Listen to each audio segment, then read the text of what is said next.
Under firing range. All out attack. Oh, just what you need. You can voluntarily take downshifts on your attack to get extra damage. This is what you need. Less skill. Hey,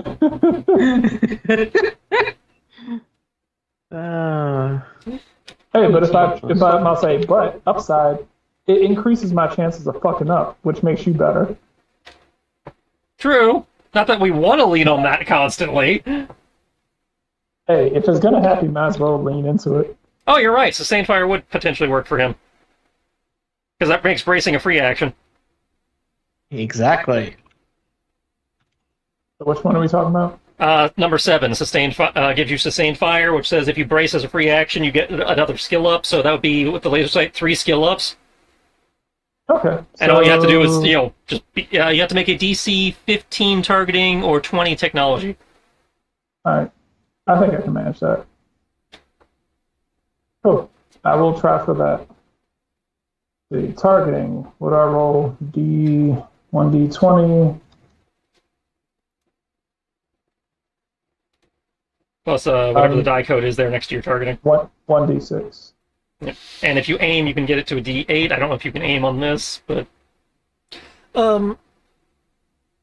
yeah, you can aim, but I'm assuming that you're using a vanilla, a vanilla weapon. Yeah. So aim and brace. That'd be 2 skill ups. So your D6 becomes a D10. Jesus Christ. Okay. You start missing with D10s, then He did it last session. I know he did it last session as well. I've been doing it every session. But Well, yes, but I mean, you didn't have a dice. D10 every session. The D10 is when was last session. All right, anti-venom. Yeah, I say, can you become a real Joe? Or do you just put band-aids on people? Oh my god, he did it. Woo! Yo, Joe! hey now, you never failed at the non-combat rolls. You always failed on the combat rolls. Yeah, this was combat. This is what I was expecting to fail. Well, no, we're not in No, combat. this You're at is the in shooting combat. range. This is a low-stakes situation, which is why you... Yeah, this is the shooting range. This isn't combat. I'm gonna go with PTSD. Keeps me from being good at my job. He's gonna figure out a way to put this in his background. Something about, well, you see what it is? It's because he's a doctor. He can do no harm, which is why he's just scaring them with it. Oh, I was thinking field triage is finally getting to it's like, no. I'm gonna say, I assume this game has things to where I can, not shoot to hit, but shoot to miss to give other people benefits. I would consider something like that, being lending aid. That'd be a help Something. action, yeah. Yeah. Okay, cool. So, me just, firing into a group of people and they're like, ah! And I'm not actually trying to hit them, I'm just trying to shoot the ground all around them. Watch I actually try to shoot the ground around them and end up hitting them by accident. Well, at that point, we figured out the secret. Don't try. Only do. Try to not try. Do not or do not. There is no do. Secret of Joe. Do nothing. I love the fact that Left 4 Dead came out, Left 4 Dead came out fucking years ago, and I just logged into Steam, and there's still updates for it. Yep. I actually. Oh, I misspelled that. That's embarrassing. I actually was kind of thinking, considering some of the players' opinions, that the kitchen hasn't been used yet. Well, I was thinking about doing something outside of my norm, and it was like, yeah, you probably need to get better at shooting. I was like, yeah, you're right. No, I said science or technology. You're the one who said do something outside your norm. Yeah, that's what I was saying. I was thinking doing something outside my norm, and it was like, yeah, you should probably do science or tech. And I was like, But yeah, you decided to probably shoot. right. You decided to get better at shooting. So Yeah, Perfectly fine. which I assume that shooting's tech. now you get 3 skill ups, which means 8. You have a D12 to hit now. $5 says I roll a 2. As long as you spend a turn aiming and bracing. Well, considering that. Well, that's all he can do that- anyway. Is he aims as a freebie, and then he braces as a freebie, and Oh, that's right. He did all that in one turn. You're right. Yep. Well, It I don't know what depends on his speed. I don't know what his speed is. Aim, brace, miss. I think if he doesn't have enough free actions, it's still gonna. Well, He only has that's one. right, He only has one free action. Oh, so speed of 3. Well, I said, Yeah, he has a speed of 3. I said, I'm doing what I do. Aim, brace, miss. so what you need to do is you get him in the location, you brace. When you brace, you get the up instead of a penalty, if I recall. But it's still. The problem is he's got. Reloading his weapon is also a move action. So Well, what you can do is you can trade a centered action for 2 free actions, so you can set up. yeah, that just means he's attacking every other turn Yeah. because the weapon only. Well, he has to reload the bracing weapon. He has to is reload a- the weapon after every shot. Well, hold up. The bracing is a permanent effect as long as he doesn't move, because he braces it uncovered. Is it? You don't have to keep doing that. I'm pretty sure you don't have to. Yeah, I'll look. But anyway. Yep. But I got dig deep. I can kill 1d2 per session. Brace yourself for an automatic weapons kickback when attacking multiple targets with a ranged weapon. Right, once per scene. So it only works if he's multi-targeting anyway. Which is most of what I do anyway. Well, I need multiple targets. Yep. Watch data gives us one person to fight.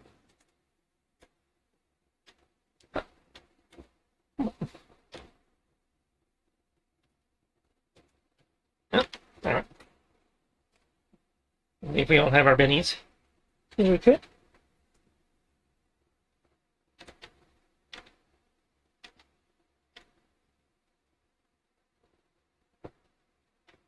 Chase a sword. Cool. So,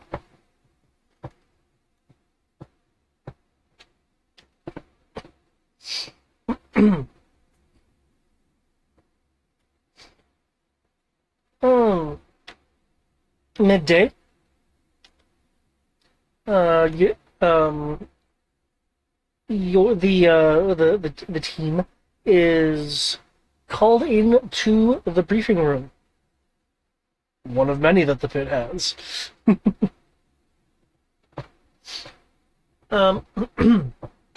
There will be,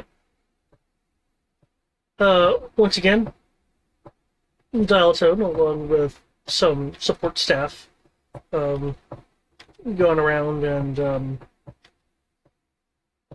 making sure things are in order and maintained. No one wants to sail ships in the briefing room.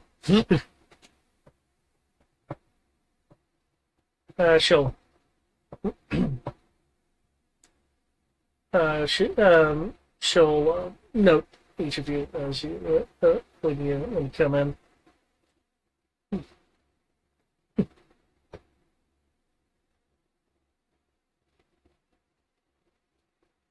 Looks like you guys are still stuck with me. You say that's like a bad thing, DT.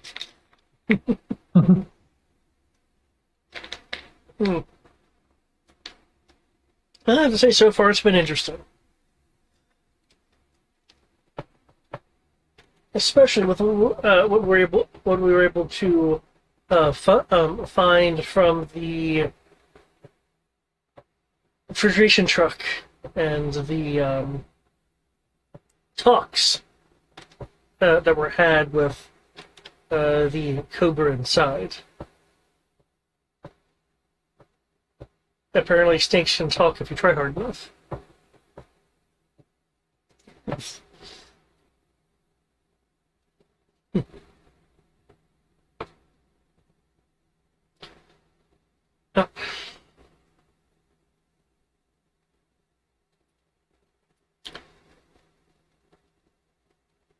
We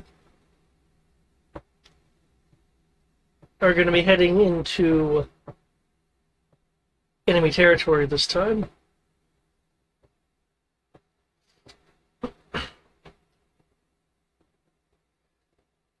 Don't know the full extent as to the amount of Cobra slithering around. but we certainly know that it's going to be a bit more overt than our last outing.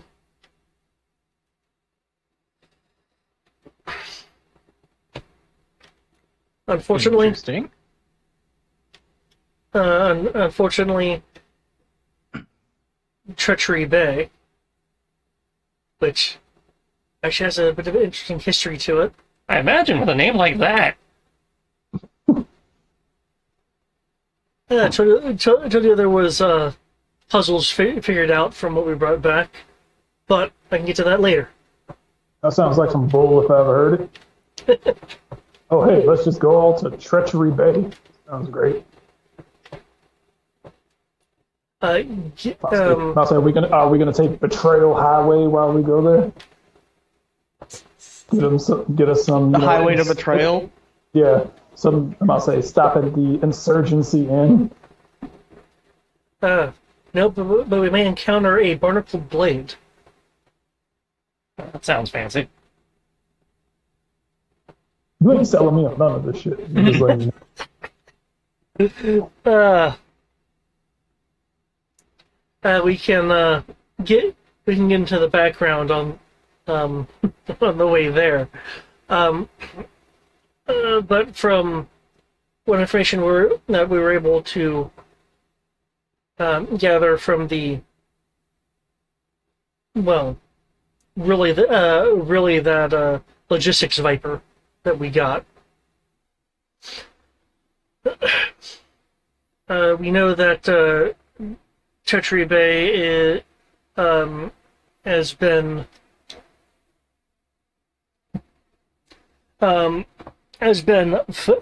funded by Cobra's resources, likely employing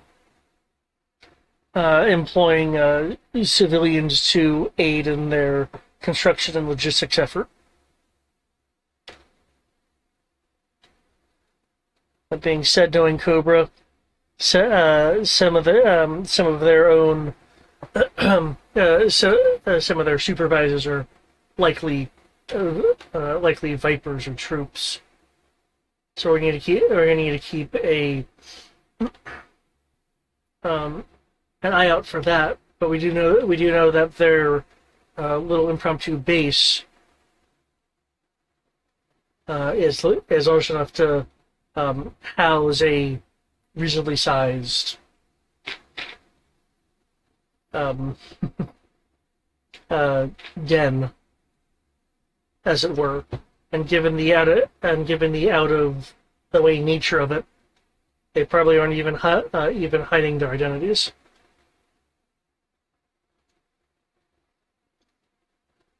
I've got some to drop all the subtlety.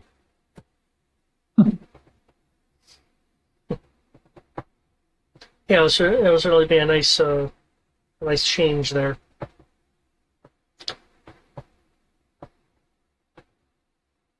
But given what we know,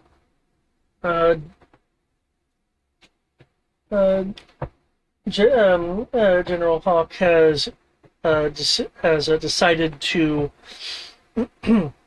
place our mission at night. So I hope everyone brings their yellow glasses. Of course, she's referring to the tactical yellow glasses. She's being like half serious.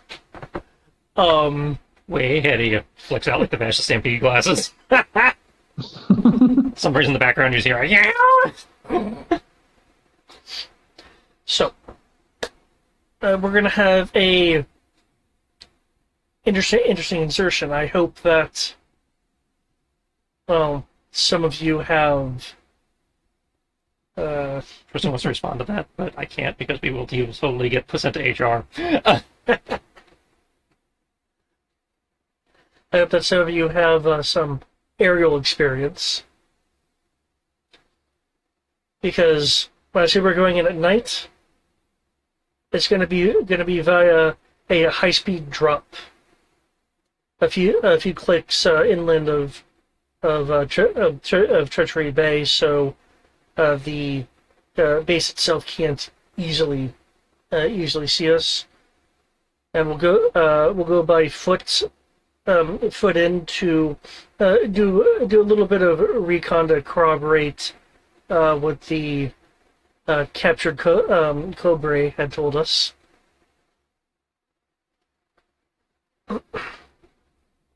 And given how off the books Tertiary Bay is, we'll no doubt uncover exactly what they're doing with all of these reptiles.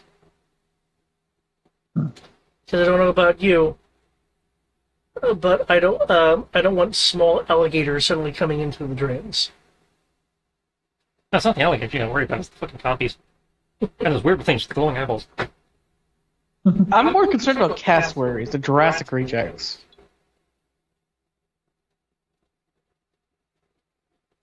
It's a normal reptile being trained.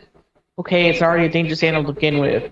Cassowaries are fucking evil, and they're dangerous to begin with. We don't need them being smart. Yeah, no, those lizards are smarter than you think.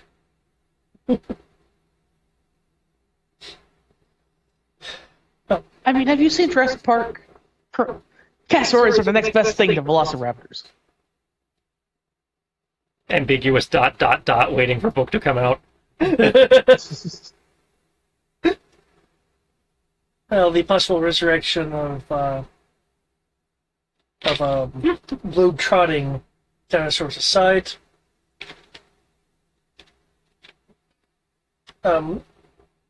Wild Bill's gonna be our driver, and is expecting us in about 20. So when you go to requisitions, make sure to forward him the list, and we'll have operations have all your requested equipment geared up and ready for a jump. Hope everyone likes parachutes.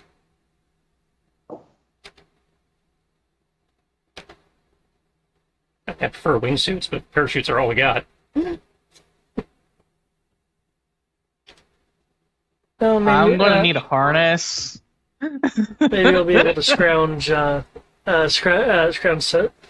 something from the porter.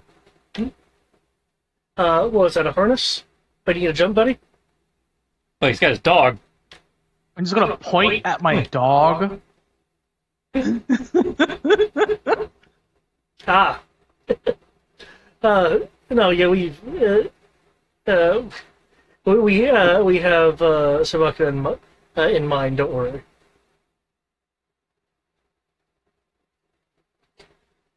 Mm-hmm.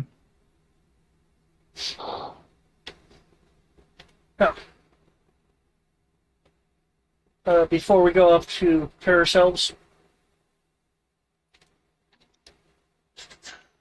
Oh, no, wrong thing. There we go. But by the time we get there, we'll be slightly ahead of a weather front. Fortunately, we're not going to be looking at any kind of torrential downpours. But we should expect a high wind slightly after our arrival. And if we take long enough for daybreak to happen, it's going to get rather hot in the area. So I was bringing some extra canteens. You need to requisition weather gear too, or is that we not qualified as weather in the gear in the situation? Feel free to requisition it if you think we're gonna take long enough for the sun to come up. Okay, so it is not being issued. You don't believe we're going to be there long enough for it to be a problem. No, but if you believe otherwise, it's always good to be prepared. But it hasn't been assigned as mission critical equipment. Okay. That's the important part you need to know. I say if they don't think it's gonna be a problem, I have no reason to believe it's a problem. Expect to get, try to get, as mentioned, the parachute with your gear, along with a low yield flare, and a breather mask, just in case. Given that we're dealing with a bay, there could be some sea operations that we need to do.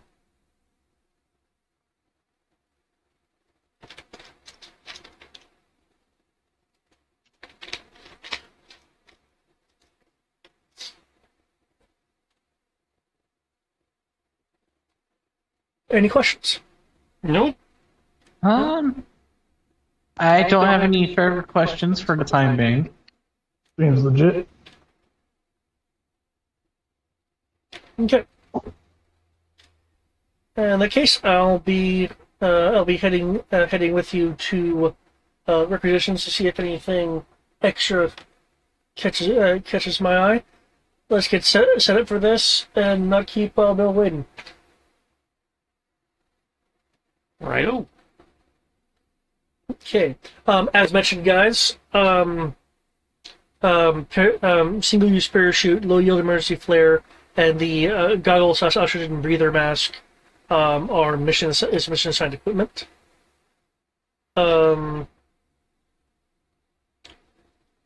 In addition, and I'll need to double check to see if this is actually significant with the phrasing.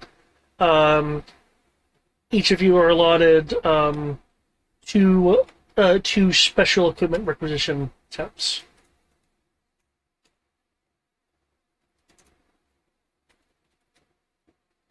What classifies as special equipment? Yeah, that is what I'm about to look up. Flare. There's parachute, flare, mask. Yeah, the goggles/oxygen mask.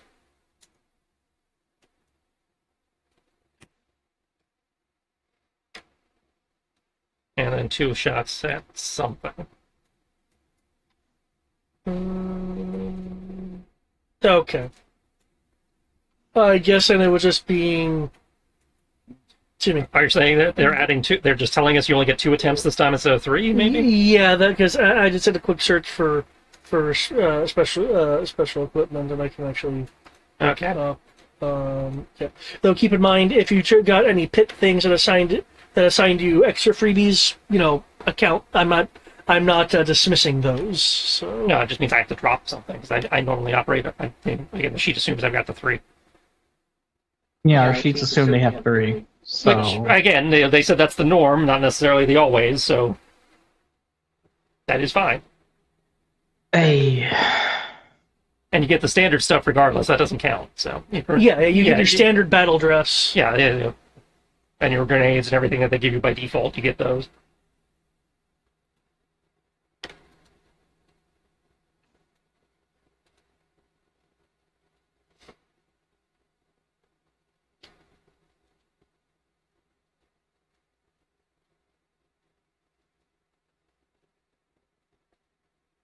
Yeah, so you actually still get like a free sidearm. Oh yeah, again, grenades. They're just taking away one of the mod slots you normally get, which is their prerogative. Yeah. Yeah. Nothing inherently wrong with that, just... Oh, I actually need to consider things now. Yep.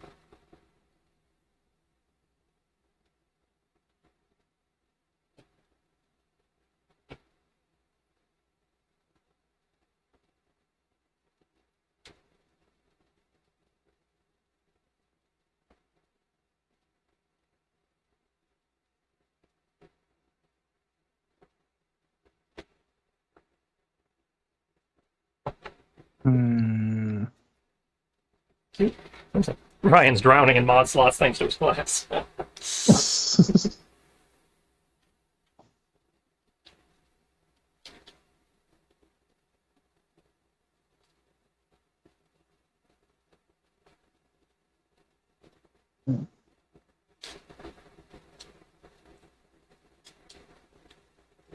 is that what we're doing right now? Getting. Yeah, because You're only allowed 2 requisitions. Okay.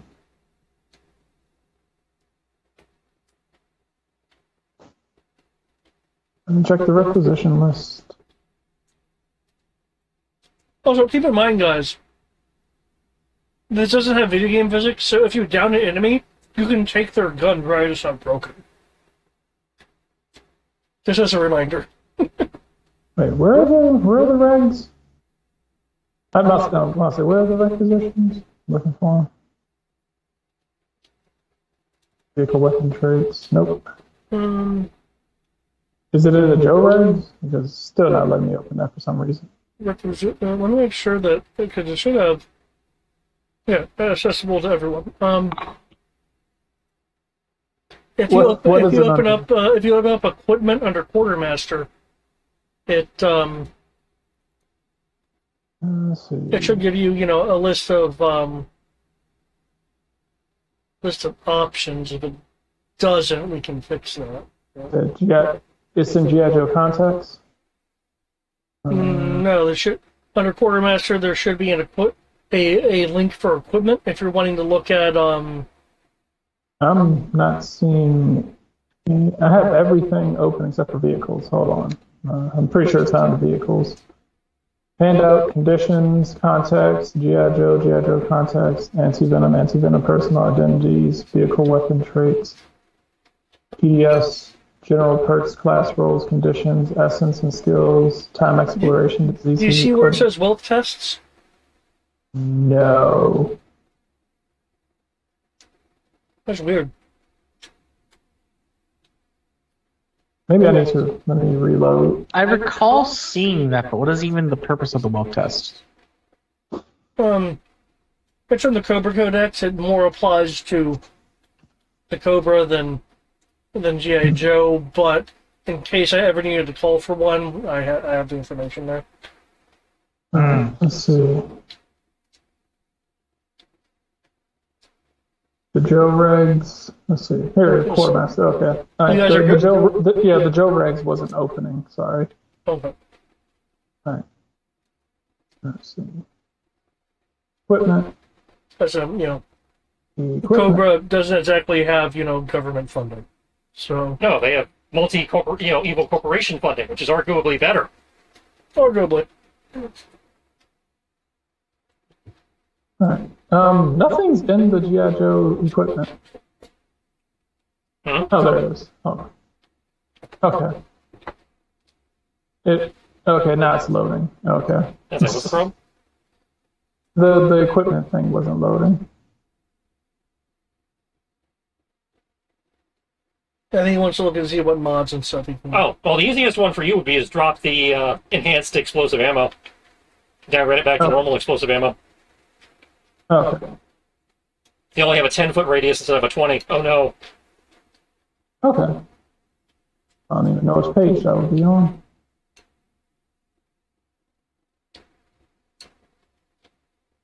Alright, so I believe it's the eruptive mod, I think. Hey, eruptive. Okay. Yeah, Raptor doubles the AoE. Yeah, so yeah, it'd be the eruptive mod. So Okay. you're just, not taking that with you this mission. Okay.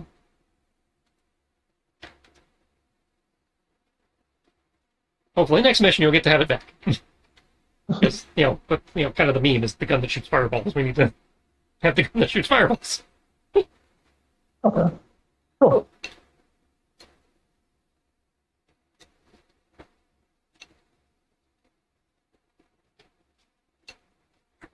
I don't know, it shoots little fireballs.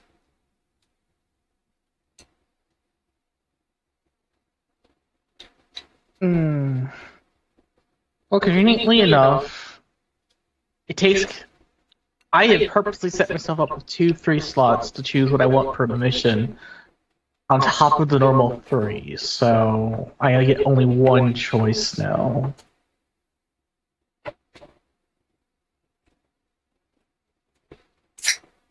What do you think would be more important? Increased damage or extended range? Since I have Sharpshooter's Grace. Kristen. He's not next to me right now. He's probably snagging food. Well, I can ask you that question, David. What do you think? Well,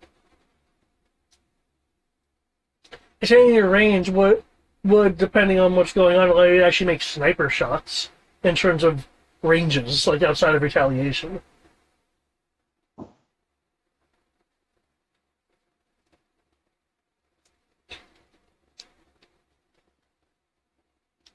Hmm.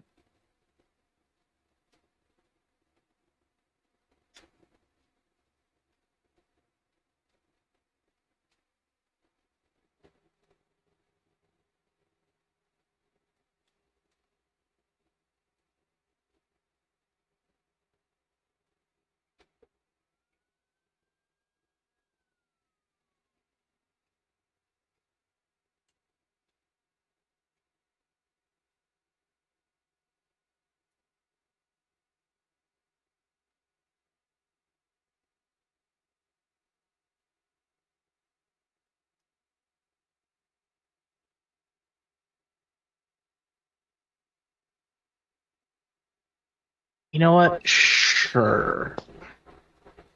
I will go in on that aspect of my character. Because I haven't done that aspect yet. uh,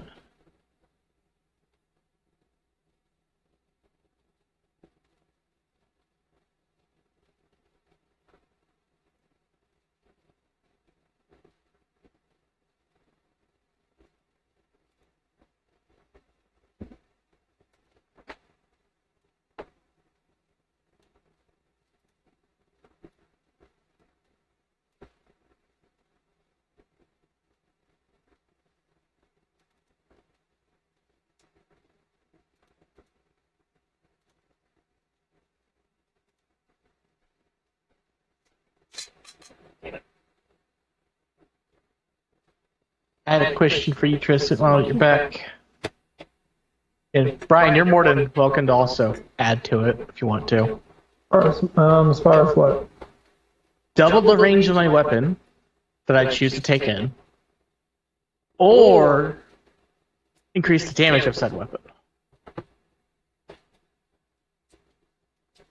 Well, the part of me that selfishly wants fights to be interesting and not end when something gets hit once says go with the range, but probably should ask what environment are we expecting to engage in to know if the range modifier is going to be, like are we expecting to be like mostly inside of buildings and stuff, in which case the extra range is worthless, or are we expecting to be... Well, you are heading towards Urban. a base on a bay, but you're going to start off a few clicks out. So, in theory, the range might actually have a use. Especially if we're doing recon for part of it, having that scope and everything for the zoom would be handy. Yeah. No, that's a fair point. We might even get to snipe something, be it cameras or whatever. So. Yeah, that's why I was sitting here thinking. Well, if you're asking an opinion, go for the scope.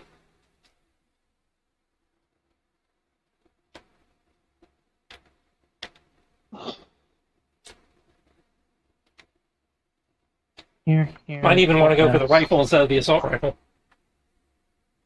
Oh, that's what I was going to do, anyways. Actually. So yeah, if you're going for the rifle anyway, get the scope to go with it. Get the full benefit. Sniper long. They use sniper long range projectile weapons that utilize combines patience. It doesn't even say that the sniper effect does anything. Just the sniper effect is long range. The sniper ability is what is giving you the double range. Well, from what I've read, actually, depending on your role, you could have things that says if the weapon has a sniper ability, you can do X, Y, and Z. Okay, it gives you that too, but in terms of on the sheet, the scope gives you the sniper trait. The sniper trait doubles the range of the weapon. Yeah, that's all it does. Yeah. And then might give you access to other stuff situationally at the GM's discretion. Actually, the scope just doubles the range. The sniper trait itself just denotes weapons that are inherently long range. Oh, okay. Well, my bad then. Yeah, the sniper trait literally in the book just says Long-range projectile weapon that utilizes a combatant's patience and camouflage to take cover shots. Oh, there you go. Like, it's just a descriptor. Knowing is half the battle. Why is it just a descriptor?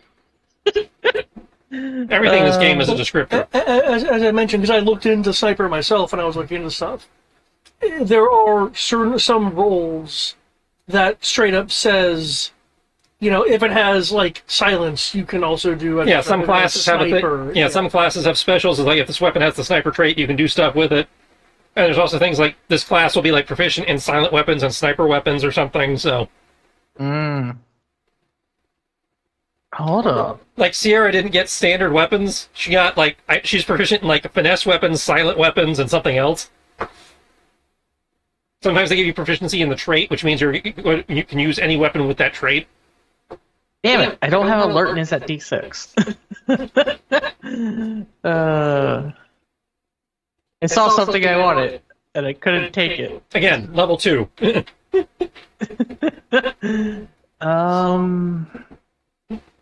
I can see this being one problem with this game for some people. Almost every session probably is technically a shopping episode because we're doing requisitions. Yeah. Now, some of that could be alleviated by, like, while I'm going through the briefing, people deciding what they want. Yeah. But, Or just doing what I did. or having a favorite. Yeah, so in theory, I always have this equipment, except when they fuck with me like this by... Exactly. That's what messed with me on this. Like, okay, I can't choose what I normally choose. Now I have to think. Thankfully, it's only dropping 1. Dropping 1 is easy-ish, unless you've meticulously, combed out your kit. Yeah. Which is inherently what my character is right now. Not unintentionally. But you guys, do you need a few more minutes to hash it out? No, I'm just going to choose a scope rifle that's also silenced and call it good. You have enough slots for that?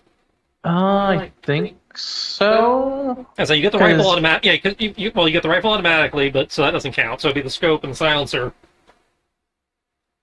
But remember, your armor and stuff counts for requisitions too. Again, except for what comes through the battle dress. Well, that's what I mean. He doesn't get free battle dress. That's right, I don't have free battle dress, but I do get the free upgrade to make it silent. Yes. I'm the only one who gets free armor. No, Brian gets free armor now too. He got that when he leveled up to level 2. In that case, that's one.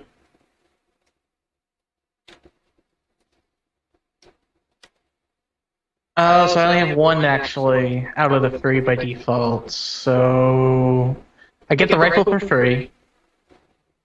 So I can choose to increase the range out to 800.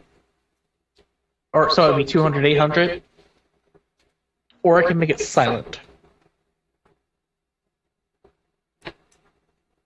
I don't think we need the silent, honestly. It can be kind of useful.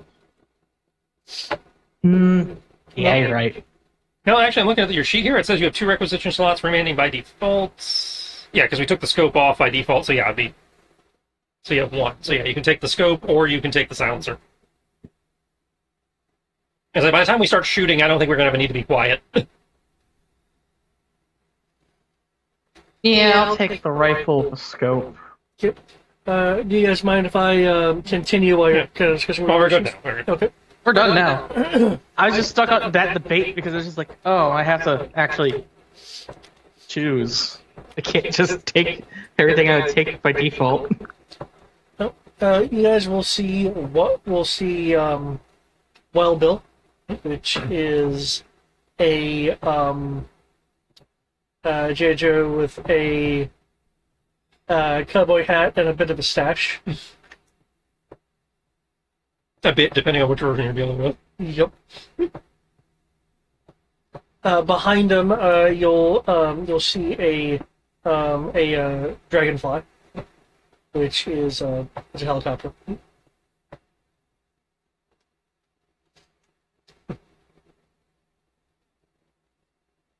We're being thrown out the back of a helicopter? Oh, dear lord. Yep. I am glad that we're heavier than the wind being pulled through the blades. Actually, then again, it would be pushing the wind downward, so we're still fine. Took me a moment to think there. Even more reason to have wingsuits instead of parachutes, but oh well.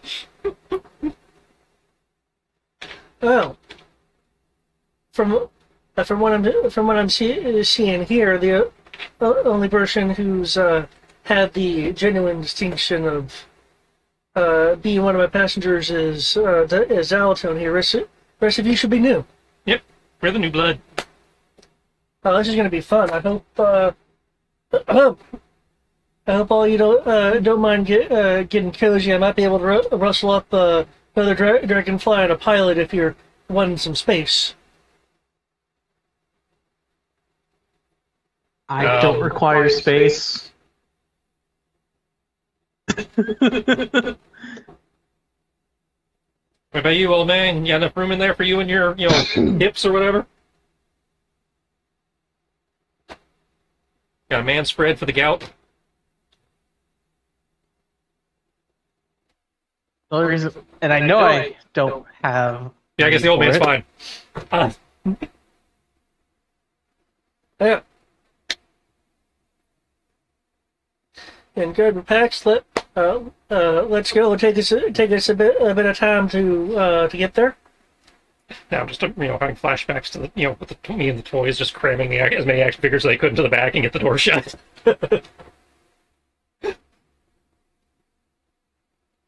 Now keep in mind the dragonfly and me are just gonna keep on going. I won't be able to stay around for any sport.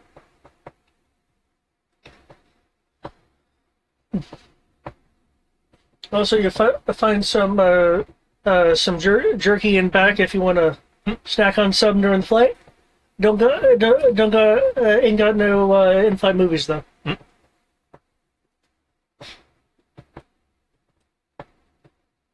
So yeah, we got phones. We can Netflix and infill. I mean, I'm sitting here carrying a dog strapped to my chest. I am uncomfortable and waiting just to get things taken care of. I think the dog's more uncomfortable than that baby Bjorn.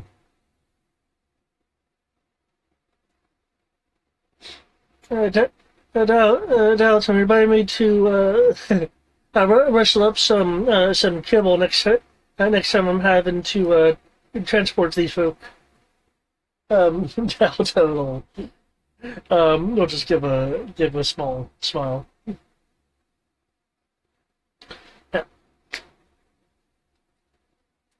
Yeah. 20 minutes about up.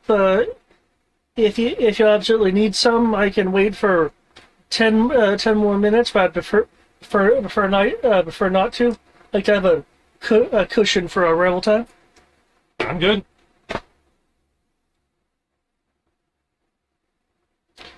All right, saddle up and we can head out then.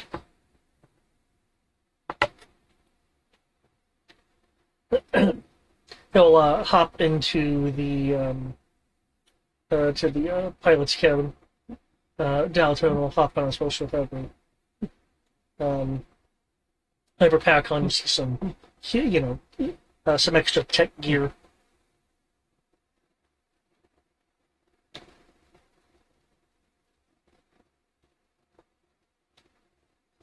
Okay. Yeah. The dragonfly will take off into the sky. The travel time will be a bit. During said travel, there are a couple things. One, there is in fact a box of homemade jerky which people can munch on. It's not Slim Jim's. It's he jerky some meat, and there you go. They're Bill's Slims. Yeah.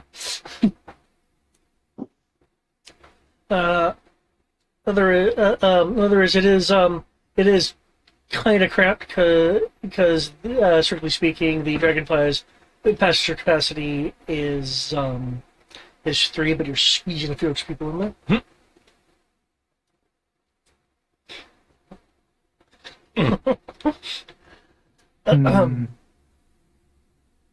There will be a communication in flight from the pit informing Dialtone, and from Dialtone, you guys, that there was intercepted communication on the Cobra front, more specifically the Tomax front.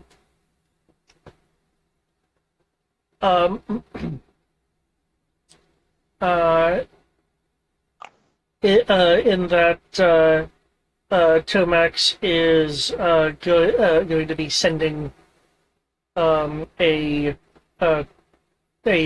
Crimson Guard into a special operations area. It was, and codes were used, so intelligence isn't entirely certain which of Cobra's likely many special projects that the Crimson Guard is being sent to. But as Tertiary Bay is off the books, G.I. Joe is designating that a Cobra special project. So there is a possibility that there's going to be a Crimson Guard in the area. Oh, well, that's interesting, cool, and not good at the same time.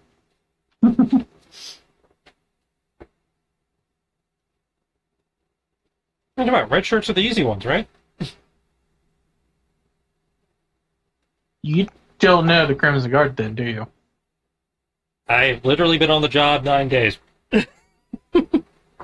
Oh, that's right. They're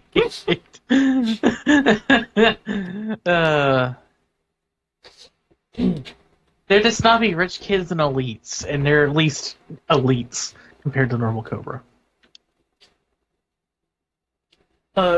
During the flight, Dialtone will occasionally be mentioning some of the history part of the location you guys are going to. If you guys care to listen, I can actually go into the history. Well, if your characters are only half paying attention, I don't have to go into it. It's fluff. Yeah, not like we got anything else to do stuck in the back. Oh yeah, but if you guys aren't, then I can just accelerate advance time. I am interested, but not that much. Right. I'm not opposed to fluff. I'm not opposed to I'm- fluff, I'm- but yeah. Is it like a lot of fluff, or How much fluff is going is to be it the maybe like fluff? when you tried to read the fluff in the Dark Star campaign, it turned out to be a small novella? They actually did that to you? They put short stories at the beginning of each of the adventures, but we didn't realize that at the time, so he was reading them, and then then they turned out like 10, 12 pages long. Yeah, though, really that game expects you to be playing semi-established things. I mean, it was cool that they had the short stories and everything, but yeah, Yeah. It's looks like it's a paragraph and a half. Oh yeah, then go ahead. Okay. Well, for those who are paying attention, you will learn that there's an obscure local legend for the area, referring to Captain Cutter and Treachery Bay, which the bay clearly takes its name from. During the Age of Sail, there was a Captain Robert Cutter with the ship the Barnacle Blade, which is clearly what she was mentioning, offhandedly in the in the briefing. And this captain used a jagged coral coastline of Treachery Bay to carve out his own hideout for where he keep his treasures and stuff like that. There was a pocket of accessible deep water that was said to allow the Barnacle Blade to come and go in complete secrecy, loading up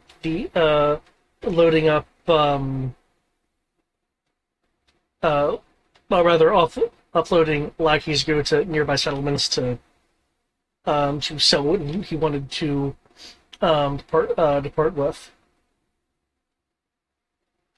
Captain Cutter was never arrested or in any other way captured for his crimes, but the Barnacle Blade did wash ashore Treachery Bay years later, and it was crewless completely. The locals claim that that area of the bay that they call Treachery Bay is cursed and isn't exactly a travel destination, but perfect for people wanting to do secret things, because the locals aren't going to bother with it. We are totally sailing a boat later.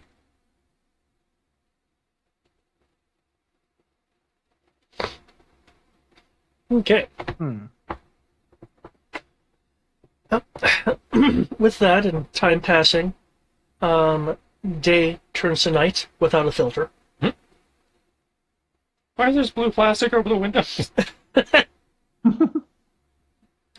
And you'll hear via the headphones. We're about there. So if my passengers can shimmy around and get ready for your drop, and mind the lady. Should be seeing a good old 90-foot zone there in a pale green, which should stand out to you given our altitude and the accompanying night. People having any issues? You should have told me 10 minutes ago, because we're committed now. I like that. If you had any issues, you probably shouldn't ask to work here.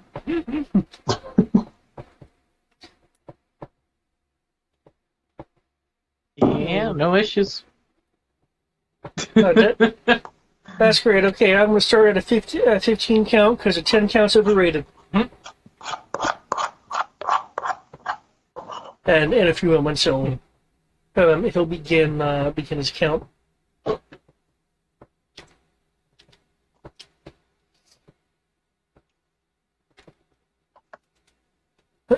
Okay. And when he reaches 0, the doors will open, as you guys are expected to jump. Which I'll assume all of you do, unless otherwise said. Yeah. Okay. When you get to the point of popping your chute, I'll need, especially with some of the winds coming in, it hasn't gotten to the high wind factor that is predicted quite yet, but it is coming in. I would need a athletics roll to successfully guide your descent into the 90-foot zone. I don't know if my jumping specialization applies, since we jumped out of it. You know?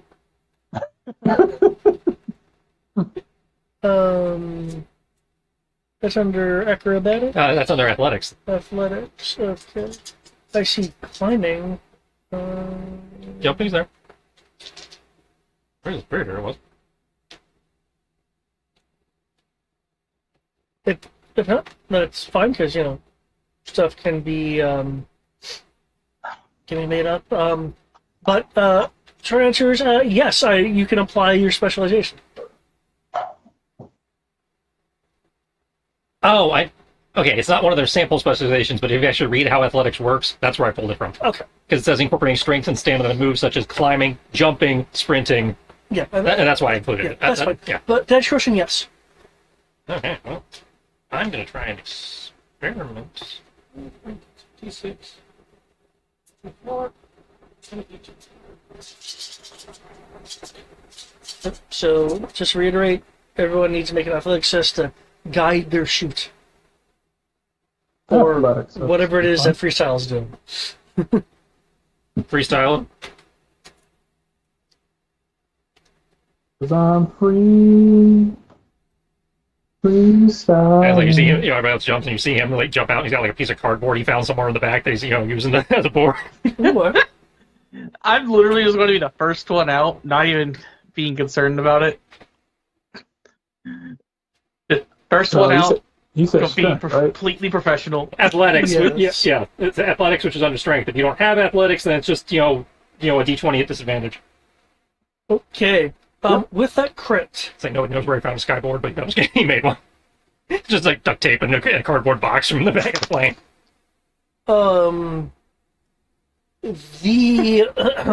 the over the top nature of freestyle's moves here.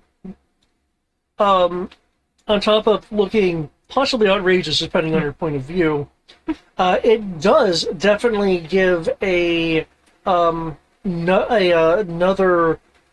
point at which to gauge your landing zone. Therefore, I'll grant everyone everyone else rather a up to the upcoming check, and it looks like okay. It looks like Foxhound crit as well. Yeah, we're waiting on any of them. Foxhound, due to your crit, Say it, I'm we all not get sure. ups. We all get 2 up. I'm not sure exactly what you are doing, given the nature of your character, that would be beneficial to the group in its entirety for what's coming up next. Perhaps you say a few words of advice, but yes, there's going to be a second up. Okay. You don't have athletics? Nope. I guess don't do that. Tibbs, no!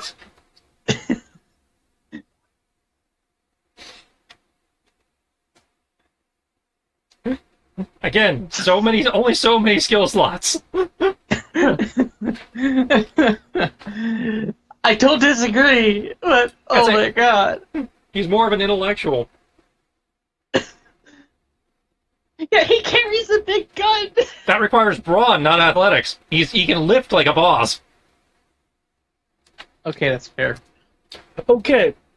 He spends too much time in the gym, not enough time in the field. Well, clearly the October Guard must have trained in like Halo drops. And freestyle, well, he's freestyle. The adrenaline junkie is being the adrenaline junkie. The military person is being military about this. And then we just see a brick falling. As a matter of fact, what you guys see is some of that oncoming weather playing havoc with Annie Venom's trajectory as 45 feet. Not that bad. It's a 90-foot jump zone. 90 feet. Okay, on the edge there. 120 feet. Okay, he's a little far out. Maybe he can compensate. 140 feet. No, he's pretty much outside the bounds of the landing zone at this point. 150, maybe 160. Yeah, he's just kind of, the wind is just kind of carrying him off there.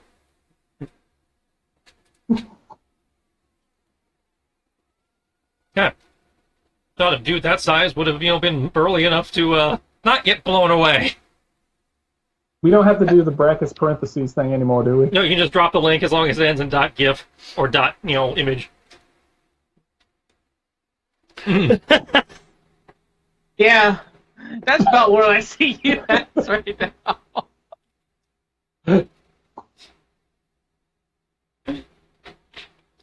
Okay. And I wish I could deny it, but I just can't.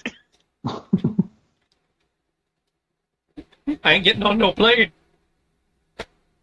Well, You got wings. save for Anti-Venom. You're making touchdown with your landing. Anti-Venom, while you're making touchdown, it clearly is not that clear path or clear area that was designated by G.I. Joe operations. It's every tree branch on the way down. I will need everyone to make either an athletics check or an acrobatics check for the landing. In the case of Anti-Venom, due to your additional terrain issues, I can't give you any downs. I will adjust your difficulty. Okay. Now what am I rolling to? Could I apply my gymnastics specialty here?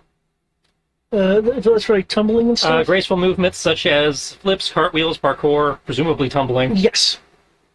What, Because what am I otherwise it'd be rolling? maneuverability would be the other specialization I think of. But yeah, Typically the gymnastics because rolling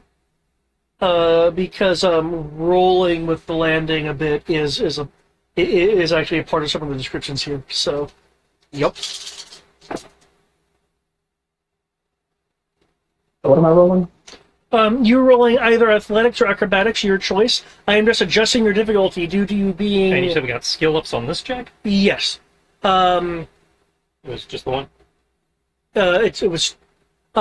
It would be because you're not benefiting from your own because there's an inspirational thing. You're just getting one. Everyone. Sorry, was that the? Oh, right. I also get a skill up. Actually, no. I take it back. It would be two. And you said it was acrobatics or what now? Acrobatics. Or athletics. Cool.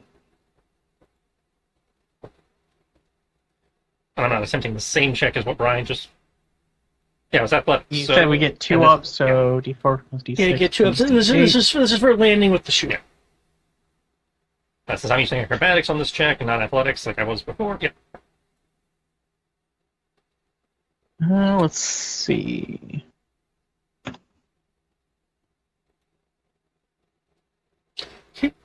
Freestyle and Foxhound.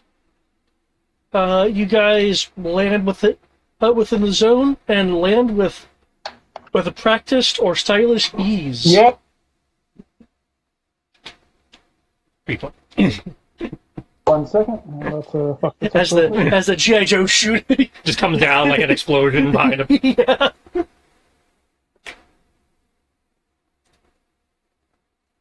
I know she's not here, but I just see Jailbait walking by, just doing such a poser gag. As a reminder, Brian, you had two ups due to advice / inspirational freestyling. So it'd be 1d20 plus a d4. So feel free to roll a d4, and we can add it to these rolls here.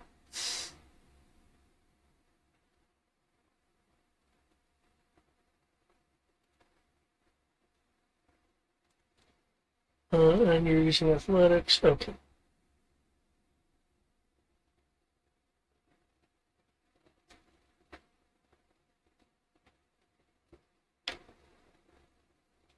And he's dealing with something.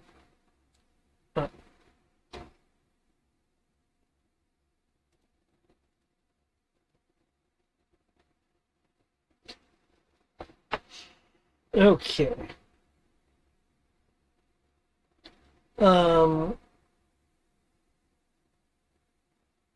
After landing, sounds like shrug off her pack, begin collecting the equipment from it, and go to her headset, d- uh, um, is there any venom? How do you read?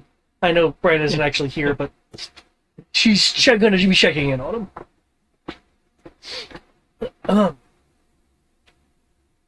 We landed. We landed what? Foresty, woody terrain. What is this?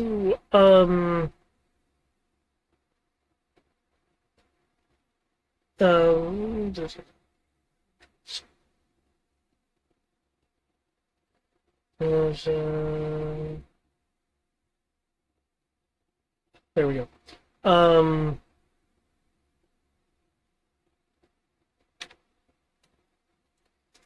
It is it's slightly forested. Okay, so kind Some areas are more thick than others. of like bounce, get a little altitude on the tree, see if I can like see where he came down.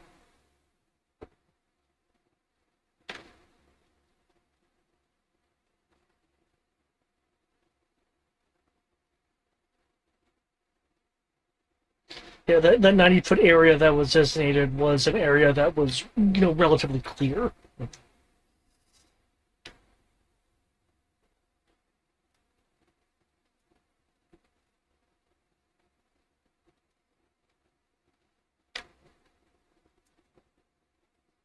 Okay, I'm back. Sorry. You get to roll a d4 because of the skill ups you had. What? Add that to it? Yeah, add a d4. Is that a disadvantage as well? No. The only thing that's at disadvantage is the d20. Yeah. So it's just D4, and then we get to add to what you rolled 2. Okay. So 11.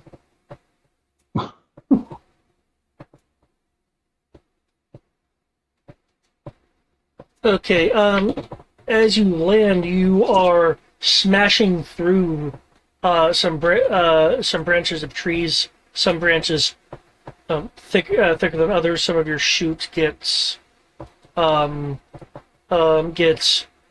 up, and then there's a jerking motion as your momentum, even with the chute getting somewhat tangled, what the chute's tangled in, snaps as you continue to fall. Can I get a D20 roll? And let me know if this pure D20 roll exceeds your toughness, and your toughness does not benefit from armor. Okay. See. Is it for climbing? Yeah. You said make a what roll? Make a single D20 roll, and compare that to your toughness defense minus armor bonus. Okay. Yeah, my toughness is. Thank God my D20 suck all around. Oh, if you roll a 3, I know your toughness at base is at least 10. So, okay. Toughness is base 16. Base 16, okay. Good. Good.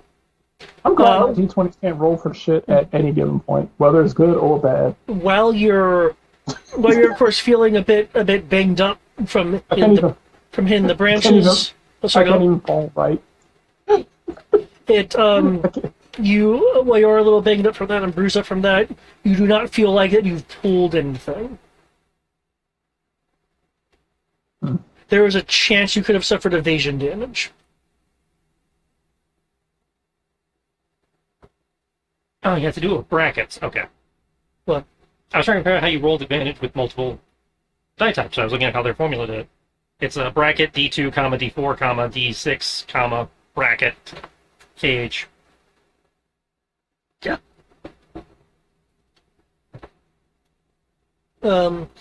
You will be hearing Dalton's voice after a few moments. Any venom? Are there any venom? Do you read? Ugh. Put that everything there.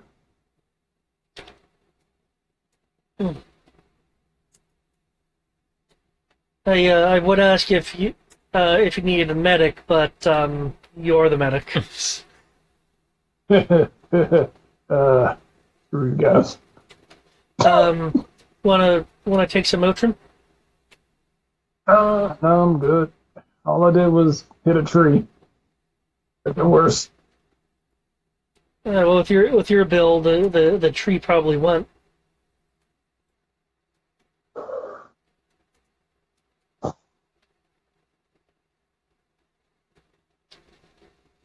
Okay. Any idea?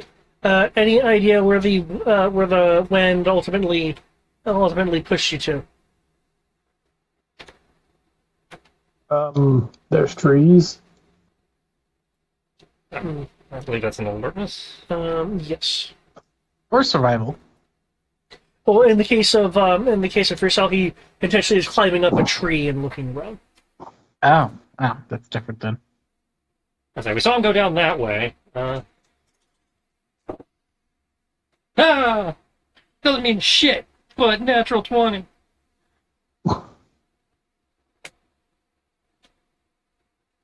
Oh, double crit! 20 plus 2 on a D2, but I can't crit on a D2. I'm glad everybody else is doing so well. No, don't worry. Karmically, this will totally go sideways any minute now. Okay. With the exception of the alertness, everything we've rolled tonight has had to do with what I do, so... You see in the distance not Aven himself, but the damaged tops of trees, so you can locate him via the scent. Yeah. Like, and he's, that way, considering when we saw him go down, 180, 200-ish feet. Okay. That's what, like 400 kilometers for you, Ruski? I don't know metric.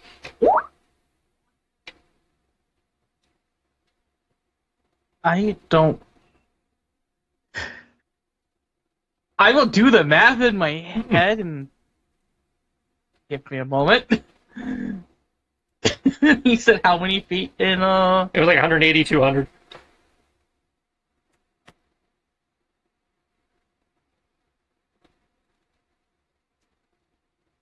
That's like, I don't know, 55 I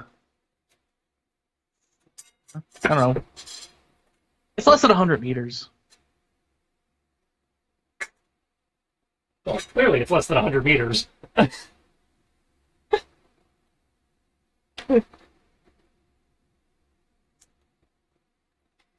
be specific, it's 60.96 meters. Yes, it'd be 60.96 meters. I actually was doing it in my head, thank you.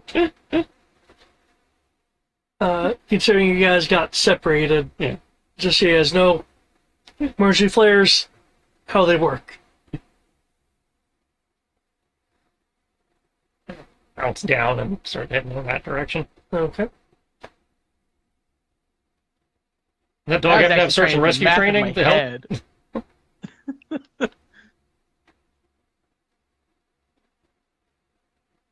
Or is he just an attack dog?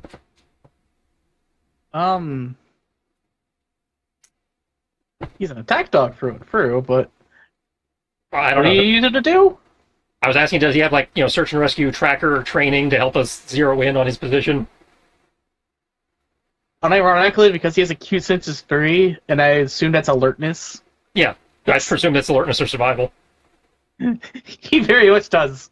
Again, the character doesn't know, so character is asking. Well, because any Venom isn't unconscious or anything, with all the resources you guys have, you can group back up. Mhm. Oh, I don't have to roll for it? Oh, thank God.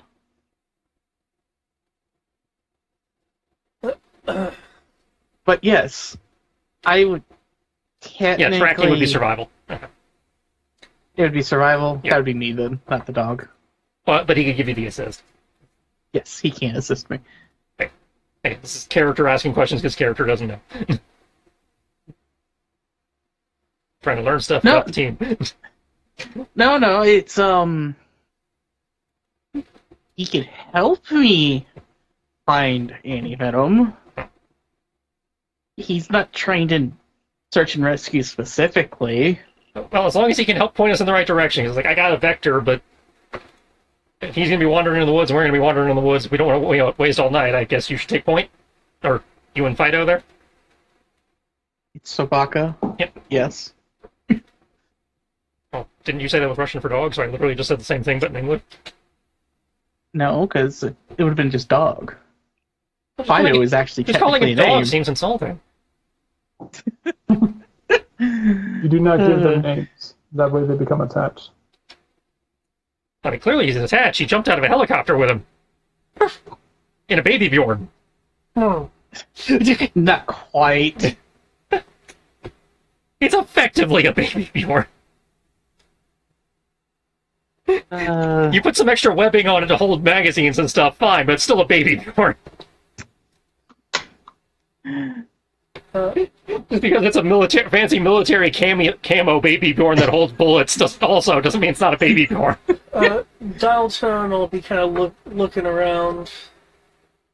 It's going to be survival. Survival. And are we in woods? I have urban, remember? Yeah, Yes, but you have your marauder shit. Oh, that's right. Yeah, you're in a somewhat wooded area. It gets thicker in some areas. Oh yeah, I was just. But that only gives me an edge on infiltration rolls and damage for surprise people. Well, that'll be useful for when we turn back around to head back towards the base. Then. True.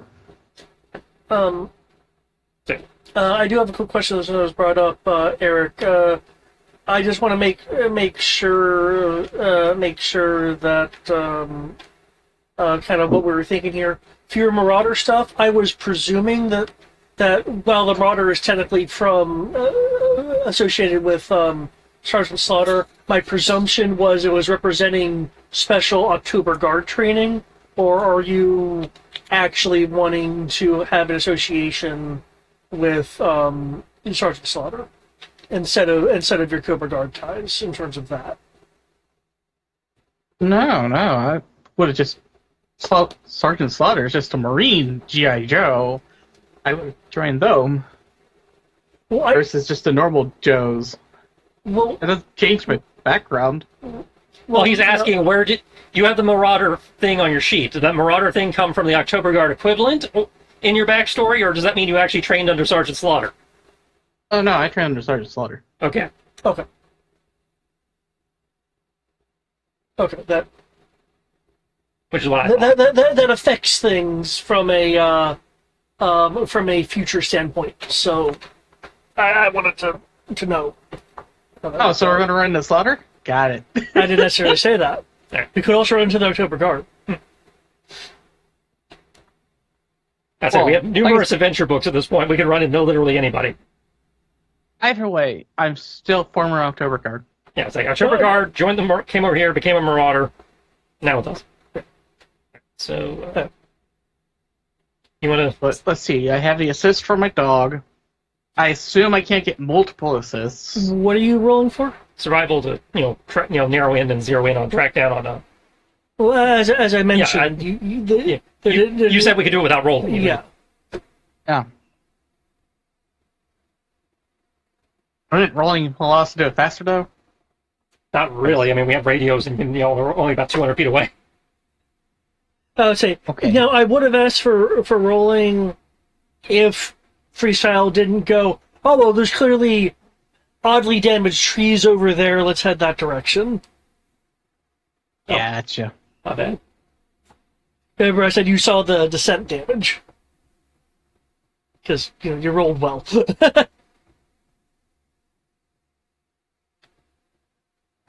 So you guys will be able to group back up together. Dallas and again's kind of looking around. Okay. Okay, is everyone okay then?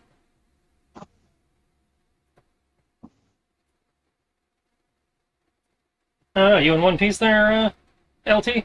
No, he's not. He's not. He's a captain. Looks at his ranking, Sydney. You okay there, old man? Goldie.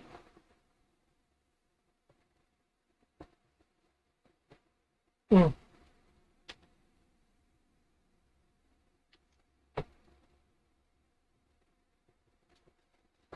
Okay. Oh, do you say something?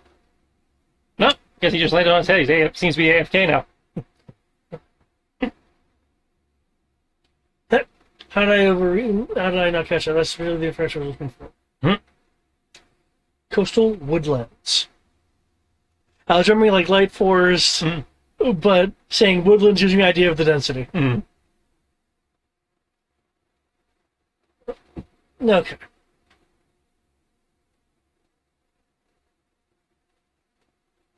It's the oldies being a Goldie right now.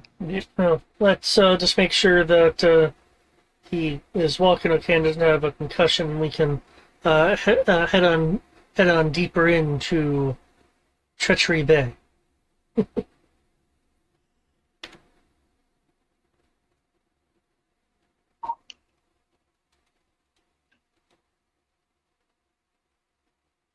Okay.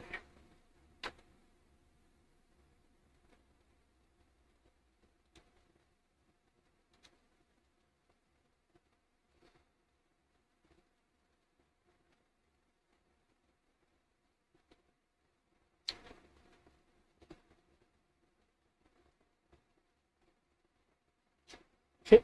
As you guys travel, as I mentioned, the winds begin picking up a bit, whipping through the trees, bringing up, loose plant matter.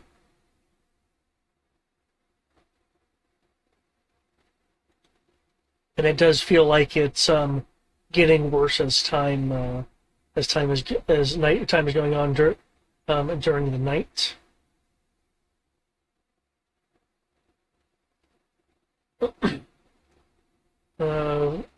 Following Dialtone's navigation, you guys should be heading in the correct direction. Can I have? The reason everything got quiet? Oh, now what was that? Hello? Yeah, there we are. Yeah, what's up, Brian? Hello? Can you hear us? Hello? Hello? Hey, I can hear both of y'all, so Hello? this is Okay, so Brian can't hear us. that's unfortunate. you just need to yell at Brian. Kick and recall.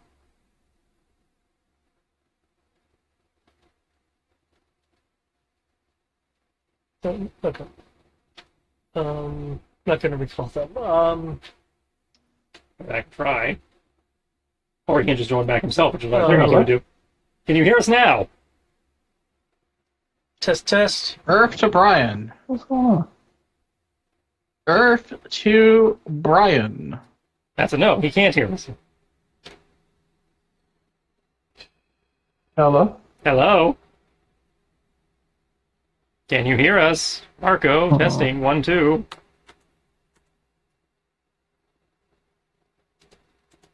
Yay, Brian tech fail. Let me see. Do do do do do do do do do do do do do do do do do do. Okay, there we go. Oh, now you One can hear day us? we'll be able to have the Brian communicate with us. Okay. I must say, I don't know what the hell is going on with my mic. I must say, actually, no, it was the earphone. I must say, I was like, it's saying that I'm talking, but for some reason, our volume went immediately to 0. Yeah, we could hear you, but apparently you couldn't hear us. Yeah. I'll say, my volume went to 0 for some reason. But So we're hiking towards the base. We need a roll of... okay.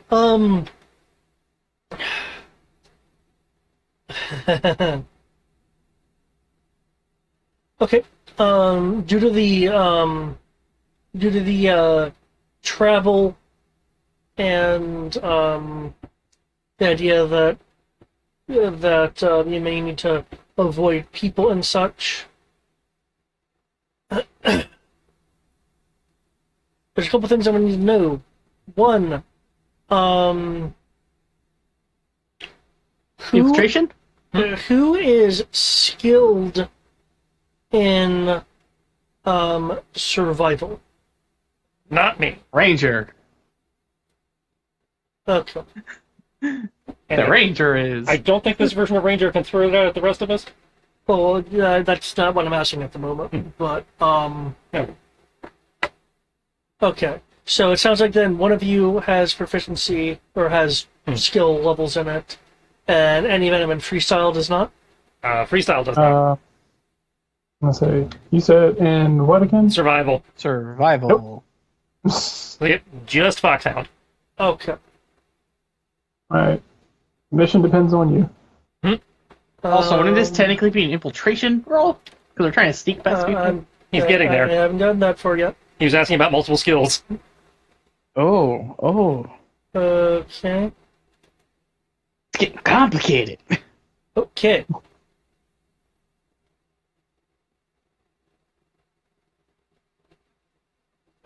Okay.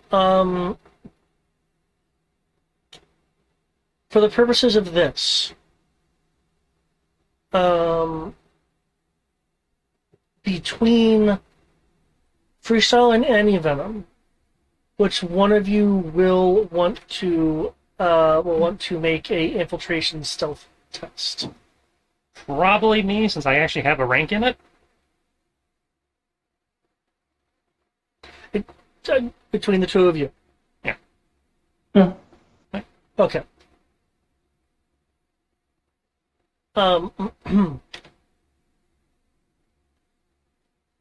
Due to the amount of people who have and do not have survival, you are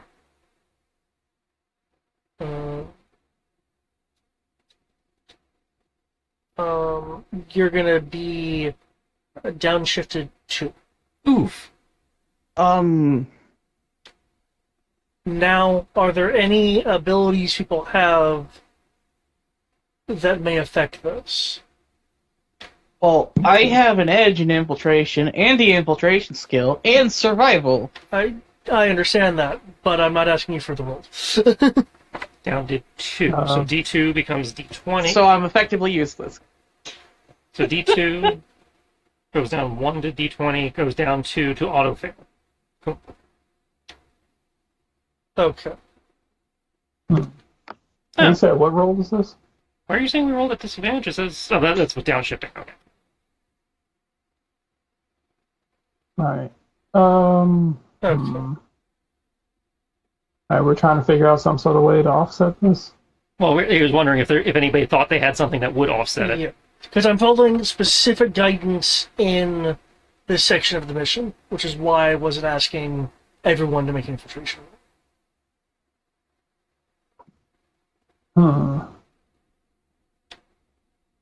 Okay. Due to it being downgraded to an auto fail, you can roll with a snag. So what we would normally be doing. Okay.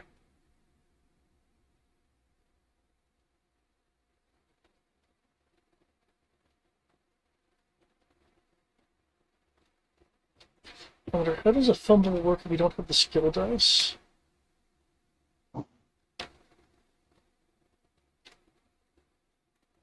Pretty sure fumble just means you failed. Oh, no, there's failing and there's fumbling. There's fumbling is a crit fail. Yeah. I imagine it would just be if you roll natural 1. That's what I would presume as well. So we are all making infiltration rolls now? No, the person with the lowest survival skill, and because you and Brian, or you and any of them did not have survival skills, by default you guys had the lowest. Okay. So I am rolling a infiltration at disadvantage. Okay. Awesome. You got this, homie.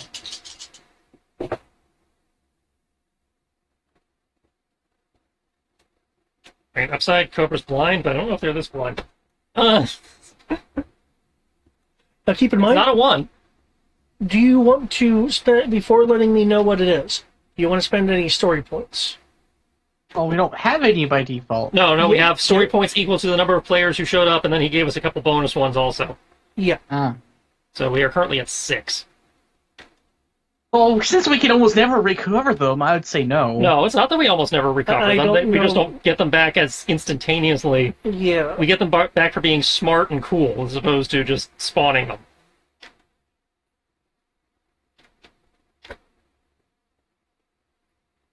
I say, we get them back for, action-packed scenes. Anytime somebody crit fails, good ideas, role-playing. Whenever the mission hands them out. Let's see, rerolling a 1, didn't roll a 1. No skill test is specialized. No point of rolling specialized when I'm at 0. Gain temporary access to a minor piece of equipment or tool useful in the scene. That could be nice.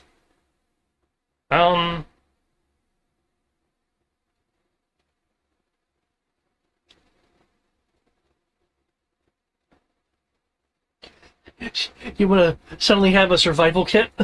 No, but what I was going to ask was, I don't know if this would be story point applicable. The art depicts him as, traditionally wearing green. Would that give him some kind of natural, in this environment, very mild camo bonus, maybe, to help offset or, affect the difficulty? Given how the system works, passively I wouldn't. I may apply a downshift to them, but I don't see. That's why I was like some kind of modifier in the equation. Okay. Well, then there's nothing in here of official story point uses, and I can't think of an unofficial one. Because it's not like I'm going to spawn a camo poncho or something. Yep. So.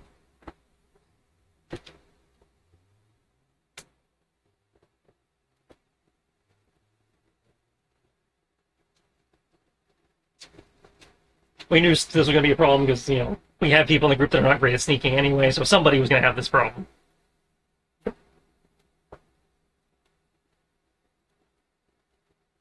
I was not expecting to get penalized for not having ranks in survival, but there you go. That's what we get for not knowing the system. Well, this reads to me as it's more of a specific hero rules for this section in the mission. Oh yeah, I'm not saying that's the whole game is penalizing. I'm just like this. I did not expect a situation to come up where it's like you don't have this skill, therefore this other skill gets really fucked. Because it sounds like it presumes that that your team is being a team, because who had it and who did, how many who had it and how many who didn't have it affected the bonus. Yeah. It also sounds like they expected us to spread ourselves a little thinner at level 1 than I spread us. Because this is also just more like, because this is also a level 1 adventure, so they probably expected everybody to have like D2s and a lot more D2s and D4s in skills, whereas I tended to try and aim us for D4s and D6s. even then, it's just like, okay, the one person who actually has the skills is just going to be completely screwed over now. But in this particular case, And the more people that had a survival, the lower the penalty would have been. Sound like it's for everyone who had survival, it was an up. For everyone who didn't have survival, it was a down. right. So And so it was 1 yeah. up and 2 down. So it was an effective 1 down. Well, dial tone doesn't have. Oh, and Dalton doesn't have it either. Yeah. Okay. And it counts for... And Dialtone gets counted, too? Yep. Well, she was on the team. Yeah. I'd say every character on the team. Yep. Wow, that is awesome. That's complete bullshit, but okay. Because an Fair. NPC is on your team, Hmm. that shouldn't count. Again, it sounds like the adventure was designed with the expectation of more people than not having ranks in survival, which means they were either expecting a certain set of builds that we didn't do, or more likely, based on some other things I've seen on like other sheets, I think more likely they expected us to have more skills at lower level as opposed to fewer skills at higher level, like I did it. Yep. I always choose the fewer skills at higher level. Well, yes, but That's the better option 9 times out of 10. Yes, but it doesn't do well in systems like D6 and this, where they expect characters to be well-rounded.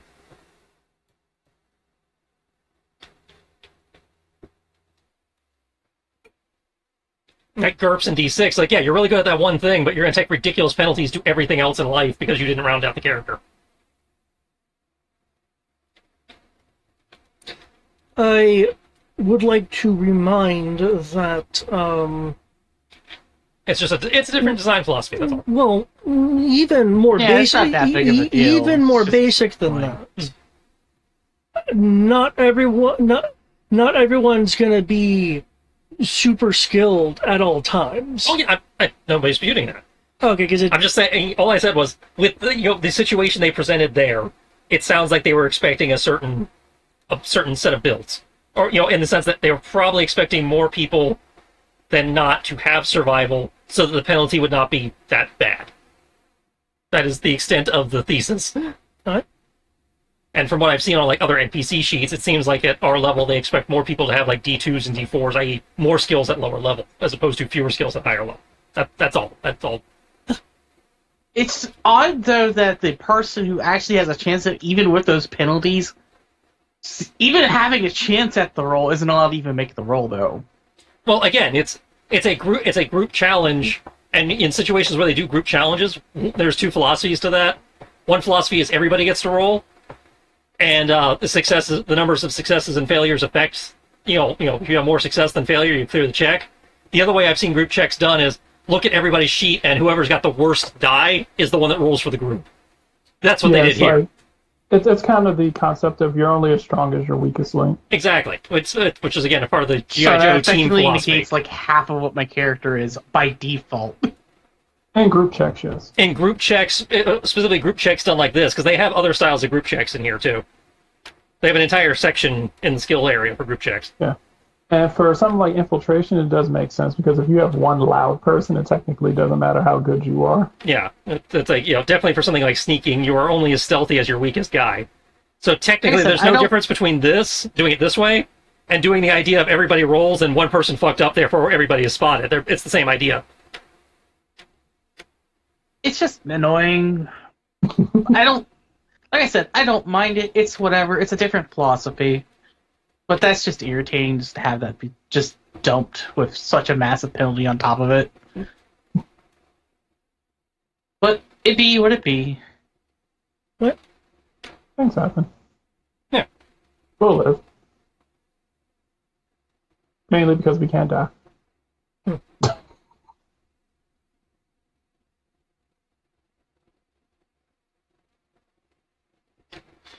I am surprised they didn't use the group test rules though that they had in the book. Which is the one we're used to, where everybody rolls and you just, go with the number of successes. Oh, it sounds like then I need to reveal specifically why this is. Because You don't need to spoil anything. We're just Okay. we're just commenting. I was like, okay, this is a different thing than we're used to seeing. Mouse saying more than likely, depending on what ends up happening and what we find out, probably end up retracting it. maybe not. We'll see. And it's like clearly they did it for a reason, and it's not just to be a dick. So Anyway, Have faith in the system. you guys are continuing on. we're probably about to get jumped by Ewoks or something. It's As you move through the wooded area, winding in and out of areas that are more traveled or less traveled and whatnot. There is a sound that catches everyone's attention. Up above, you got, switch maps just in case. There we go. Up above, you guys will see this. I jumped out with Cobra It's Commando not actually attached. Cobra Commando. Yeah. It is a Cobra Trooper in a claw. Yep. See, there we go. Looks like this individual is flying a night patrol. With this in sight, what are you guys wanting to do? They have not changed their vector as of yet. Perhaps they haven't. Perhaps they have yet to actually notice you. I guess that'd be an insight, which is also under alertness to figure out if they've spotted us. while diving for cover? Okay. Yes? Question mark? If you're wanting to hide amongst the trees and such, Yeah. it would be a infiltration roll due to the trees and such being around. There'll be a up to that. If you're wanting to gauge intentions, it would be a alertness, awareness. Yeah, alertness. Okay, so I'm going to dive for cover, and Okay. That seems to be what freestyle is doing. What's everyone else wanting to do? Technically, I guess I probably should be trying to dive for cover, but I suck at that. So, You have an up for Yeah, the so if you trees get being up. around. so I have a what? you get an up for the trees. Okay. Nature's providing cover. Okay. My stealth is crap. So, Well, that means they give you a D2. okay. Which means you're not rolling at disadvantage anymore. Yeah. That'd be great. So yeah, see, All right, 1d20 plus 1d2. I mean, it could be worse. Could be. All right. D4 becomes D6, becomes a D8 from Marauder. I'd say you get your advantage thing now, Eric, I think. Yes. I get the. Because we're still in Woodland. Yeah, we're in woodland or jungle. And that gives me an edge in this environment.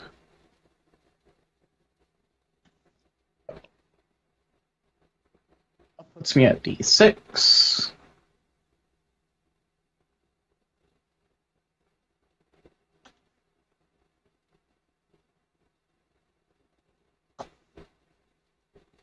Oh, of course, I did it wrong.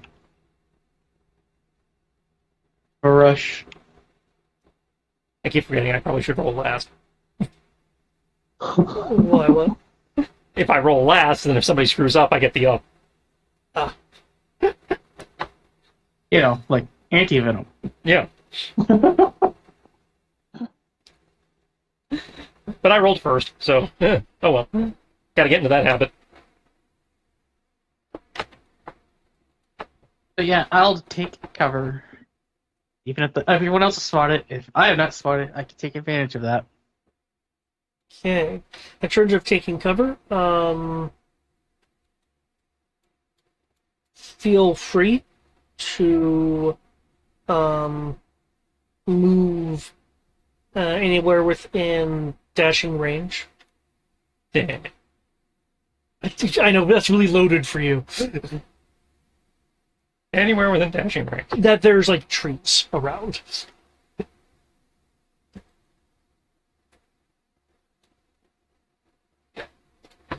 I could run after the base. That would be That- run across the open cover of the bridge. They'll totally not see me. I'm more just trying to think. I was like, oh yeah, go for range, and then just looking at the map and it's like, I didn't need a scope at all. Well, I mean, We you could shoot like through gaps around trees. It's not like a wall or anything. and we could have You used know, the the scope scope. as in the range, as in. Well, we could have used the scope before we got this far to scout out the area, and we didn't. Yeah, there's a lot of things we didn't do because I assume the book doesn't really cover for any of that. Yeah. True, but that's where a GM comes in. Yeah, so you ask a question, then GM makes a ruling. Yeah, Well, we just kind of we're gonna get together. Okay, we failed infiltration. We're next well, to the base now. he said we started walking, and then we were making our way, and then he skips. He said he was time passing some time, and then we did the check. Yeah. There was opportunity to ask questions in there. Yeah, there was. But yeah, he said you can dive for a tree within movement range. And if you dash, it's double that. Yeah, is that dash is correct? double. And he said anywhere within dashing range. Though again, I presume running across the bridge through that open territory would negate the attempt to be stealthy. We have to stay on the side of the river. No, if you want to try to go to different, if you want to try to cross the bridge, The DC would be higher.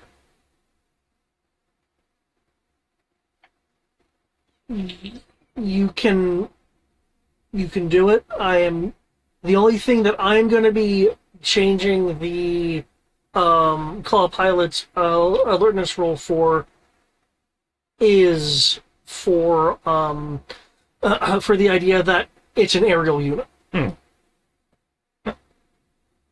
good, Brian. Okay.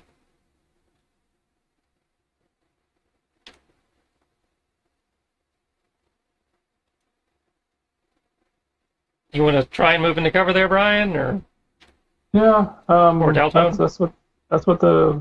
I thought I moved Delta. as I grab, get under a tree? There you go.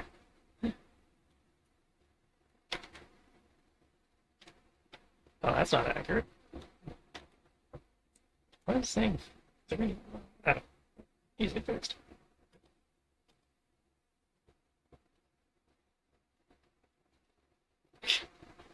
How? Oh, plus a D2. I thought he had a D12. I was like, who the seven? Rolling like me. No, you rolled just below average for that die total.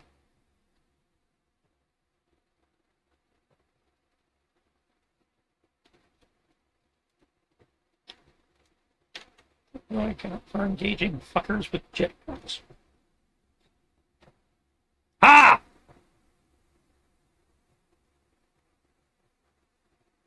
Huh? He rolled a 7, Brian rolled a 7. Depending on which direction the tie goes to. Well, it actually tells you what the tie goes to. Oh, can you not see? No, what that's right. It's a success. Yeah, he saw us. Okay. I'm not used to looking for the little. I see it, but it didn't click because I'm not used to seeing, having that thing there in a system where it tells us shit. Okay, so we has been seen. Okay.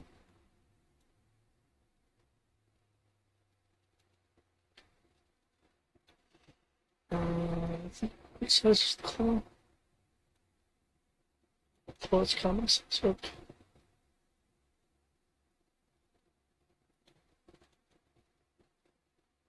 Actually, that's a good point. What the fuck, guys? What? Oh, you said the jetpack's a claw.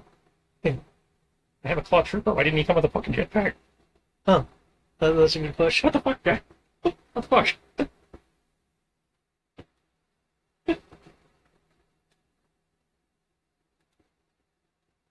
I was gypped. It's brand new packaging, so it's not like they didn't send it.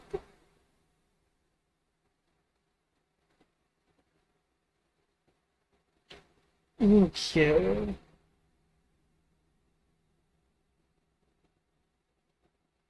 Is that?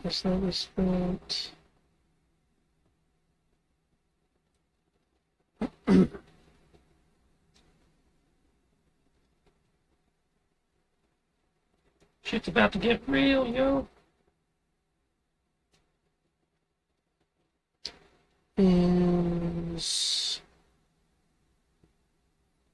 Yes, it is. Okay. Okay. The claw is still moving. Still moving.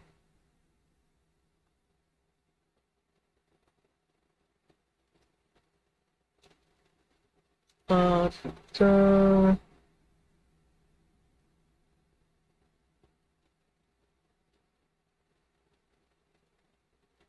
Hovering,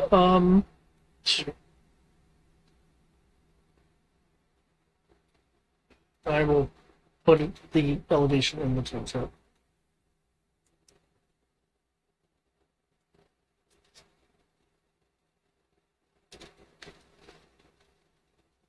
At a rather high elevation of around 100 feet.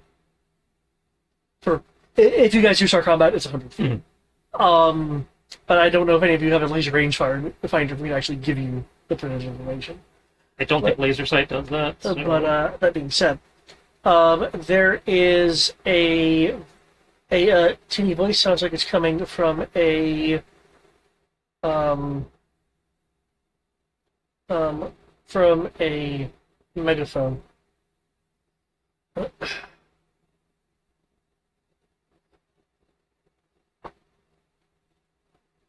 Attention,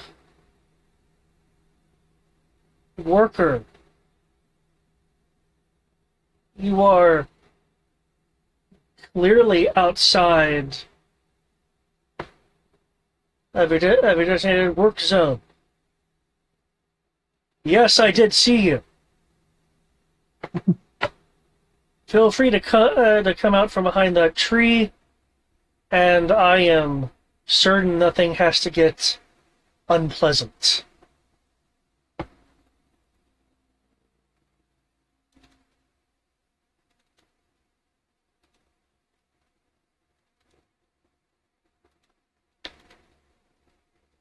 Did you know they had workers here? The Daltone mentioned the possibility, or rather, that intelligence from the gathering from the Krobos mentioned that there were civilian payroll people at their. So they're paid workers and apparently have restricted movement, which not uncommon. Okay. So now what? Yeah, guess we're workers now. Well, you're workers. They've seen you, not the rest of us. Yeah, but you're not dressed like a worker. And say the second you come out, they're gonna realize that you're not. Dressed like a Joe on a mission. And who said the silencer wouldn't be good right now? Hey, what do I know? I've only been on the job 9 days. And this game assumed we were going to be ambushing people in back alleys. Why would I think needing a silencer now would be... I don't disagree with you, I just find it funny. I mean, I've got silenced weapons as far as that goes, but the problem is that at 100 feet, literally everything I'm carrying can't reach him.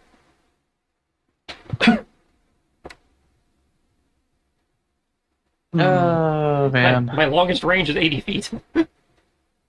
Listen, my patience isn't infinite, but I understand that sometimes people want a bit more of a freedom of movement with their working. Problem is, your contract included night work, so you're going to be with us at night. Do you want me to just shoot him? No, I was about to say, I got an idea. I'll just shoot his ass. So He's got an idea. Let him try it. alright, so kind of realizing this work environment ain't for me, and y'all don't give me enough smoke breaks, so I quit.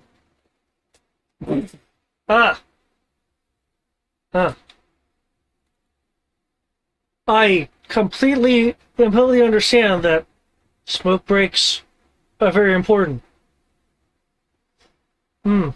Yes. Unfortunately, Cobra cares for your health. One momento. Why do you have to say that so menacingly? We Makes it care sound about like the your exact health. opposite. Like he doesn't care for your health. So they care about our health. They care that we're in bad health.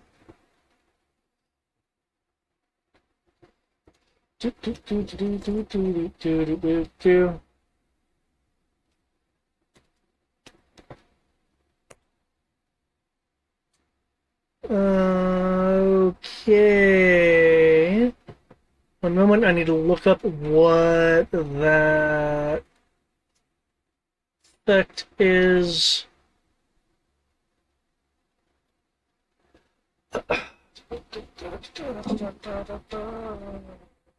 Okay.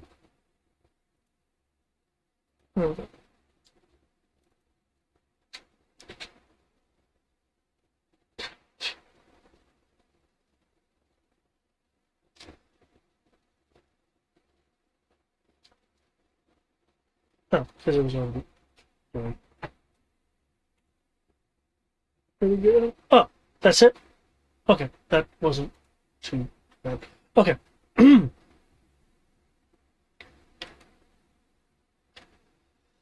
Okay. Something detaches from the from one of the claw's hard points. Okay, he's got funnels. It falls for a moment before before you see a flash of a thrust. Da, da, da, let's go with that and okay. It zooms towards the ground, like next to the tree, because he has a canopy. He's not gonna hit the canopy with it. As it hits the ground, it goes poof, as a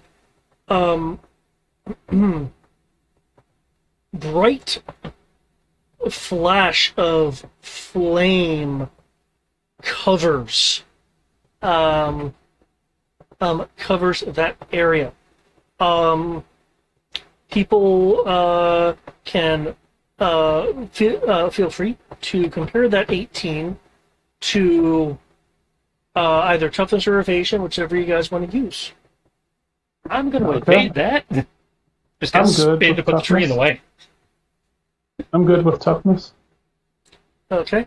Does that gonna 18 take that. exceed anyone's defenses that they're deciding to use? We're allowed to roll for that, right? Huh? Wait, no. Yeah, that evades mine. I'm That's yeah, it's 17. like this is an armor class system. Yeah, that's right. It beats my 17. What? But I'm also hidden, so hopefully they don't notice me being blind in the corner. He said fire, so I think it's an incendiary. Yeah, it's incendiary. Oh. See, flashbang would make sense, but they're like, no witnesses. Okay. Well, me and Smoke are on fire. So, which evasion did you and Sabaka decide to use? I used evasion, he used toughness. Okay. Only had a grapple gun.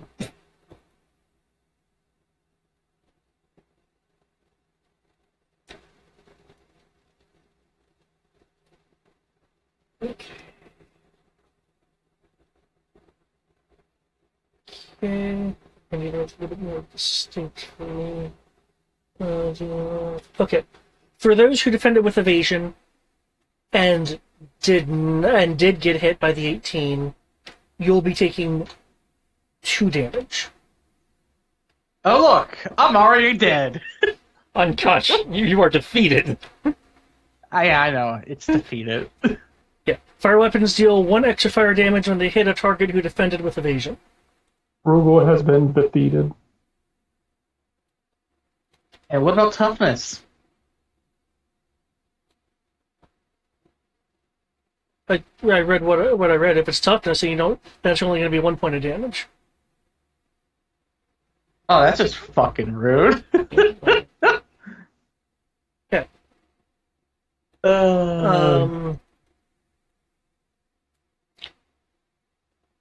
Okay. Just fuck you if you use evasion. Against a fire attack, yeah.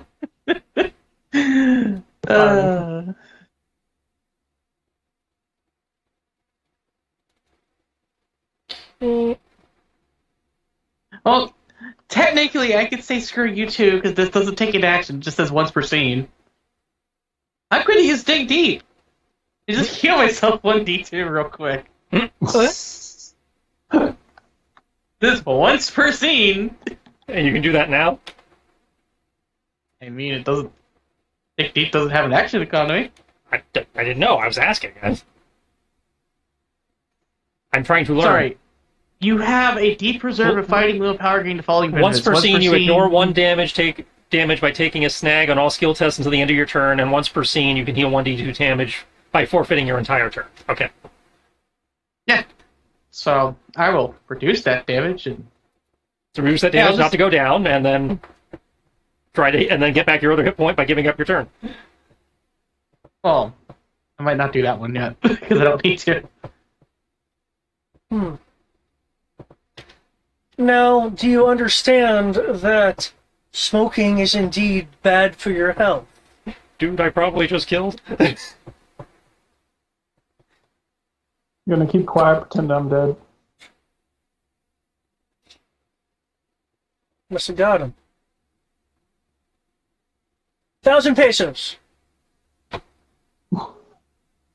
Huh. Alright. Oh. Hmm. Accounting's not gonna like me, Killed the hoe.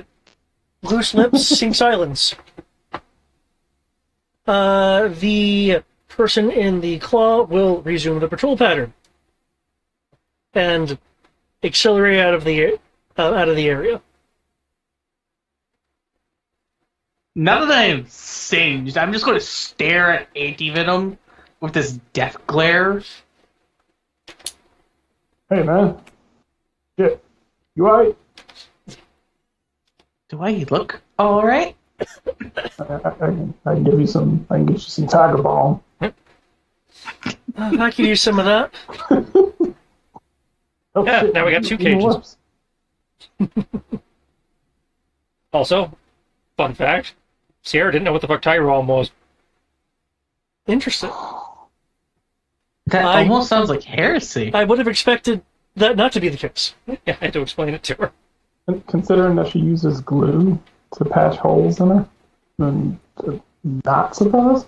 Well, I mean, that's not just her. That is a that's an emergency room Boy Scout trick. Because liquid bandage is almost the same stuff. Oh yeah, but it's not actual. You know. No, not it's the actual same stuff. technology. It's just watered down a little bit. You could Yeah, that's what I probably- mean. I was like, the watered down aspect is kind of what helps a bit. And I was saying, like, I expect you to just take and like go into your kid's glue kit and go rub some Elmer's on a fucking. Well, no, you don't use Elmer's. Again, it's super glue specifically. But yeah, that's an old trick.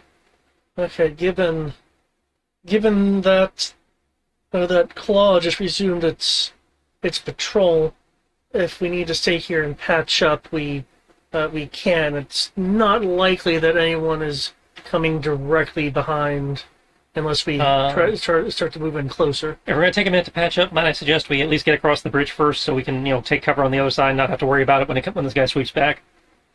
Yeah. All right. Cool. Yeah. Um, You guys are outside of combat right now. This map was only in case you guys Yeah.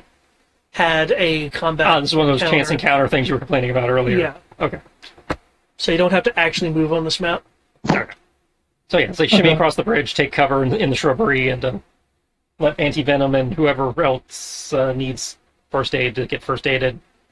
no, I'm not hurt. Well, Dalton was saying she could use some of the Tiger Bomb. And Yeah, so, she, yeah, I'll say she yeah, needs it. Foxhound and Dalto needed some first aid. And the dog.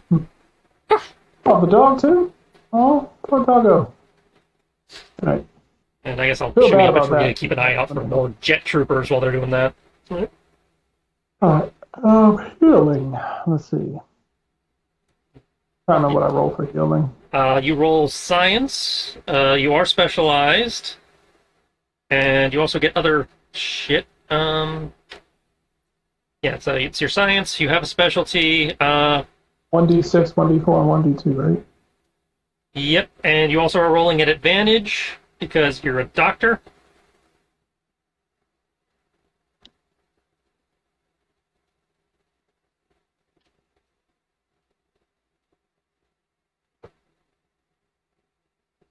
So the d20s are at advantage. Yeah, the D20 and is advantage, and then you roll the D4, the D6, the D4, and the D2. As normally.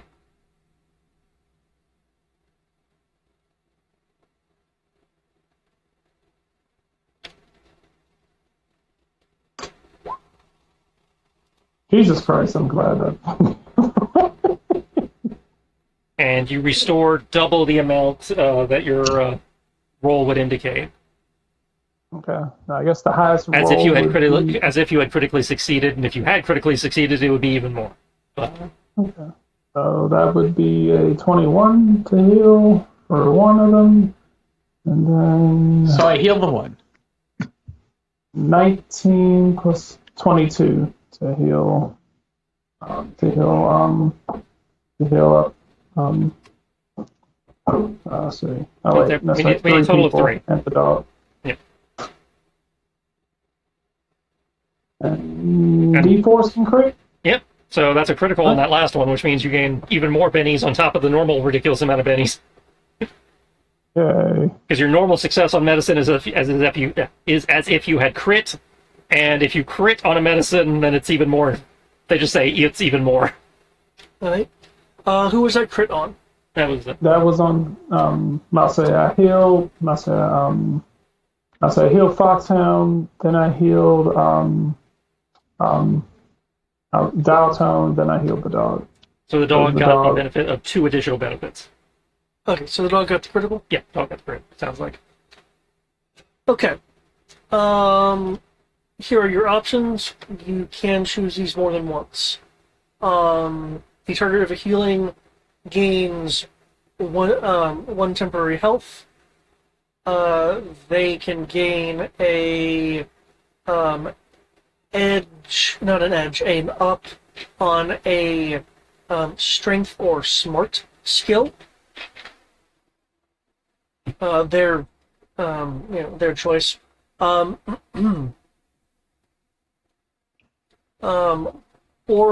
they gain a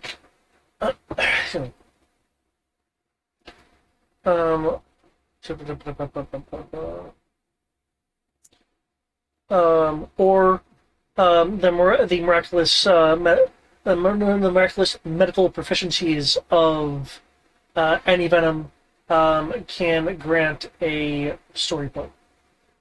You can choose 2. You can choose one option more than once. All right. What would you like for your doggo? Might as well give it the temporary hit points, so it has 5. And I guess the other one would be why not get a story point? Okay. Story point, 10 HP. Okay, so that brings us up to 7 story points.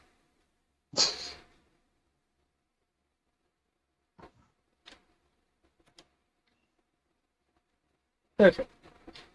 Considering you guys are still in the current position you guys are in terms of like generally, you have yet to continue pushing forward. Is there anything else you guys would like to do in the wooded area before pressing forward? Because at the moment while Bill has gone on, there isn't like an aerial evac immediately. Well, yeah. Is this building actually here? It is that actually the abandoned, but base? yes.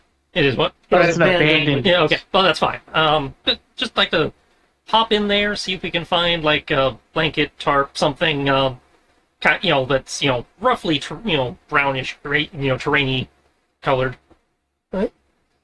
Yes, I would like to make a survivor roll to equip these people who can't hide to save themselves the ability to hide.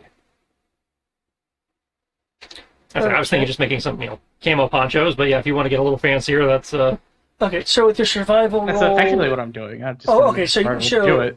both of you, through your own means, are essentially trying to cobble up some form of very camo gear. very basic, just so we don't stick out like sore thumbs camo. Okay, in that case, then, since you guys are wanting to accomplish the same kind of thing, one of you could make the roll, and the other one can be lending assistance to that roll for it up. Let's go with you and assist your survival. Which you said was an assist and an up, or just a assist? Well, an assist is an up. Right, because Brian's got that advantage that does two things. Okay, yeah. So yeah, you get an up on your survival. So 17 plus And the survival, of course, can include investigating the house for usable materials or building. D4. It goes up because you're assisting me. It goes to a D6. I assume Sabaka can help me, so I get an additional up. Isn't that right? Shabak is trained, so yeah. Because you're not doing anything super complex, it's fine stuff. Yeah. It's like, Do you have any like ranger or marauder special role stuff that may be able to enhance this as well? Um, we're, sadly, no. we're about to change scene. Do you have something you need to do with your adaptability point? But my activity points only refresh on after a night's rest. So It's not per scene, it's per night's rest? Okay, never mind. it's per day. Yep. Okay. No, still, you're up to a D8. Yeah, I'm up to a D8 with the 2 assists. So yeah. Roll 20. Please, Lord God, everyone have infiltration so that I can make the roll. Well, even just getting advantage or fucking with their DC, something. With that 20, there are going to be two options here. One is with this roll, that's going to be the same roll as before. You can get 3 ups or roll with an edge. Gonna take the ups. Yeah. I'll take the 3 ups for the entire party. Yes, please. Oh, I don't think it's for the entire party. I think it's for whoever makes the roll. As I said, I'm not changing. And the mechanic is the same. The mechanic of the roll. I am changing. The benefits, the bennies, the boons, because you are crafting something which would aid in this. That's good. Like I said, I'm going to totally take the ups so that we have a snowball's chance in hell. Okay. So you're the net before. I had gone down 2, but I'm up 3, so I'm now at a D4. Yeah. So you're now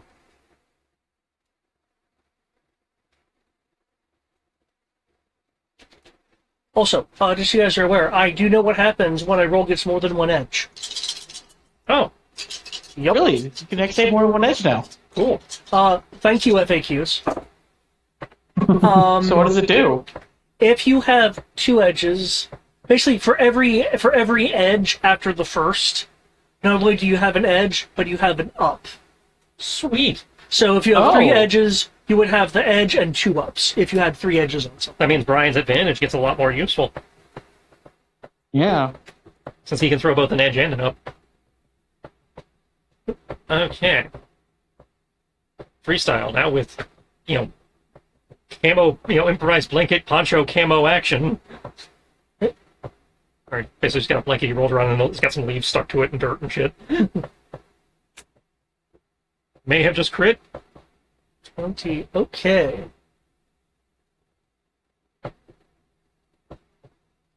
Okay, as you guys move along,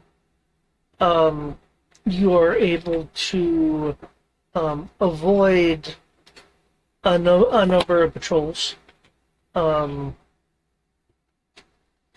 were just kind of like off in the distance, so they're kind of easy to avoid. Anyone that was aerial apparently didn't notice you, with the advantage of them being high and being able to look around a larger area. Though you notice the patrols do get a little more frequent in a certain band around the Cobra base.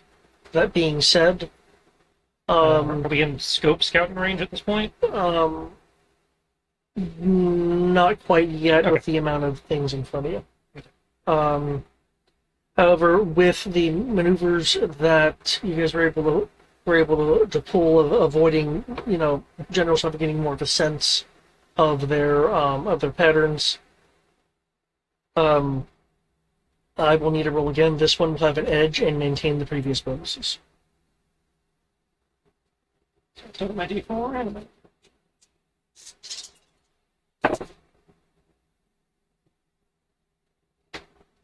saved by blue.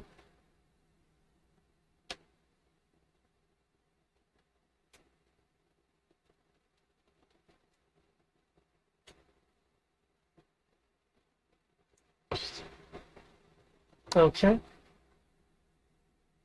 Just move on. I should have continued carrying that cardboard box. They never see through the box.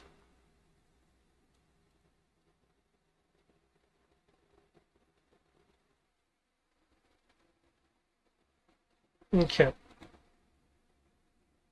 You're able to seemingly not get caught. No one's tried to firebomb you or claim that you're ditching your work. As you guys get to a break in the foliage and such.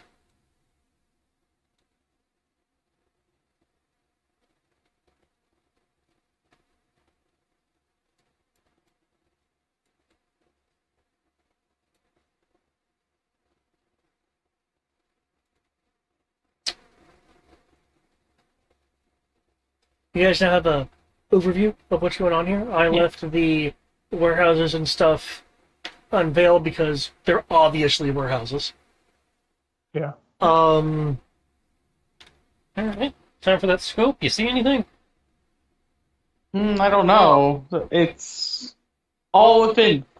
Oh my god, that's sad and great at the same time. I don't know how to feel about having a scope on anything nowadays.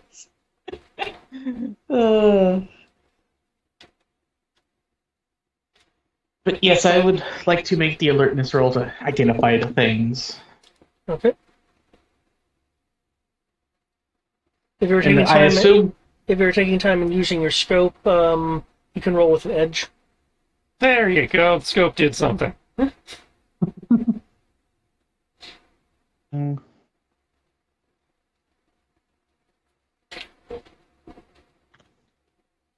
They actually did give me a skill for this, so I had to try to decide my own skill.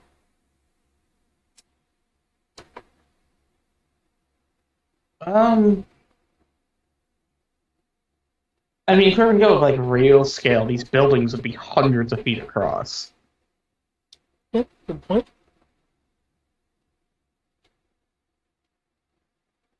I'm fine with it as is. I was just putting that. I was like, No, technically, these buildings would be. Oh, some of them would be, at least. I'm changing my skill.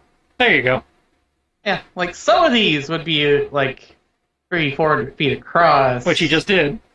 Yeah. Suddenly, range matters a lot more. A hell of a lot more, Jesus.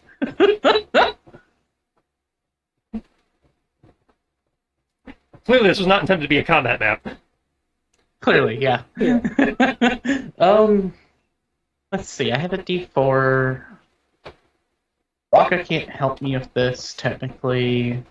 While he's doing that, it's like just looking out, and it's like, yeah, I'm sure there was a good reason for this, but would it have been easier to come in through the water?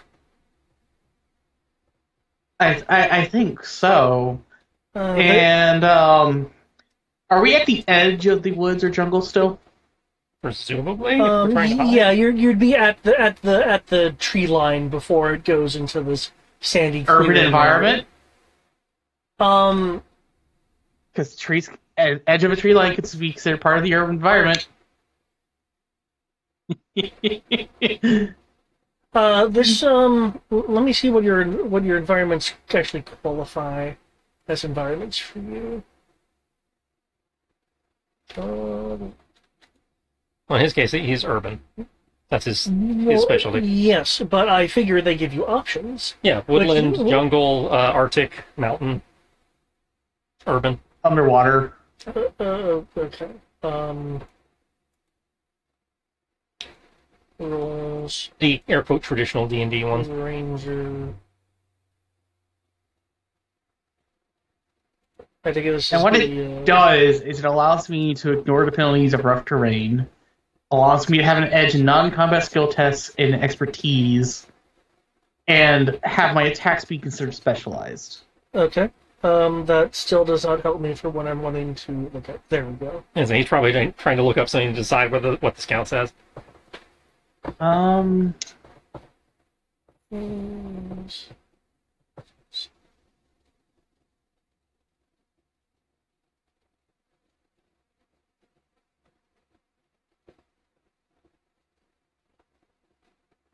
Because I wasn't sure like coastal was It might be. was the thing. I'm not I seeing don't it. recall I'm it not seeing being it here one. under the level 1 list.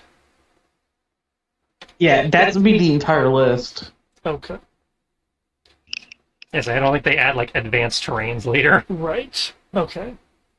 In that case, um, due to the due to the level of urbanization here, as you see, it's only a few buildings. I would still then count this as a part of the woodlands area. Dang. Okay. Can't get a second edge out of this for free.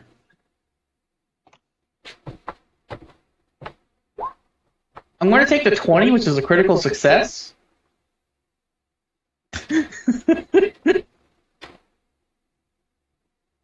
Okay. Oh, potentially a critical success. Okay. We'll find that. You'll definitely be able to identify this tower as a communications tower. Um,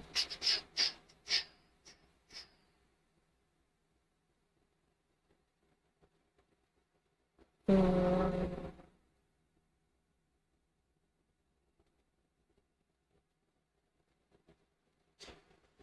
on Warehouse 2, you are you're seeing a number of emergency services vehicles, like ambulances specifically, parked at it. Warehouse 1 is things like primarily forklifts, things that would imply that whatever's in the warehouse is largely cargo related. Warehouse 3 has extra equipment on the top of the roof that you're able to get a good view on, that looks to be extra heavy duty AC equipment, perhaps. I would need a science or technology roll if you want to more properly identify what that equipment is.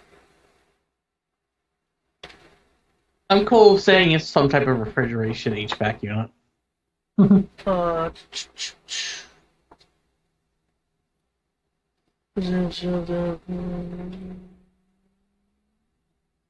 Uh, Warehouse 4, judging by the equipment you can see outside, appears to be some sort of heavy cargo warehouse, meaning like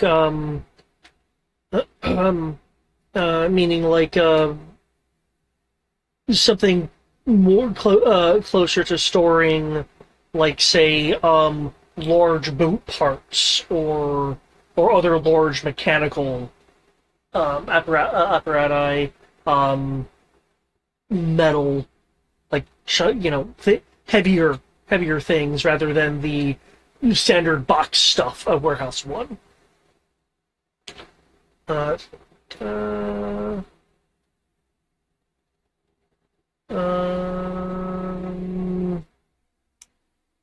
Oh, there was a freaking note here because I read it earlier.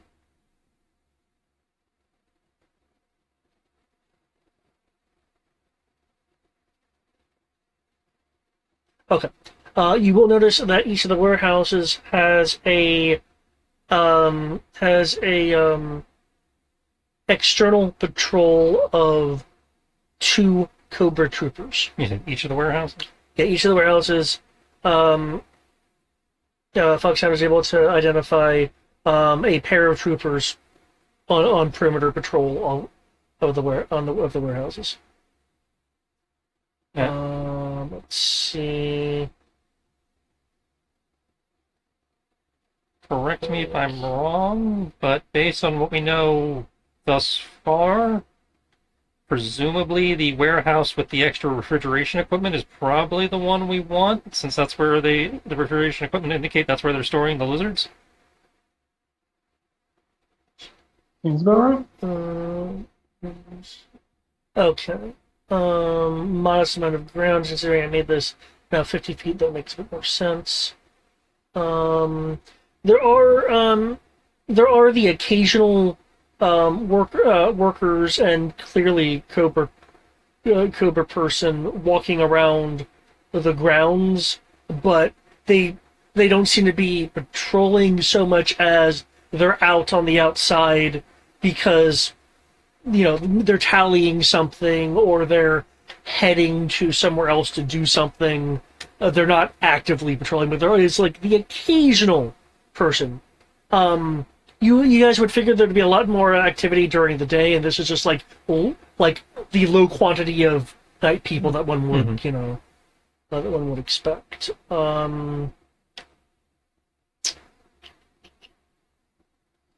see, those buildings would be blocking view of that. Be blocking view of that. In the distance, thanks to your scope in the water, you are able to see Foxhound warning buoys indicating that there is probably a coral reef or something that would prevent ships from coming in. Though due to the fact that you are seeing hints of a wharf, that is probably a part of a bluff.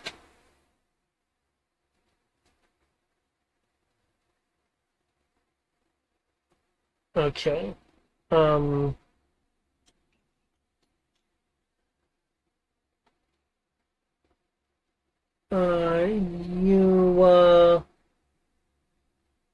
Again, there's buildings to be blocking that, so, okay. Dial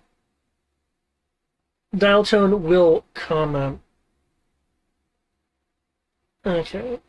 As mentioned, there's definitely a Cobra presence here. We can get past the fence and I can get to that comms tower. I can patch in with my HBT and be giving you guys a bit of radio defense, preventing Cobra from calling in nearby patrols in case anyone is seen, and if I'm lucky, I'll be able to get access to more information than that. But at the very least, I'll be able to do some control jamming for you. Okay. With that in mind, Foxhound, as you're the one with the scope, do you have any particular questions for me? Is there any... What's a good way of putting it? Are there any convenient gaps in the fence from lack of maintenance? Okay, that is a good question. We already know there's 2 people walking around each of the warehouse buildings. Yep. I assume there's no one actually at the comms tower itself. The comms tower does not have any active patrols around it. Okay. Outside of that, given that I don't have a weapon that can one-shot people, unfortunately. Well, some people do have 1 health, so... And success matters. Yeah, because if you roll high enough, you can do extra damage.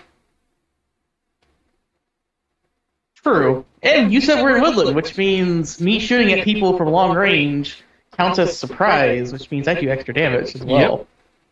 So technically you do 2 damage regardless. Given my expertise in these weapons, and what we're about to do, and the fact that I can maintain good cover from here while everyone else goes towards the comms tower. Yeah, you can keep us covered at least until we're inside, and then we can cover you while you catch up. Exactly. And to do that and make sure that I am less noticeable, I have a roll to make an improvised suppressor to last me until the end of the scene. Nice. How high are these fences? Good question. According to what you can see, and which can be reinforced by Foxhound, these fences, these fences are 10 foot tall with an additional 2 feet of razor wire. Also, the gate that you can see to the north there, you can partially see it. The scope makes it more focused. There is, in fact, a large red cobra symbol on the exterior of that gate. Subtle. All right, so we're jumping the fence versus going for the gate. Also, the fence does not appear to have any lack of maintenance. So, as I recall, rope was a mundane enough item we were just allowed to have that. Yeah. If you want like steel cabling, then I may question it. But yeah, regular old rope, basic, basic bitch rope. All right. I assume basic bitch rope and bolt cutters would be a part of a kit where you're meant to attack somewhere. I feel like bolt cutters might be part of like a breaking kit, B&E kit. Type Well, thing. we're being told to assault. Well, yes, You but expect razor wire and dead I'm just saying bolts. they made a point of telling us what they gave us already. Yeah, you were already given mission critical items because you can requisition kits. But yeah, if they felt that was a mission critical item, they would have assigned that. Yeah. That said, I'm not worried about bolt cutters. We've got knives and swords and shit. Yeah.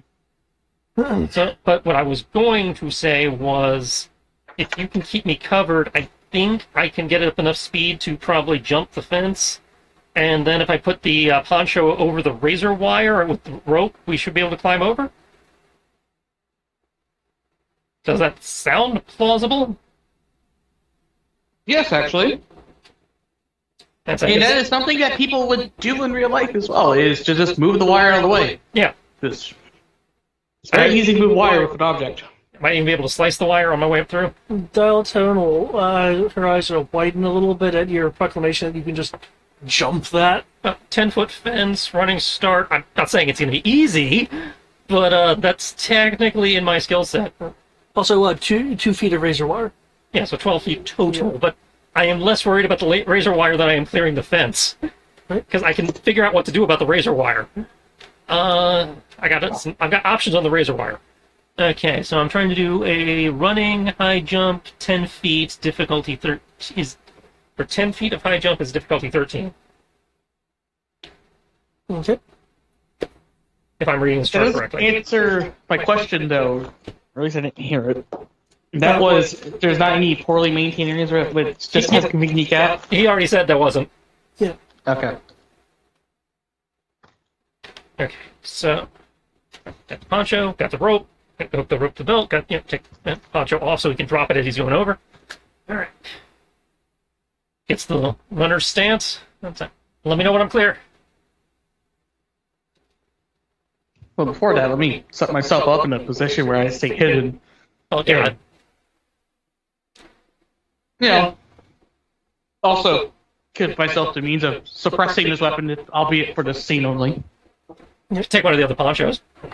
What was it, the pillow silencer? It's only good for one, but That's effectively my intent, is I'm trying to make sure that until we're inside... we've I also been have hiking for a silence. bit, so we probably have a couple empty water bottles or canteens. You could use those for one-offs. Because it sounds like you're using an ability to make it. No, I'm trying to scrounge up a kit using survival, which you can do. He's using Okay. abilities to get he has an ability that gives him extra damage when he's surprising them in this environment. Okay. But he's going, I'm trying to improvise, like, disposable, like, one-off disposable silencer, so if I have to shoot somebody, it doesn't immediately give me... Yeah, I'm trying to improvise the kits, which you can do with survival. Yeah, it's like you can improvise equipment with, kind of, sort of improvise equipment with survival. But, so the idea, like, taking one of the camo ponchos we made to make it a one-off silencer by shooting through the blanket. Like, making it an improvised suppressor, making myself hidden. And we know, like, Burn Notice and a couple other things have done the idea of, like, using a water bottle or whatever for, like, a one-off silencer. Okay, given your environment, Okay, I have a difficulty in mind. Feel free to, unless I miss it, make the survival roll. I haven't made it yet. That's why I was asking, can I do that? And while he's finding a good spot to set up for that, I'm finding a good spot to go, okay, terrain says this will give me the best chance to run the fence from here, kind of thing. Right? Mhm. You know, maybe a little bit of natural ramping from the sand or whatever. It's like, okay, that looks like the best spot to get up to speed and all that. Okay. My survival is a D4. I am also trying to hide. So that is infiltration.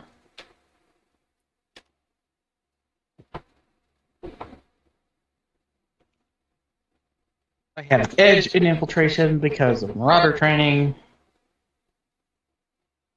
Oh, okay, I'm just reading that. No, because that'd be a DC 23. Oh dear lord. That makes more sense. Because the You base sure you can do DC, that? it's the base DC plus the distance I need to cover. Yeah. Probably. 10 plus 1d4. I got some ups that come in here, so I'm And your specialized, which helps. only so much. I have all that. I don't get any bonuses for survival in this case. I'm not going to use my one adaptation point for this.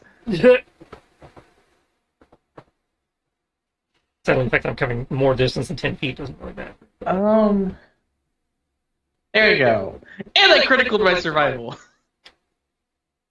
I have 20 to hide myself up here. Okay. Wait. Okay, because you critical survival and you beat the difficulty I had in mind for the area. With that critical, you've made something rather robust. It will last 2 scenes. Oh, wow. Look, yes. It's a Christmas miracle. I have a suppressor. Any Venom, is there anything that you're wanting to do? Right.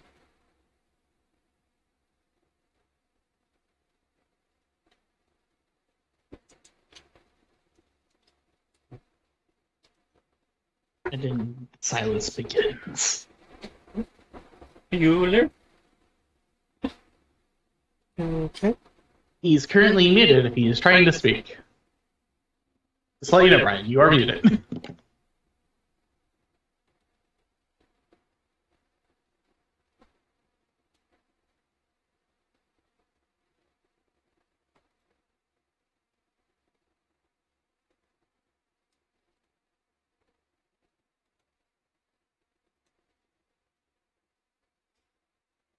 Okay. Hopefully we'll be able to get in contact with us again. How's your jump gonna go? Okay, well. So. Kind of hoping I'd have him for backup. Alright, so. What we're going to do is I would like to spend a story point instead of a normal point to activate my Reckless Abandon. Because I am being, kind of reckless and stupid trying this. Gotcha. So that I will get the 2 ups to, strength stuff, which includes the athletics since I'm jumping. Yep. I don't know, since I've taken the time in prepping, if this counts as a, something that would give me any kind of modifier. Because you expressly mentioned to me that you were looking for good vantage points, raises in the area, you'll get a further up. Okay, so that's 3 ups. So D6, 1 up becomes D8, 2 ups becomes a D10, 3 ups becomes a D12. Alright.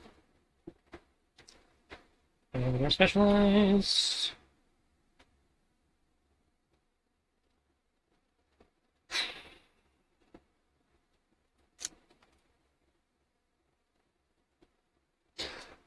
I do have an initial question.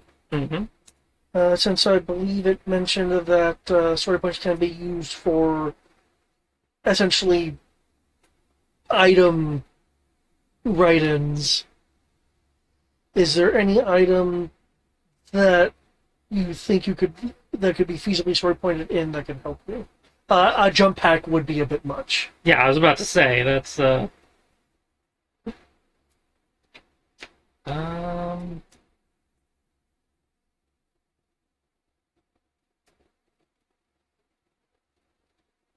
can't think of anything that I could write in that helps with a jump.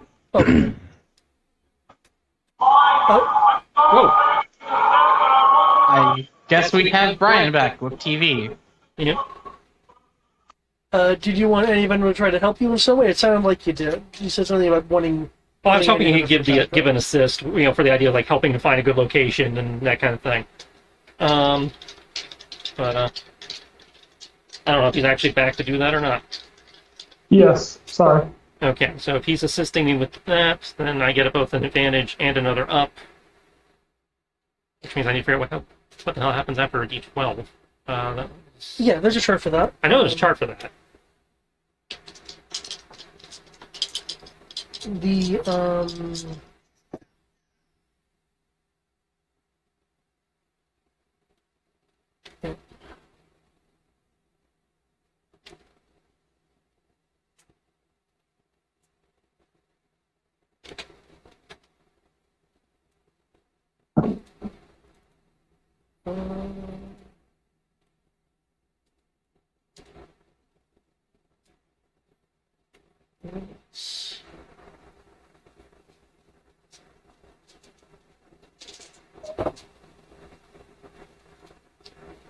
there we go. See what comes after D12, 2d8.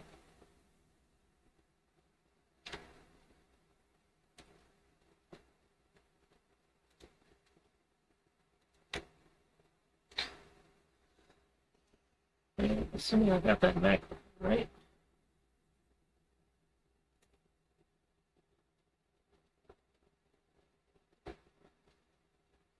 Alright, so what he's doing, get down, wait for the go-ahead from Foxhound, make the dash. As he's running, going to... Pole vault? Pole vault jump? No. Pole vault jump, is not parkour. As he's running, he takes the short sword off his back, unfurls, and chucks the windmill to slice the razor wire. Alright. And he's going to take his, leap, grab, pull, vault, leap, try to grab the top of the fence and vault himself over, to dropping the blanket as he's doing so, and then touch down on the side in time to catch the windmill. Okay. I didn't think I'd have to look this up, bring this up this soon. Okay.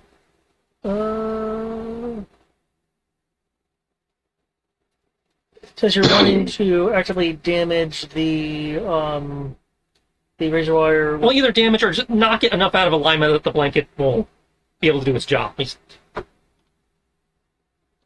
Okay. trying to improve the safety of throwing the blanket over and doing what they're trying to do by using the windmill.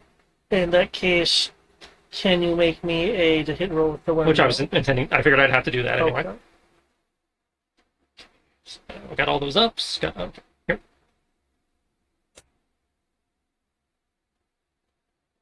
That definitely did not work. Oh. Because it did not actually have the skill. What did I screw up?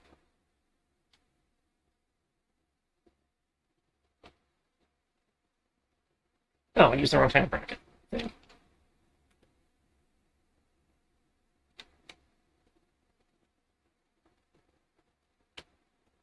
There we go. I think that's what I'm using. Okay. And this one, keep this one 4, and let these one out. Okay, that time it worked. Okay. Looks like 24 is your highest. Yeah, 9 is the highest, and that was on the D12. So not a crit, but 20 is the. So 20 is the run jump thing. The 24 is the shuriken. Okay. That means I missed it by 3 points. Missed it by 3? Okay. Is there anything I can do about that? I don't. Because I didn't roll a 1, I don't think I can do anything about that. Reroll a skill test. Reroll to specialize. Reroll any dice result. Any dice result. That'd be the D2. That wouldn't do me any good. There's a distinction, though. Okay, well, I missed it by 3, which means I'm 3 feet short, so that gets me most of the way up the fence. So, Okay. Here's what's gonna happen. You throw your windmill. It goes flying, slicing clean through that section of razor wire. Most certainly making any climb easier. And you make your run jump. yeah, it's 3 feet short would still be enough. I might be able to reach it with my hands. Yeah.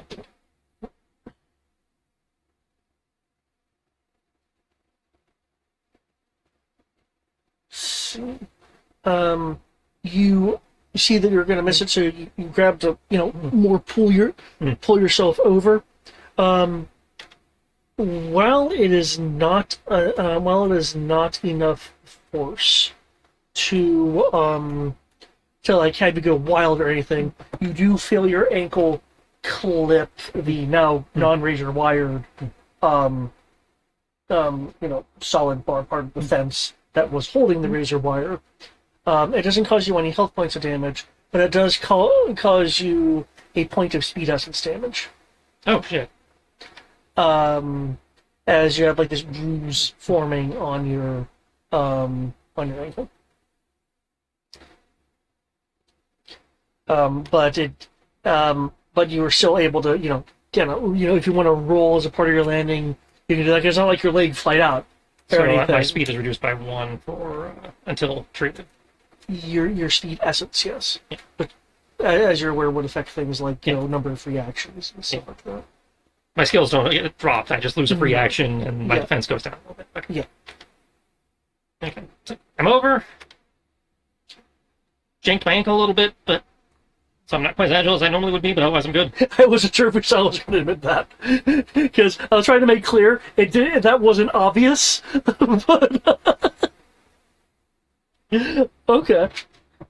Well, it went from you can't. There's no way in hell you can do that to yeah, I did it. I jinked my. That's why I say it's like he's downplaying. It's like yeah, a little bit, but I'm clear. We're over. Tosses the rope back. It's like we're good. Secures it, down, and it's like we're good. With the rope and the cleared area, anyone wanting to climb the fence in that zone can make an athletics or an acrobatics check with an edge.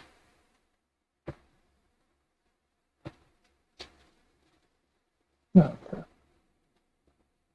And he's definitely dealt with this kind of thing before. So while they're doing that, he's doing very basic. Just make sure he doesn't make it worse, like rap type thing. Oh, yeah, I know. Freestyle is badass with the parkour, but I would figure athlete injuries are just right. It's like I've done this. I've had this kind of injury before, so he's just do again very basic, just field wrap, just make sure he doesn't twist it or something worse. So it's like not actual first aid, just preventative maintenance while they're coming over.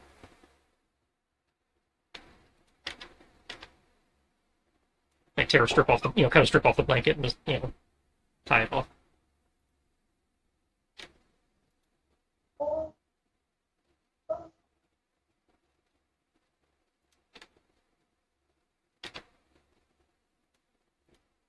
Well, it's a good thing that you made it.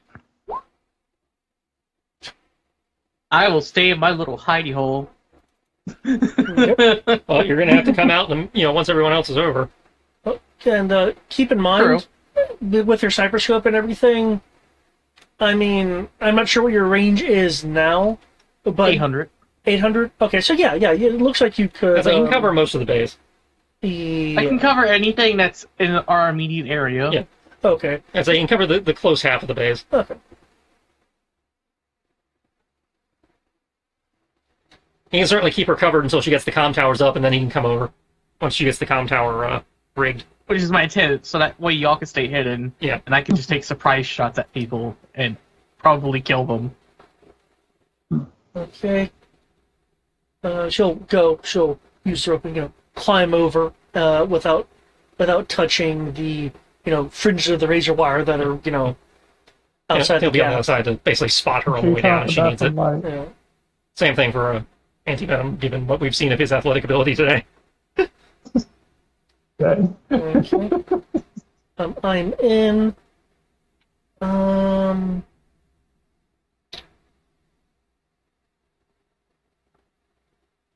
looking here. Okay, I do have. I can jam their comms. Okay. Their external sirens are electronic and tied into the system, so they won't be able to trigger any manual intruder alarms, at least from what's running through the comm tower.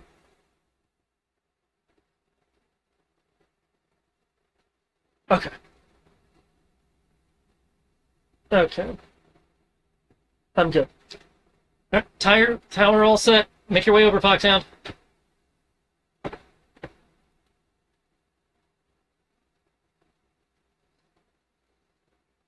Any event, if you're wanting to climb over, it's athletic or acrobatics with an edge. Okay.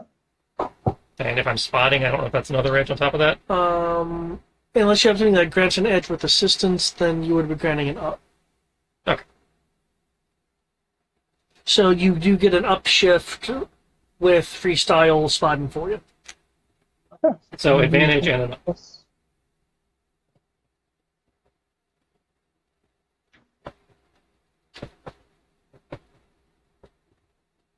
dun, dun, dun, dun, dun, dun, dun, dun, dun, dun.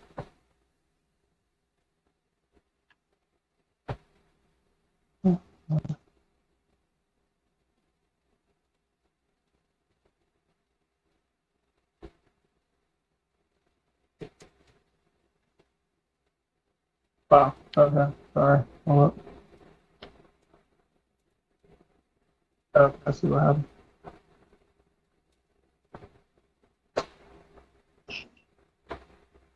Oh shit! Super critical. Finally. Super critical. We can't do it on twos, but we do it on Saturday. Okay. You climb over just fine. All right, Hey, Foxhound, you're up. almost made it look like it was easy. So you're on your side of the fence. You're on Read your that baby, side of the Bjorn. fence. Really? I didn't even get an opportunity to shoot people. Oh well. You can maintain your position with your range. You know, you could possibly shoot through windows. I don't know how I would much, like to maintain my position until I have to move in. well, given the distance, if by the time you have to move in, I don't know how much help you'll be, but okay. I guess Anti-Venom and I'll do this on our own. Nah, that's a fair point. That's it. Oh well. I'm just pointing out that there would be a benefit for you staying Okay, in well, your position question. if you wanted to. Which warehouse is the one we think was the refrigerator warehouse where we figured where the lab probably is? The refrigerator. My list of Because warehouses. there was a warehouse that had like antennas on it, and then there was a warehouse that had the refrigerator. equipment. The super duper AC looking equipment. Yeah. That is warehouse 3. Okay, so yeah, you can cover where. If we're just doing warehouse 3, we are still in your range. Can you actually? Where's the one that looks like the command center?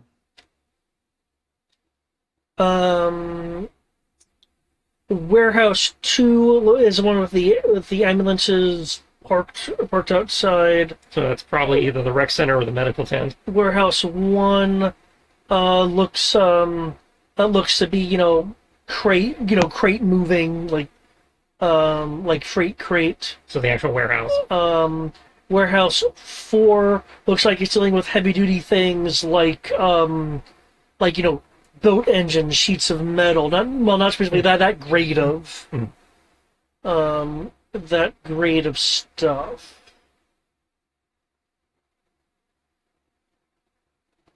By the way, with your scope and everything, you do see the occasional worker pass a window in these warehouses. Well, workers are civilians for the most part, so that's... Can you see anything of, do you have any good vantage points in on Warehouse 3 where you'd still be useful out there? No, because they would be running in from the other side of the building, so...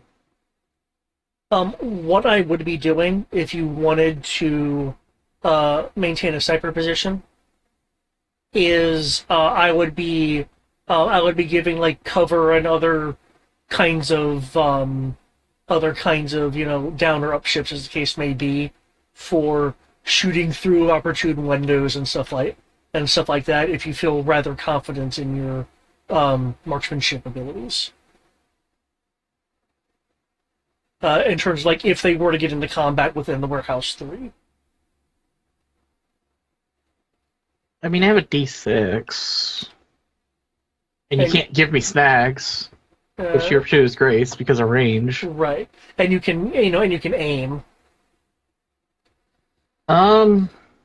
So it's your choice. I'm just kind of letting you know that if you want to play sniper, there's some downsides for shooting through windows and stuff like that. You could stay here and perform that function for at least that kind of area if you wanted to. I feel like doing that for this, at least this first part of it, yeah. Okay. If you're okay with going in there with only one other person. Chris? Yeah, because Dalton's having to actively stay at the tower to, actively jam, alerts and things like that.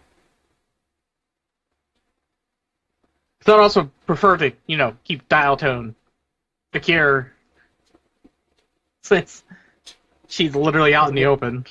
Well, you outrank me, so it's your call, but my preference would be to have you at my, actually have you physically present, but your call. Fuck it, I'll go inside. Yeah. Before we do that, though, can we at least get rid of the patrol that's patrolling the building? Because you have So I can at least enjoy the benefits of being hidden. If you want to clear the patrols and whatnot, go for it. Because you have a silencer and the range, are you just wanting to peg the patrols in Warehouse 3 or all the warehouses that you can see? I prefer to remove as many patrols as I can feasibly, yes. Just let us know where you're doing it so we know where to grab the injured and stash them. I'd start with the closest building, Warehouse 3, then Warehouse 2, then Warehouse 1. I'm not too concerned about the other side of the compound. Mostly because it's out of reach.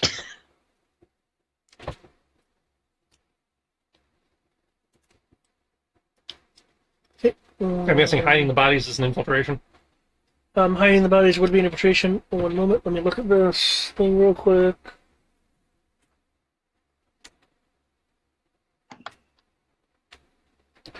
Okay. We're gonna have to deal with those patrols anyways. Because you are hidden, you do get an edge. So I get an edge from that. Yeah. I get in...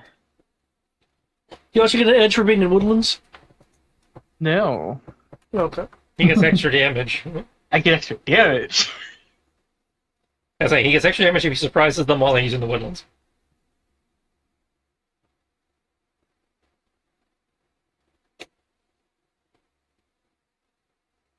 Hey, I possibly crit that.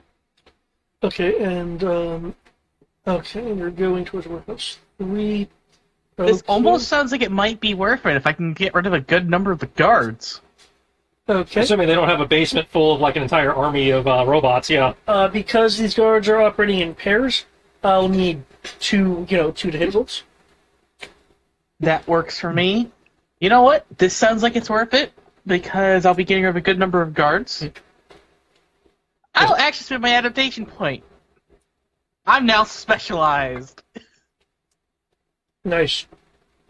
We're having a plan, Let's we're see. using the plan.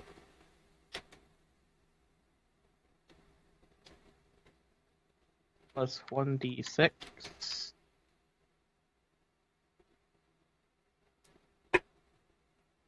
See, I don't have it. And you said I have an edge as well. Yeah, because you're attacking and they don't know you're there.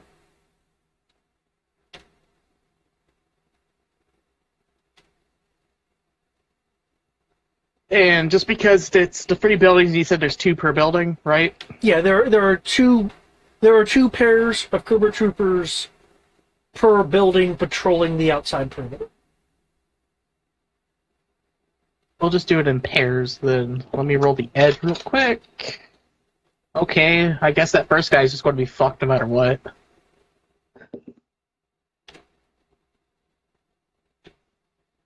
Let's see. 13, 18 is going to be the second guy. And because I'm specialized... I like how them all looking the same gives them the unrecognizable perk. I mean, that's the point. Yeah, unless you memorize eyebrows, identifying individual Cobra Troopers can be difficult.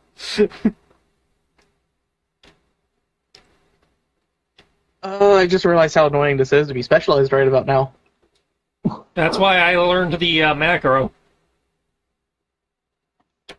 for it. It's the alternate function of the bracket key. Oh, talking about the curly cues? Is that what they're called? But you do that, and then you do the die, comma, next die, comma, next die, comma. So 1d4, comma, d2, like d6, comma, d4. Yeah, and then when you close the brackets, do KH1.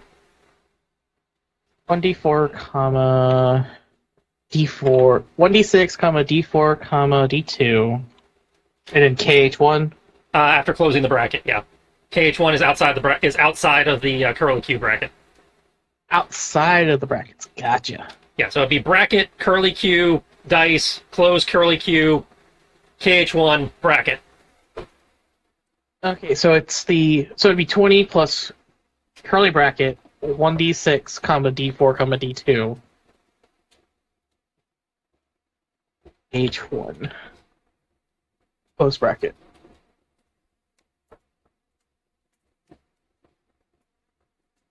One moment, because I am going to do this.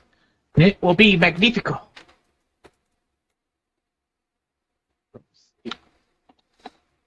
Okay. Okay. Any event, if you are joining on the Getting to Warehouse 3, I will also need a Pliskin infiltration check. Oh, the infiltration check was for hiding the bodies. That's Oh, that's right in mind. Yeah. Okay. In which case, I will need an infiltration check for you as well for the approach. yeah. I figured you get that. I just wanted. Unless you're just wanting to walk in the open. No. I was just worried about hiding the bodies first, Yeah. which I figured was a fair assumption that Brian was assisting me with, and then Yeah. and now we can do the actual sneaking. Alright, yeah, suck at this, so here we go. So a 23 against their toughness by default. Because I am beyond 200 feet. Okay. You cause 3 damage. I will assist you, Brian, which brings you up to a D. Brings you up to a D2. Okay. So hold on. The 23 is a critical on the... Nah, no, it's not. Okay. But it's a 23 and 22 against their toughness. 22. They take 2 damage. God damn it. I'll just take that skill up then, and Okay. As you guys, is that the thing where you have to redo the check, but better? if they fail the check, I can immediately, or on the next turn if we're in combat, attempt the same check with an up. Okay. So since we're both wait. trying to sneak, and he's clearly stepping on every dead cat between here and there, obviously I have to prove I am the superior sneaker, even with my janky-ass ankle. Or at this point, it's like, oh, he's knocking everything over anyway. He just like kicks over one of the steel drums, flips it over, puts it over, and Metal Gear's this shit. Awesome. This is awesome. And since I, in theory, crit that, because that is a 4, I don't know if I can offset Brian a little bit with my crit bonus. Not that the DC should be too high, since, Eric killed everybody within earshot.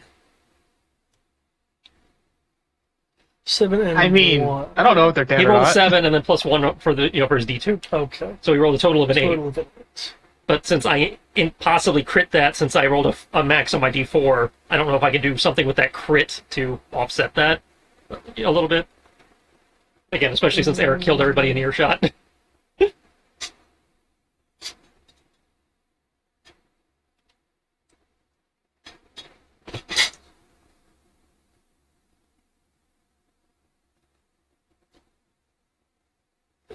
Okay. Because you crit.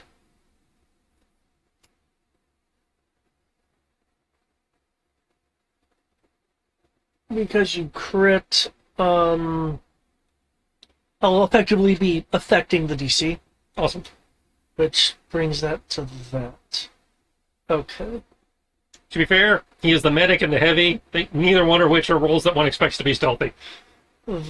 Even though Antivenom is causing a little bit of, that looks odd for anyone who maybe glances out a window or something. Thanks to your critical, you were able to cover for that. As I see people going out the window to look at him, so he comes over and knocks on the opposite window, so they turn to look like, huh? As you're approaching, and the guards are beginning the Cobra troopers are beginning to turn the corner, like in the shadow of the building.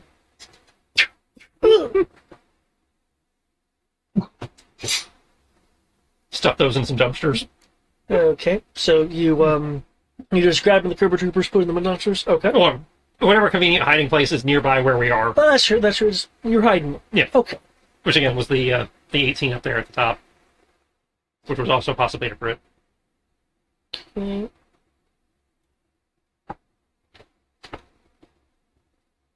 The advantage of D4. Easy to crit. Can't roll high, but easy to crit. Yeah. No, possibly crit, considering how they do crits in this.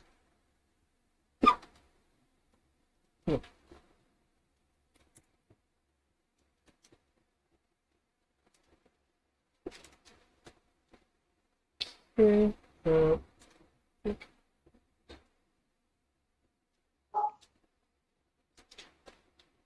Hold on for a second. Okay. Using my Joe notes to keep track of things you guys do. Okay.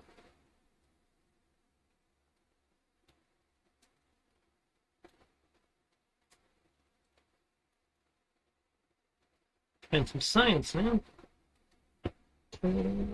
Let's see. Hey! I know how to roll advantage with stunt points. Wait, what? The Joe macro that they do for special dice, especially, also works for if you're rolling in the stunt point system. You need to separate two groups of 3d6. Oh, nice! As opposed to having to do that slash thing we've been doing, or the parentheses thing we've been doing. Okay.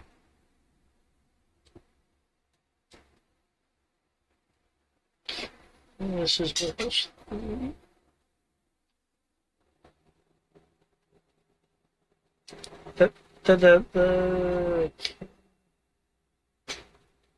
which one else is... Oh, it's 2 sets of 2 Cobra Troopers.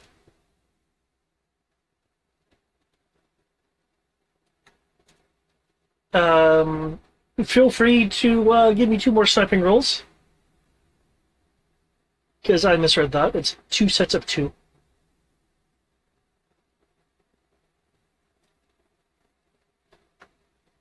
Shoot him Did again. I hear that right? You said make another set of sniping rolls? Yep, snipe again. Yep, because I misread that. It's 2 sets of 2 per warehouse.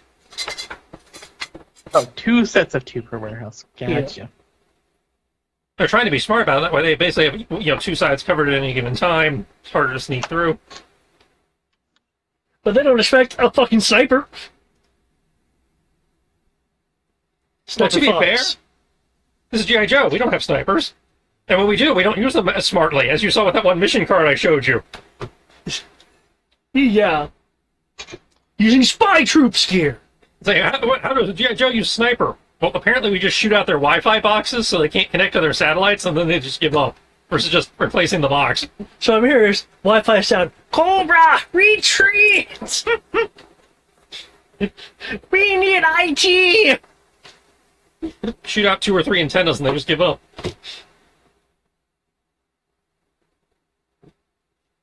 I'm not sure why you'd use anything. Why you wouldn't use something like a missile or drone or anything else to take out antennas, but sure, drop a guy into the jungle with a sniper rifle, make him hike 1.5 miles or whatever, shoot out a couple of antennas. So a 22 and a 23. Again. Apparently. Stuff.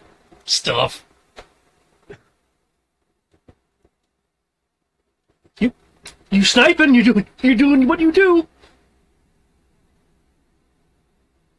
Okay. And then once we, I say we just deal with all the guards on this side of the area, and then we deal going inside. That's what you What do said you you were think? doing, so... Yeah. So, if you want to break it down by, like warehouse 2, your shots and damage, warehouse 1, your shots and damage, kind of thing. Yeah. As you already said that's what you were doing, so by all means. So yeah, feel free to just re-roll that. For any venom and I already made, in theory, made the rolls to stash the corpse. So. freestyle, there's equipment around. You can. Yeah. You can test corpse. I assume they don't have anything of interest on them. They're just basic. I got a handgun, I got a rifle, I got Cobra gear. That is a good question. They have a combat knife, a rifle, their Cobra uniforms. They do these Cobra uniforms have been fitted with weather gear against heat. Anything like key cards, keys, anything like that? Yes, actually. Ha! Each of those Cobra troopers have a key card on them. So I'm taking all their key cards, so that if they wake up, they can't come after us easily. Also taking the ammo out of their weapons, Okay. so I can pocket the bullets for Besem ammo, Gotcha. and we got the rifle mags for Eric when he catches up with us for Besem ammo. Yes, Okay. I know it doesn't matter, but if I say I do it, then if somebody actually, reads this or comic or watches the show later, it's like, why do they have infinite ammo? So clearly it's because Freestyle's been taking the ammo off people. Okay. The real question is that you need to ask is how is it all fitting in these guns, and they're not all, nobody's using the same shit. Loading ammo. Huh? Oh, yeah. Effectively neutralizing their weapons and taking their key cards so they have a hard time chasing us if they wake up before it's convenient.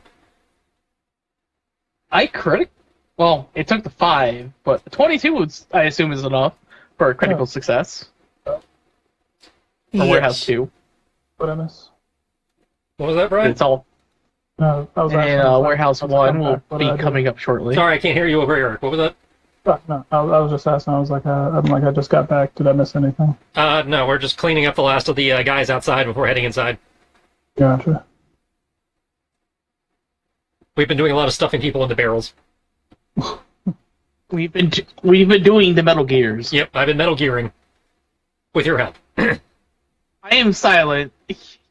Yeah, you're quiet. You're and- big boss.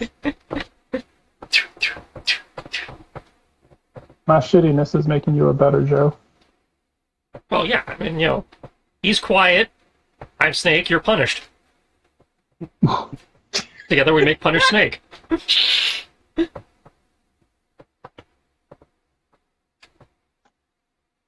Thankfully, he can actually talk, so it's not just the whole damn time. Oh. I now, do we not don't- miss that. I do not miss that. I only, don't miss the part where people were abusing it.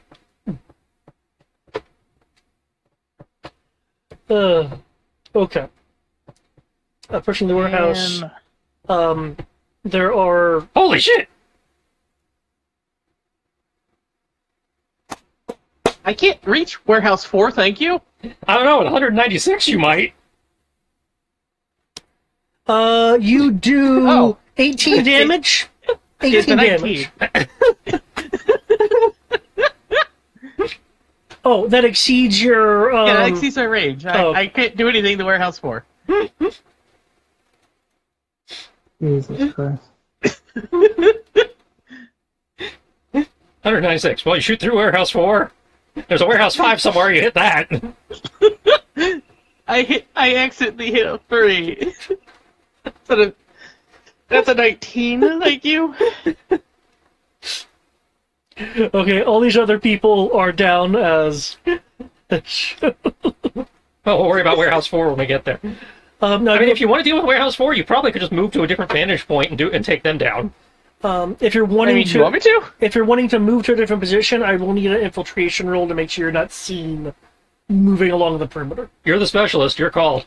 Also, when you were hiding the bodies, was that just for Warehouse 3, or are you actively wanting to go to the different warehouses? My intention was that he was telling us who he was dropping, and we were, stashing them as he was dropping. Okay, and I wasn't sure if I needed multiple rolls for that, or whether I could just do one blanket. because you're moving from layer 1 to layer 2... Actually, no, that's depth inside. This is still technically layer 1. So Yeah, we're just going around, You don't need to worry about that. I'd say in theory we're still in the same area. If I'm reading that right. Okay, then I can use your initial infiltration test. Then, yeah, Which was the you're 18. good. Yeah. You're good. Oh, no, I meant to, for moving around. Oh, okay. Yeah, that would be the 23. Yeah. with the crit. So, yeah, you're able to move around and go... Oh, I have 2 edges, and that means I also get a 1-up.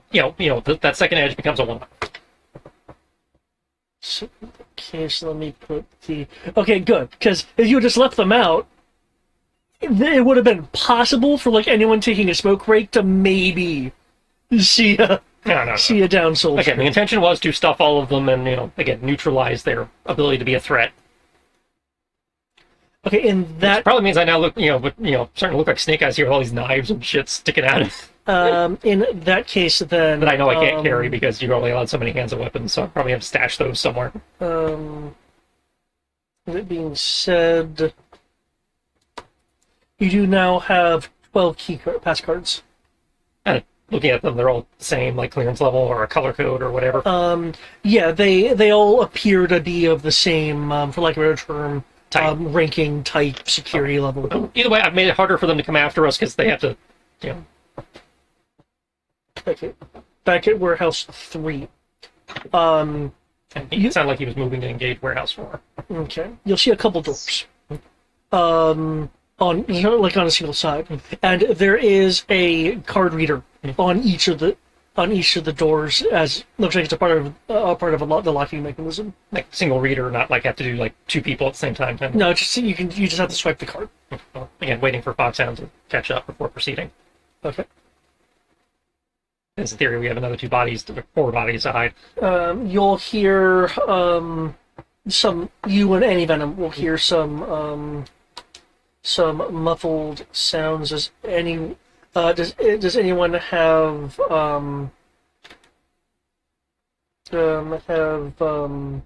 like Spanish or Portuguese?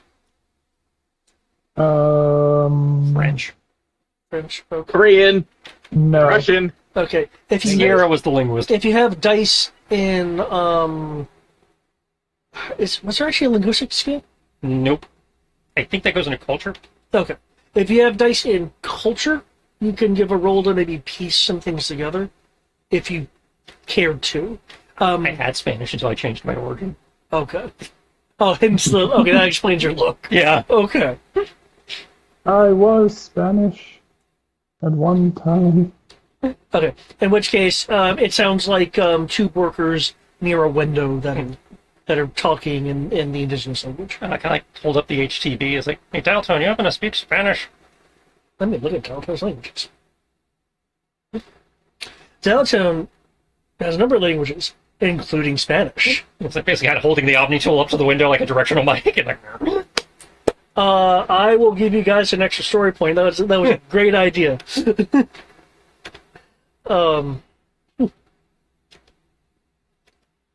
Okay.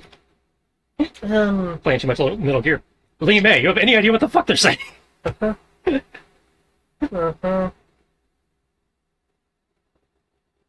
Okay.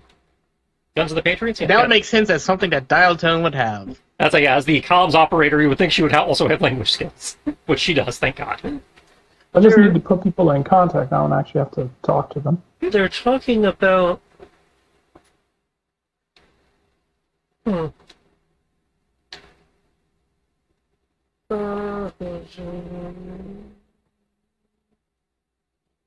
Okay.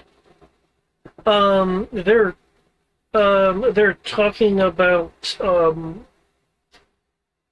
well, they're wondering why this dock area has equipment for cryotherapy.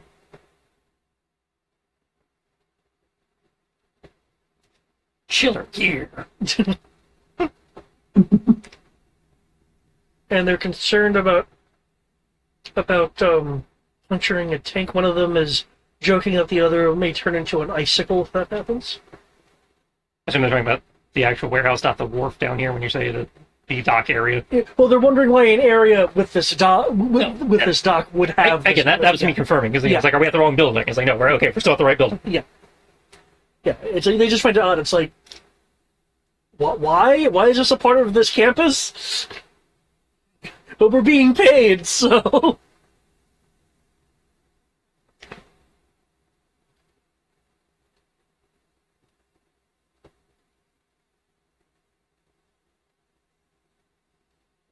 Okay. Well, clearly, they haven't realized that Cobra's gotten into the dots business. Did I miss a infiltration roll to change your positions? No, he hasn't made it yet. Oh, okay. And you told Brian and I we didn't have to. Well, yeah, but I thought Foxhound was going Yeah, he just hasn't posted it yet. Okay. My infiltration's there. It's a 21. My first shot is a 21 with a crit. The second shot is a 21. Huh? Am I missing Yeah, something? no, that's... Oh, I see the 21, 22, and 22. Yeah, it's a 22 twice, Oh! 21 twice, and then my infiltration. Oh, yeah, it all blended in there. Yeah, I see it Okay, now. so 19, 21, 21, 21. Yeah, so the 21 Okay. is the 21 is his infiltration, and then yeah.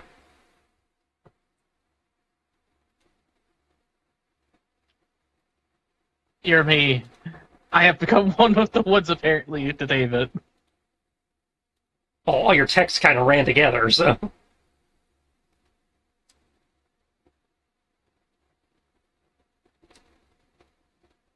Well, that's closer than I expected. and then you get shot in the face, and it becomes a 0.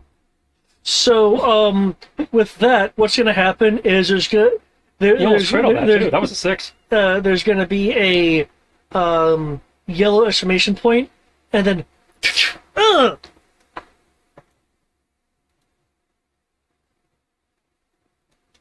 You know the hilarious part of this? and putting bodies. I get 2 ups to hiding the bodies. Oh, really? Beast of Burden. At second level, you gain 2 up on all might rolls to push, pull, drag, or lift. Nice. But you get ups for hiding bodies. Well, I get ups for lifting, pushing, pulling, dragging, lifting, physical labor.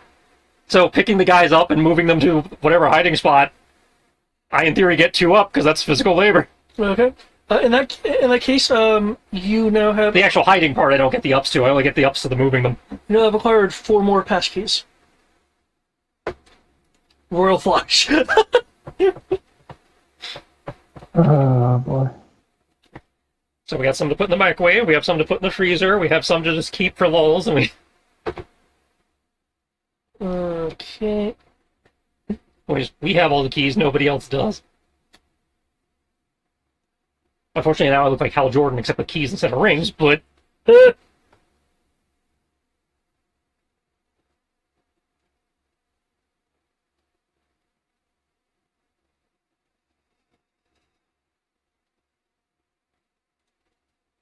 Okay. let's go get ourselves a Barbasol can. Okay, so is any of them going to be entering the warehouse, and is Freestyle going to be entering the warehouse? Once Foxhound catches up with us, I assume we are all entering the warehouse. Yes. Okay. In which case, Foxhound, if you're wanting to climb that fence, athletics or acrobatics roll with an edge. I'm just climbing and I suck, Athletics right? or acrobatics. You don't have to roll, Brian. You're already inside. Okay, cool. As Eric is catching up with us now, so he has to roll to climb the fence like we did earlier. And since this is still the same scene, You get the up, double up. I get the double up. That puts me at 18 plus early bracket. Well, actually, no, I don't get curly bracket. It's my athletics is a D4. I get it from having it be a woodland with my adaptation, and I get another one because of what we prepared to do. So my D4 becomes a D8. Man, this is going to be a token roll at this point. Let's see. We're working as a team. Oh, I agree.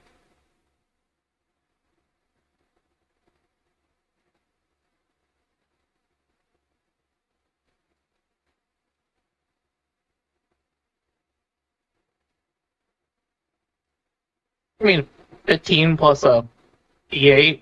That's 5. 20. It's a respectable 20. No problem. Whoop. Okay.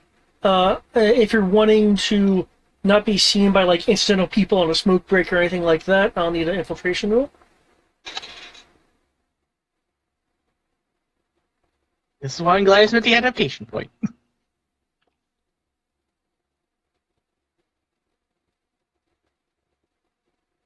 And plus a 1d8, because I have a d4 in infiltration. I get an edge because of Marauders, adaptation with second edge. YouTube.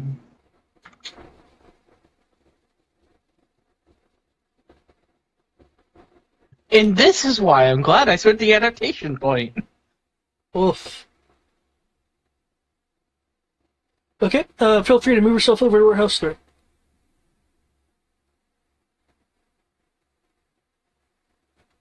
It keeps defaulting to my sheet having 3 HP.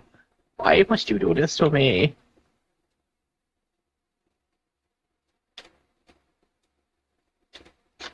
We're up there now. Catch up. I has the dog on me. I just decided to carry the dog up. You can probably put him down now. I'll probably put him down now. And I'll take a key card at random and swipe to get us in, making sure that the guys are kind of like right there when we do it. But yeah. Right.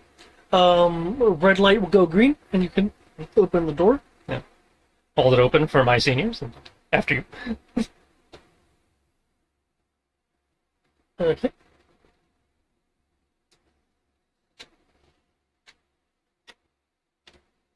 You guys go in. There are some.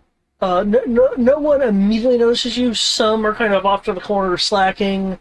Others are carefully moving pieces of equipment, or like labeling containers.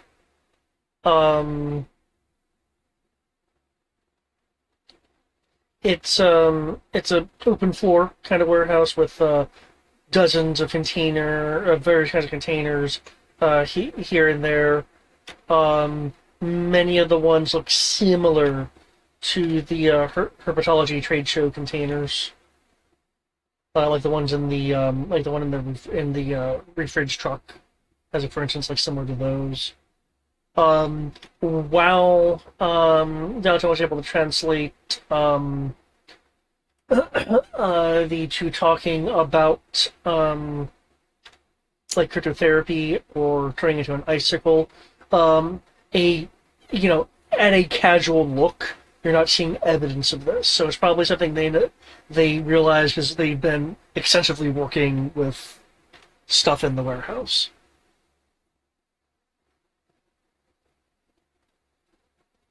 Okay. Well, where are we going, guys? Well, our job is to assault this place, so I say we take every single building one by one and find out what's here.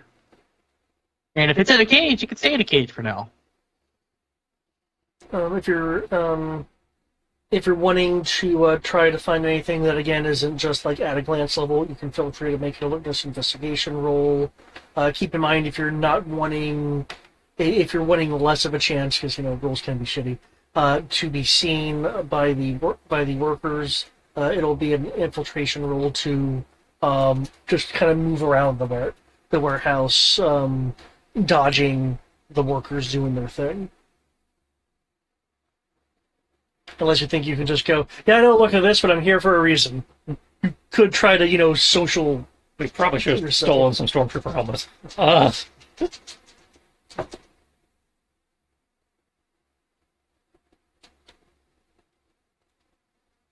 I'm good. Okay. Oh yeah, that's definitely high enough. In the case of free cell, you can bounce around and climb around boxes and like a dock worker will turn a corner and you'll Batman up to a crate and they'll pass down below and you can do stuff like that with that roll. This was definitely Sierra's part of the mission, but I got this. Why? Because she knows Spanish. She knows Spanish, she actually has infiltration, she has all the social skills to bluff if she gets spotted. I've got a D2 in sneak, which is not terrible, but It's not good, but not terrible. for a level 2 character, it's alright. It's definitely not my specialty, but it is something I can do. Yeah, speaking of level 2 characters, the difficulties that I'm seeing here so far feel like they're, like, I don't know, level 2 to level 4, there's a little bit of a range. So, Okay. I don't know what you two are doing, but apparently I'm scouting the room. Yeah. Which, scouting is kind of part of my thing, so Yeah. that works. If you two want to stick by the door, you won't need to roll because people at the moment aren't going to be going near the door. If you want to look around, then you're going to need to make the same kind of rolls you did. I'm going to be doing the same thing so that I can be a sneaky. What will we have to roll? If you're investigating alertness, and if you want to investigate without being spotted, it's infiltration. Okay, I will attempt the infiltrations. And so you can just stay hidden by the door and wait for us to signal you if you want to. That is true. I can do the alertness. I can't do anything else. Well, you can try spotting stuff from where you are. Okay. I really do feel, even just from this, that I do definitely get the feel that you guys are actually operating as like a tactical team. It's like people have their specialties. People are supporting each other. Yeah, it's. Okay, I'll keep an eye out I'll try to keep an eye out looking around where I am see if anything else shows up. It's like I tried to build people so that we had most of the skills covered between the four of us. I just got caught off guard by that one really weird way they did that check. Yeah, and I'll let you, and because we're past that, I'll let you know right now. It'll essentially roll for encounter chance. Oh, okay. That's different. That's a weird way of doing it, but okay. Yeah. Oh god. Oh man. I love my dice. Hey Tristan, you want to be good at something else? I've already made my roll. Otherwise, yes, I would happily take the 1-up. I mean, I haven't made my rolls yet. But Well, yeah, but you don't get the 1-up if he fails. Right. Yeah. I'm not saying No. I'll say we need to coordinate so that I can know to fail so that you can get better. And so you guys have military origins. My origin says that when somebody else fails, I can try to make the same check, but with a 1-up to make them look bad. Oh, so you just ego all over to everyone. Yeah, it's called antagonistic. And the ability is actually straight up called 1-up. I was like, I can never let it. If there's one thing you can never let pass by, it's the opportunity to show someone else that you're better than they are. Anytime one of your allies fails or fumbles a skill check, you may immediately, or on your following action if in combat, attempt the same skill test, but with a 1-up. So, And in I feel theory, like according to something that David, this stacks. So if the whole party fails something, I get massive up. I do want to caveat on that. If it's the same, Yeah, it has to be the same thing. Yeah. so I have a question for you. Mm-hmm. Because of where we are and what we're trying to do, let me make sure. Okay, this is once per session. Do I want to do it for this session tonight? What? Well, David, the session has about 30 Would it sec- be 30 better minutes left for in it. us to remove anyone and everyone to make sure that they don't wake up, and if they're civilians, just knock them out? I'd say those are all civilians in here, it seems like. Or would it be fine to just leave them to do their own thing, knowing that they work with Cobra? Well, near as we can tell, they're just civilian contractors. Because remember, Cobra has legitimate businesses. and as a backup organization, they don't mind putting civilians at risk. Yeah. Which is why I'm asking the question. Would it be more appropriate for us to knock them out and just put them in a corner so that they're nice and safe and out of the way and don't cause problems? Because they just happen to see a dead Cobra Trooper As I'll I probably go under- report it to them. As I understand it, as G.I. Joe operatives, we are not supposed to assault civilians. Even to just judo chop them and quietly put them in the corner so they're not in harm's way. I mean, okay. to me that sounds justifiable, depending on the situation. Well, I'm not the one in charge, so I'm not the one who has to justify it. I am just playing devil's advocate in that regard. I'd also point out if we start judo chopping people, there's a chance that somebody's going to raise the alarm. Yeah, that's a fair point. Then, If you want to get them out of I will harm's not way- ask this question to the GM. I recant that statement before you have a chance to answer, David.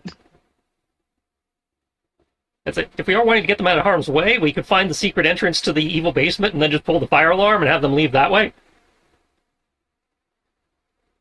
Yeah, we should probably find the evil basement. Or, since dial tone's in their radios, you could maybe put something out on the PA about, I don't know, somebody's birthday at the whatever, at the common building or whatever, and they all go get cake that doesn't exist. Yeah. Dial-tone could attempt like that request, though keep in mind, if it fails, that would raise suspicion. Doing anything on the PA is going to raise suspicion. Yeah. Doing anything that draws any attention to us obviously raises suspicion. I'm just saying, it's like, if we're worried about getting them out of here, right now we have no reason to believe we have to get them out of the room. I do want to remind you guys, That I it know is of? nighttime. Yes. It's also nighttime. They are the graveyard shift. in that case, I say we just, okay, I'm chill with, ignoring them for now. Yeah. In that case, we want to do... I will also do the infiltration and the alertness. Yes. Right now, thanks to what you did outside, I'm pretty sure this is the safest place for them to be. Ironically, you were probably correct. Because everybody outside is unconscious, and even if they weren't unconscious, they can't get inside because we have all the keys. With a 27 to infiltrate and a 21 to also help find things. With Freestyle and Foxhound moving around and Cold. and investigating stuff, you're able to find amongst the Attic Lance equipment here that there are cryotherapy, refrigeration, and liquid nitrogen-based storage systems in this warehouse. Liquid nitrogen? Damn. I know it's not how it works. I'm just like, dip. Now I have cold damage. I'll hit you! Shatter! What happened? You superposed your blade. Fuck!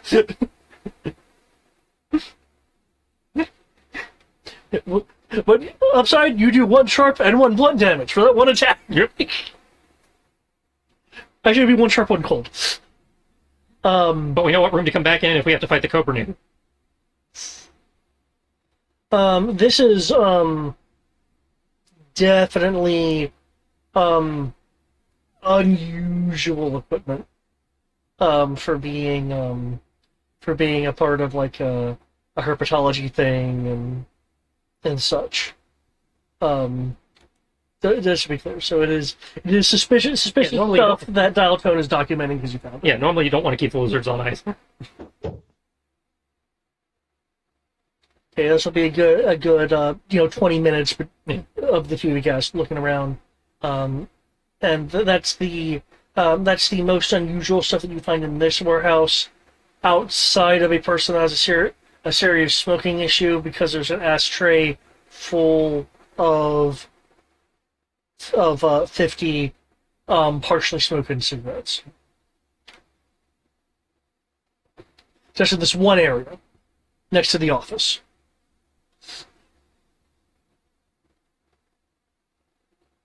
Just while we're sneaking around, sweep the pad around, see if anybody comes up on facial recognition that might be important to explaining what the fuck's going on here. Okay. Since it can do that.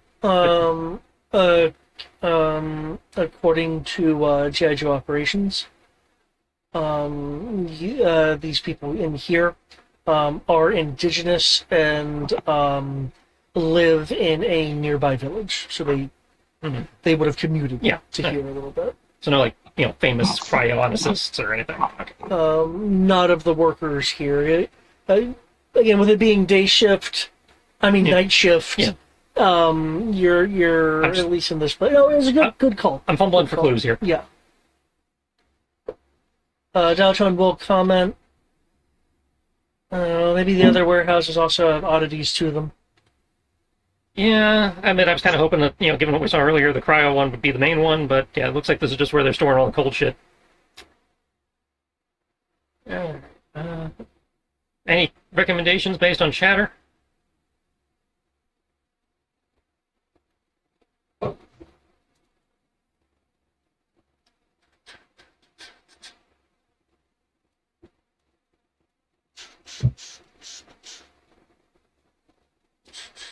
That is most definitely a dial tone question.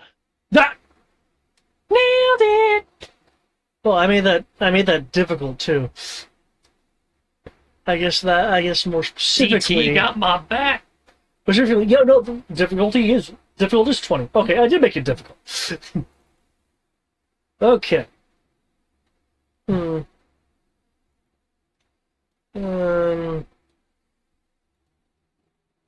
Scrolling. I'm trying not to spend a story point for a hint when we have a person literally in the network. Which is a very valid point. Because it's like, we can search every warehouse, but do we have to search every warehouse? I am picking up.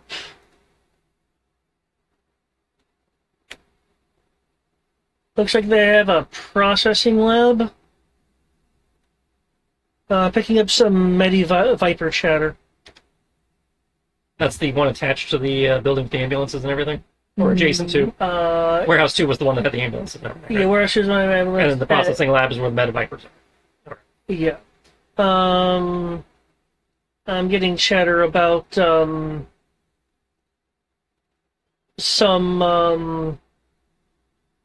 cryogenic stuff.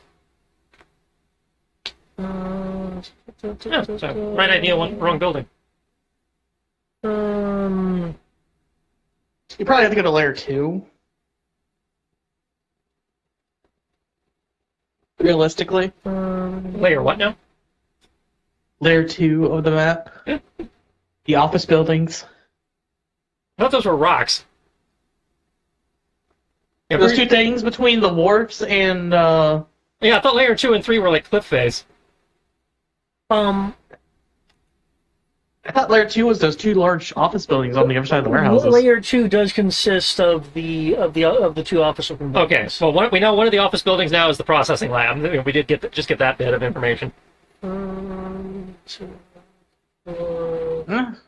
probably would be a bad area to go to. Yeah. I admit, the office buildings were my first thought, but it felt too obvious. Okay. It's better to clear. I was expecting like secret lab basement. Oh, I agree with you. It's probably in that office building. Yeah. All right. Well, But do we want? I don't see an issue with checking all of the buildings to make sure that there's no other Cobra troopers and then removing them if they are there.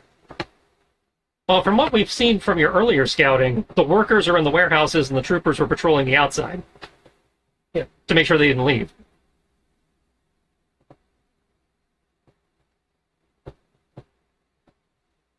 Because if they were going to have Cobra troopers inside, I think we would have seen a couple inside this one. And you guys didn't see any inside this warehouse. Yeah, it's like it seems to be just in civilians on the inside. Now, follow-up question to that, based on what she said, we know the processing lab is a point of interest because they have actual Vipers in there. Do we want to check the medical warehouse attached to it to see if there's any more clues in the warehouse before checking the lab proper? Just as a point of clarification, the processing lab and the warehouse 2 are not physically linked. Okay. Yeah, I understand they're not physically linked, but from what she said on the chatter, Warehouse 2 is the building that would primarily be supplying the processing lab, theoretically. Your logic would track. I just wanted to be clear there's not like a secure tunnel. No, I was not talking about secure tunnel. I was thinking, like, if we check the less secure warehouse, maybe Anti-Venom will be able to intuit some stuff to look for in the processing lab proper based on stuff they're storing in the warehouse. Fair. I was like, oh, well, they have this whatever device that's used for this, that, or the other, so that means they might be doing this. Look for that. Yeah, no problem. Either way, though, we're here to take over the location, aren't we? No, I thought this was intel and...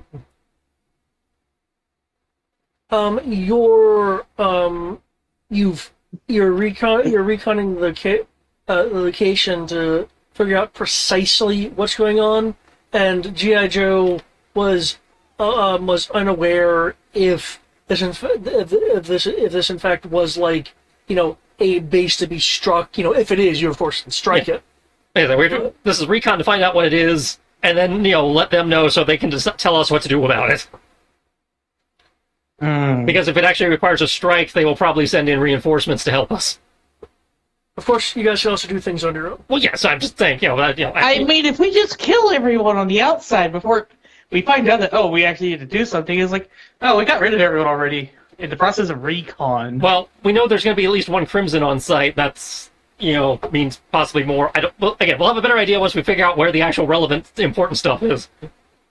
We now know there's Metavipers in the processing lab, which might be where they're doing the experimentation on the creatures. Or at least processing them before sending them to experimentation. Because there is the wharf to the south there, so yeah, could be. And the wharf could go to their underground, underwater secret base thing. So there could be a secret basement, but it's deep. Because they made a point of that pirate ship. At some point, we're going to end up on that fucking pirate ship. At the bottom of the sea. Yep. So, Warehouse 2, then? Let the MD here flex a little. Sounds good. And since he's right by the door, we can just make our way back over to him, slip back out the door. Yep. And because you guys have got the exterior guards and the buildings are relatively close together, you can just walk on over and use your passkey. Just slip into Warehouse 2. Yep. Slip in the Warehouse 2.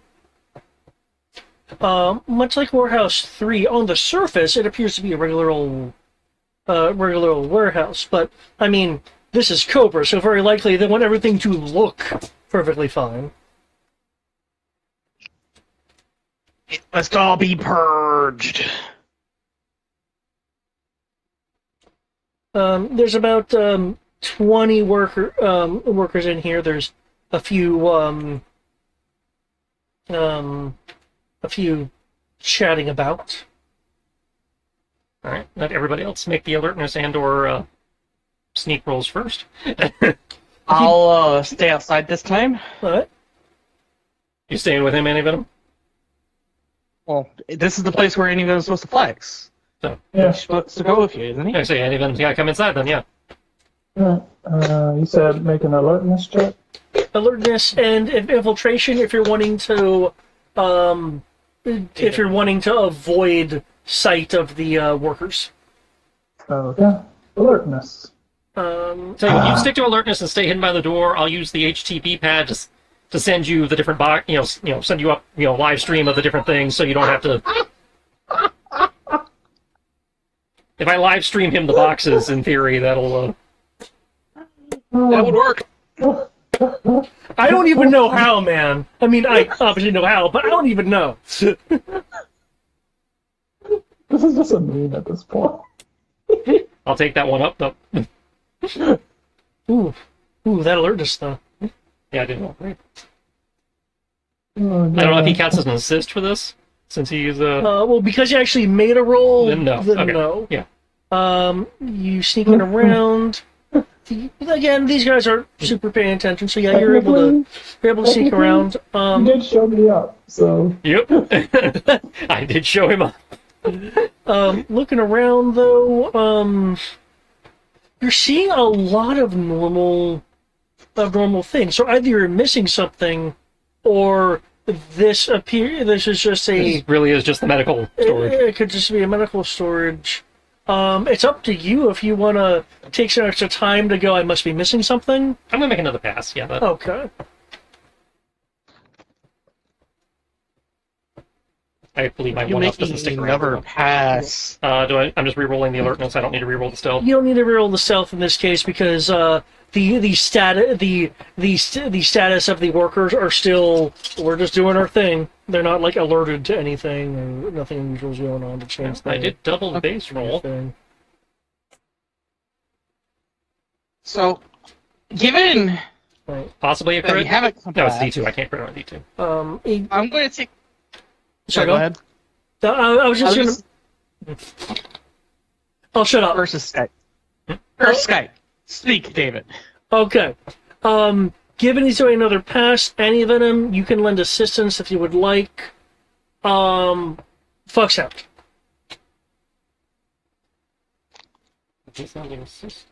What is your thought?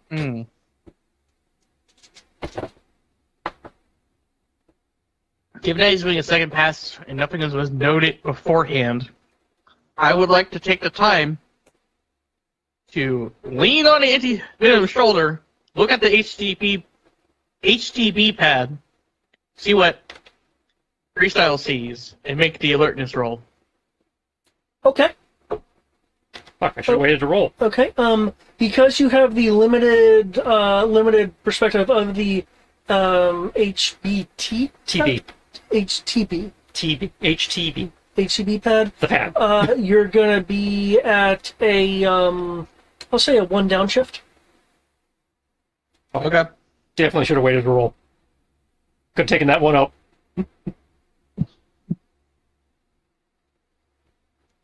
Best Doesn't wanna ability fail. ever.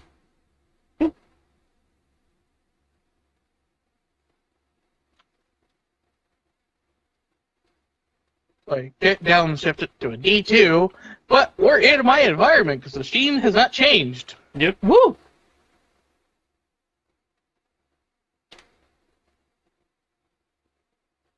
Okay, I rolled a 17 twice. Nice. Okay.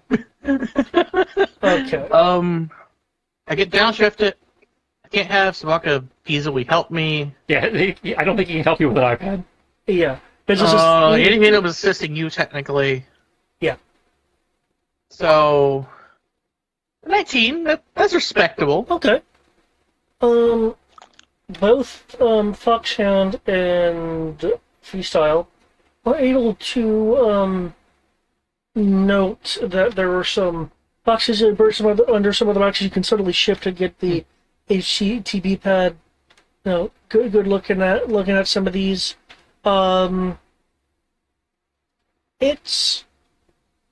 It appears to be rather advanced medical equipment. Most overtly that you can tell just by looking at it is some of these are boxes containing various anti-venoms and others quote-unquote surgical tools.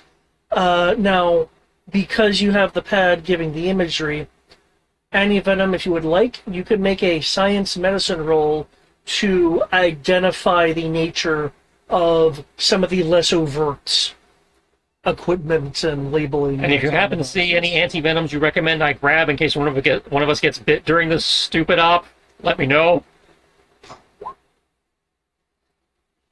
Okay, so that'd be a 20 total. Because if I'm going to get lizard bit, I'd rather have the antitoxin on hand. Okay. At least assists with the medical roll that's going to be needed. This, the medical equipment you can identify as surgical tools to treat muscle and tissue damage. Okay. Oh, did I get anything for my ankle in there? It is rather high-end equipment that you would expect at not even more than a hospital. We're talking about like medical laboratory grade equipment. Well, that tracks of what we were told about this place. So, that sounds like highly traceable equipment. Yeah, you would have to go to specific places. Well, I'm but I'm doing the scan, so they have the VIN number or whatever. So the pit can worry about that while I'm. Yeah. It's like, oh, so highly traceable. Then I'm just gonna, hey, DT, I'm sending these towards, make sure these get to the pit. Just whoop, whoop, whoop. Okay, got it. The animators and stuff like that. They're both over here. Like high grade, like narcotic painkillers. You're seeing some things that could actually be used for like neurosurgery.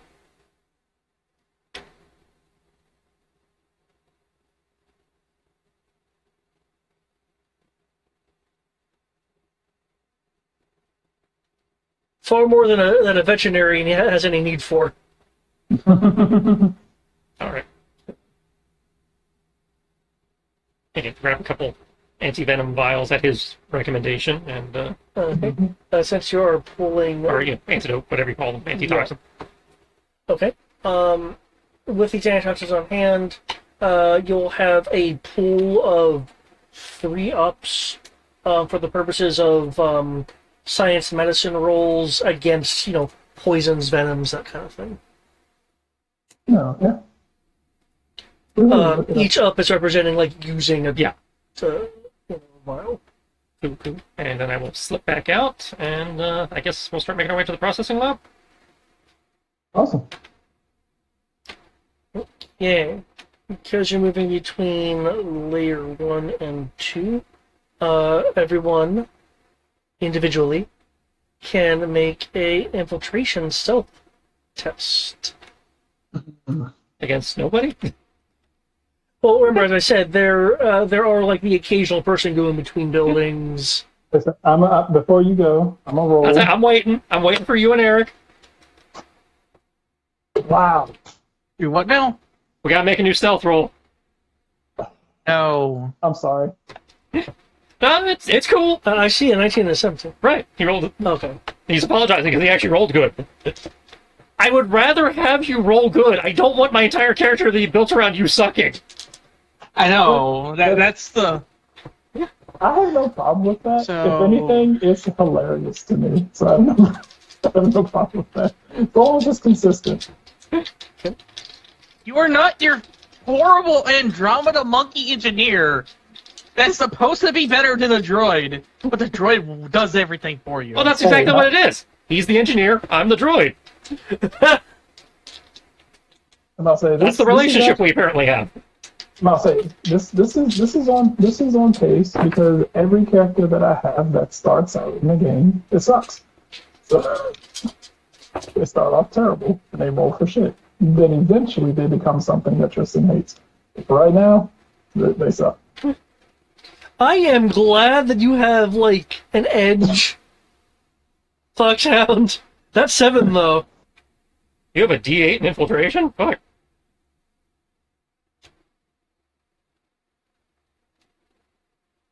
When'd that happen?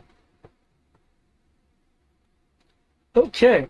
As you guys are going from warehouse 2 to the processing lab, you do notice that when this was previously obscured because of the warehouse buildings in front of it, that there are in that kind of center area between the processing lab and that other building, milling about are some look tired, some don't. Are some Vipers and Troopers. Some of we're talking about like a group of like 8. So actual, legit, threats. Some of them are moving towards the building to the west. The majority of them are actually as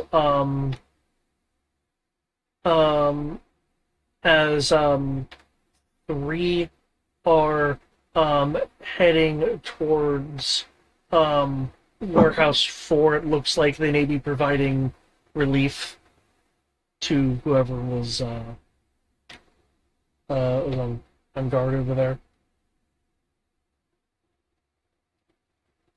They're not running or anything, they're just casually walking, so it will take them some time to get there. Yeah, zip it across, or whatever. Control. Okay. There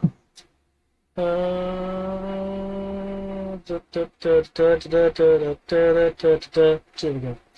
Going over there. I'm just gonna feed the professional not snake that I am.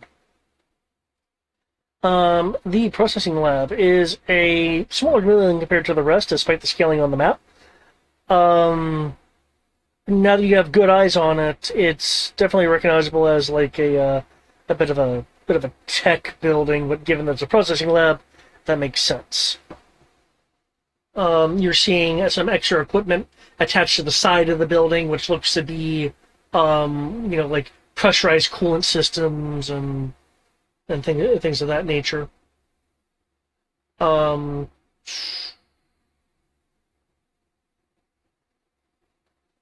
There are.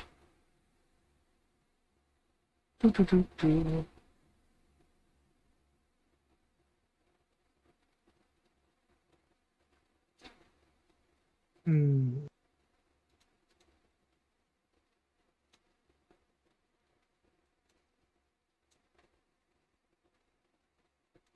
There's a there are a pair of Cobra Vipers at the exterior door.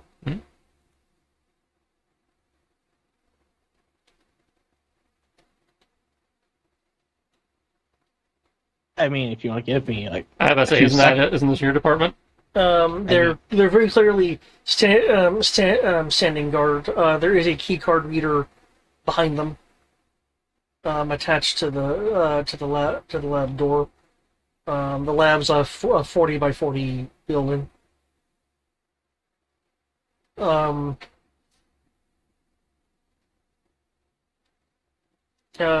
As your approach between Warehouse 2 and the processing lab was not observed by them because they're not acting alerted. They're just standing. You can see their lips move, indicating that they're. Actually, you may not see their lips move because what are they wearing? They're wearing that. You can't see that. So their heads are moving, indicating that they're probably talking. Hey, about the new speaker. Oh god, they're punching Baby Yoda.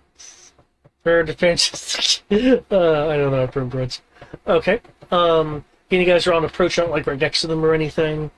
But what do you guys want to do? It sounds like Foxhound, you're wanting to try to catch them by surprise.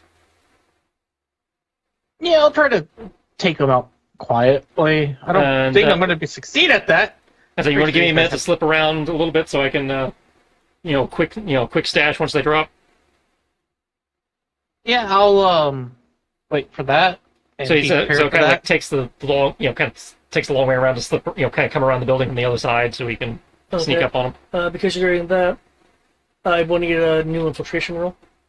I'd also suggest preparing that if they don't go down to finish them. Oh yeah, yeah.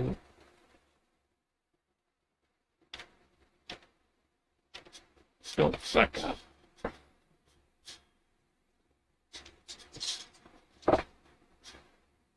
Okay. Not great, not terrible.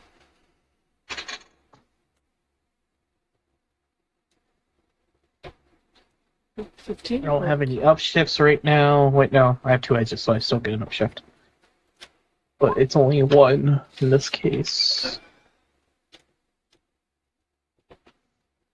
So anyway, that's when I told her that it was 3 feet long. Bullshit.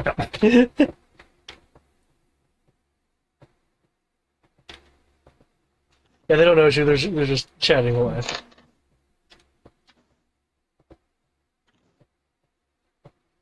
Plus curly bracket.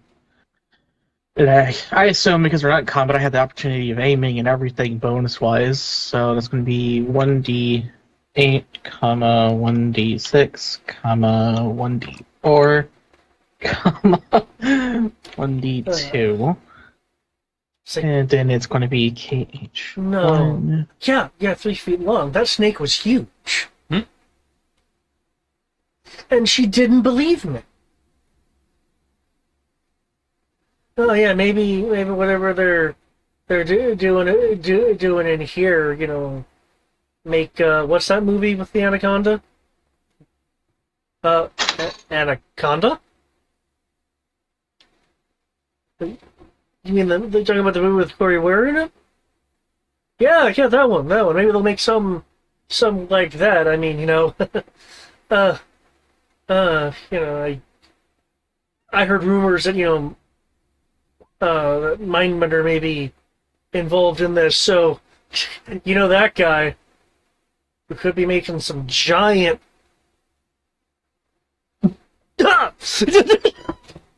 So damage is 2. I assume the 21 hits perfectly fine. It 21 doesn't really. I don't believe 21 is enough to get bonus damage. No, it is not. So that guy is still up, probably, because I do 2 damage. Shoot through the guard just like you did with Warehouse. The next guy of the 2, I have a 26. Okay. Is a 26 enough to do it? If it's not, what a 24 would be enough, because that would be a critical, and that means double damage. A 26 will hit. So a 24 hit. I would like to take the 24 critical also option. hits. I'll take the critical option of 24. Yeah. Especially it just means I roll these and I keep the one that's the best result. Yep.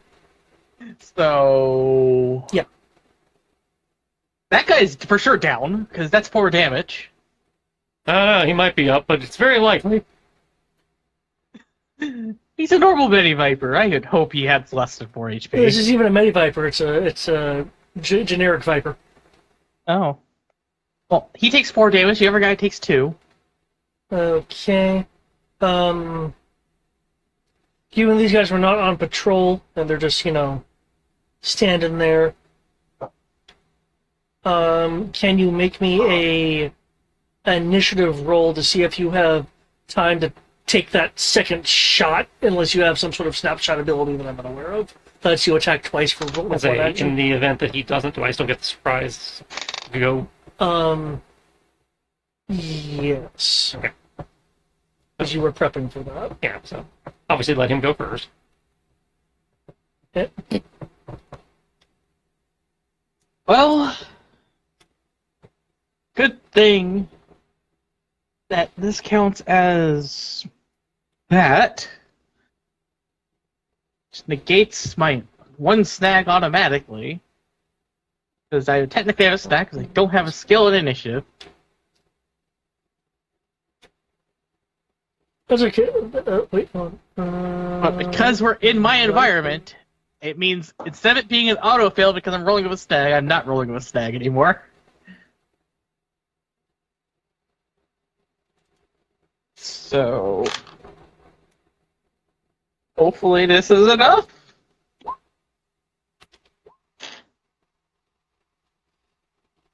It's like, what was and he goes down too. Yeah, they don't have They only had 2 the HP? Damn. they don't have the initiative skill, so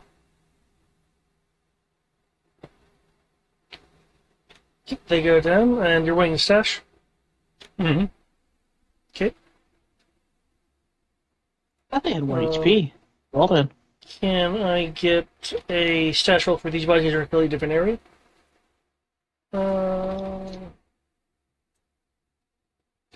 And I think I can get help on this, yes? Yes. Are you just stashing them? Well, same thing, same procedure as before. Take the cards and ammos and redistribute the ammos and all that. Okay, and then Do we want to stick our good buddy here in something resembling Cobra uniform? no. Speaking of, since these guys are not regular troopers, they're Vipers. They have combat knives, same thing as the troopers have. They're Viper rifles, though. Have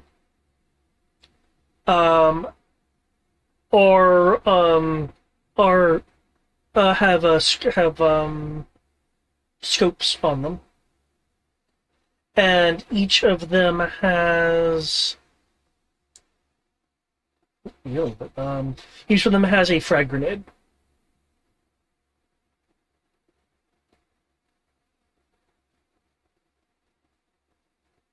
And of course, they're Viper uniforms.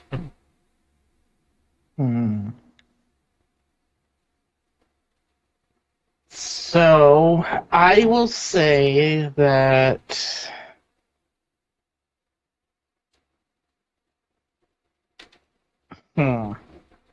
So you said, I'm sorry, what, it was Viper uniforms and keycard and what was the other thing? Viper uniforms, scoped rifles, frag grenades, and combat knives. Okay, well, I can't carry any more crap, but Take their ammo away from them. yeah, so yeah, taking the ammo, taking all the stuff off them, and just Okay. due to the hand limits, I can't. Okay. Yeah, we can't carry their weapons with us, per se. Well, technically, the Halo just means carrying it and expecting to use it. Oh, so I could like stash it in the backpack and be okay, and just not be able to access it for like combat purposes. Yeah, you need to That's at least use my like a free understanding. action to pull stuff out. Okay, well, in which case, yeah, I'll stash the grenades and stuff in the in the the backpack they give us. In which case, you have 2 frag grenades. Cool. Per guy or total? Total. They have 1 each. I was looking at their loadout, and because it didn't specify how many, I'm assuming they have 1.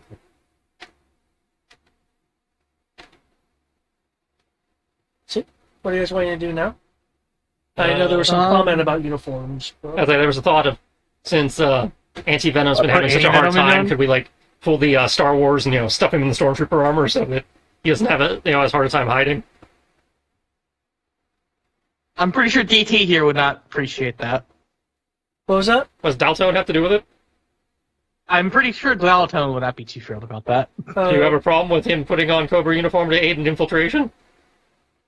No. I didn't think so. Hey, you never know. I'd say, why would that be a problem? Geneva Conventions, technically. As a matter of fact, They're a terrorist organization. Does Geneva apply? That's a fair... Okay, that's a fair point. I forgot that part. They're not a country, per se.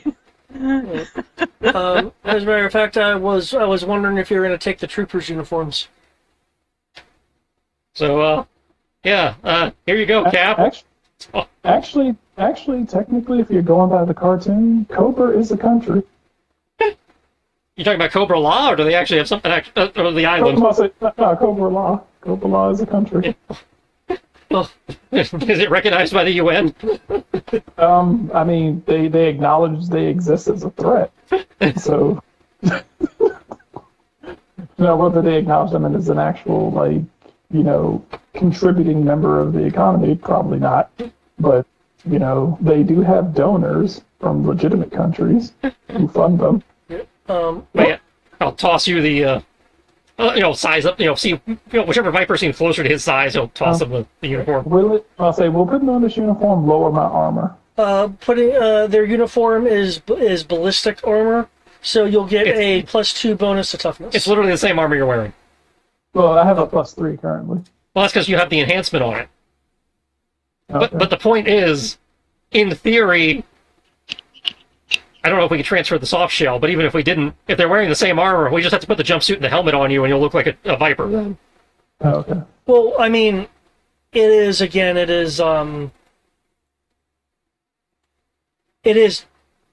just because it's the same armor type does not mean it's descriptively the same. Okay, well, can we... Meaning that the Viper armor, while it is a while it is a ballistic armor, not all ballistic armor is identical. Yeah, well, I understood that. Oh, okay. You know what's gonna make me laugh the most? If I'm wearing this armor and they realize that I'm not a member of Cobra because they can see my skin color. I'm pretty sure that I don't doesn't think matter Cobra to is them. racist, particularly. They're not racist, but you'll notice a suspicious lack of black people in Cobra. There's Scottish people, there's Russians. But they're all white. I don't think canonically they're racist. I think they're just anti-everybodyist, but there's a suspicious lack of racial diversity in Cobra. They even have different species, but I don't have... Okay, I will say that as an organization,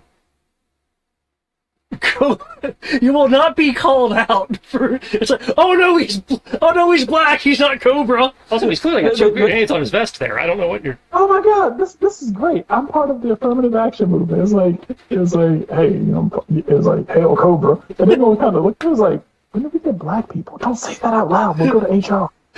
Now, that said, looking at this guy, I think for what we're trying to do, if he kept his existing armor and we just basically put the jumpsuit and the logo patch on him and the helmet, he would just look like a named Viper at that point, from what we've seen of other Vipers. Okay, if we're going to do that, I believe disguise is under infiltration. Yes. Then I will need an infiltration roll to make that believable. Okay, let's see if I can work on those skills I picked up from Jailbait, preferably without grabbing your dick. I still don't understand how she's allowed to do that.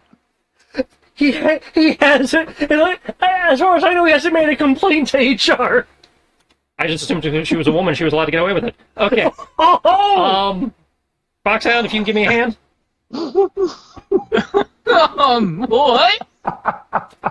With Hey, what? assembling the disguise. Can you give me a hand?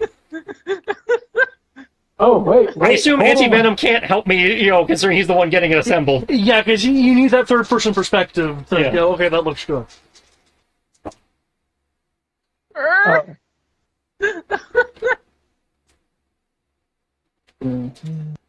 This Viper outfit does have the weather gear upgrade against heat.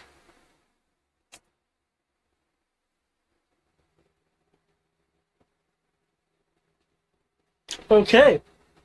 Looks like he probably has a name. Hmm. As a member of Cobra. Okay, while you are wearing this uniform, Anti-Venom,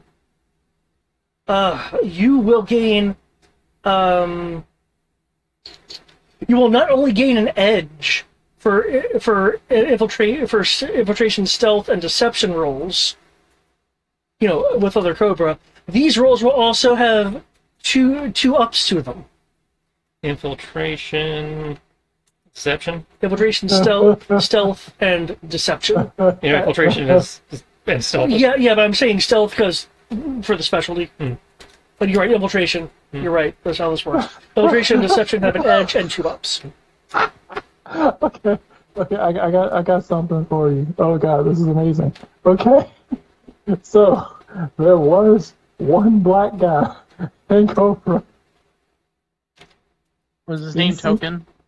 No. Hilariously enough, his name was Lieutenant Clay Moore. I mean, that works for a G.I. Joe name, but... I'm about to say, but even funnier, guess what? He was lieutenant until some random white guy named Dusty shows up, and Cobra's like, "You look cool. Here, you have Lieutenant Claymore's position." Wow. So, yeah. So, like, literally, he was one of Cobra's like lower rank top men, and then this guy named Dusty just shows up, and he was like, "Ah, you've got spunk. Here, you can take Lieutenant Claymore's position."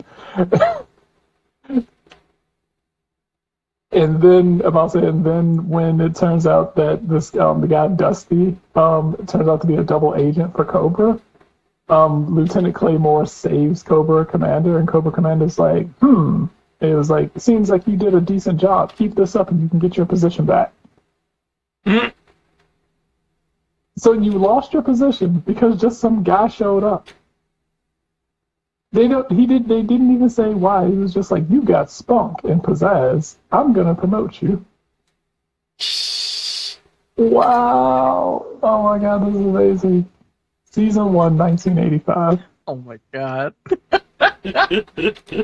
I'm not saying Cobra's racist, but... Damn. The one black guy gets demoted because a white guy joins. It does nothing. He just shows up. He shows up to work one day and gets promoted to lieutenant. Because he looks like he can do the job.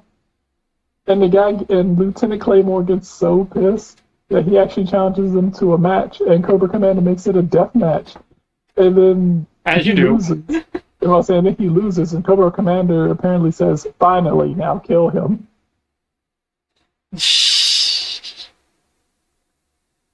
And then Dusty's like, when he actually was threatened with killing someone, he didn't do it and had to out himself as a double agent. Damn it, my code of good guy won't let me do this. So Cobra demoted this motherfucker, hoped that he would go nuts, challenged this guy to a fight, loses the fight. Cobra Commander's happy that he loses the fight, so that he can finally kill the one black guy in Cobra. Then gets pissed. It turns out to be Joe. And then the black guy saves him. And now he has to live with that for the rest of his life because it's canon. Wow. Yo, Joe!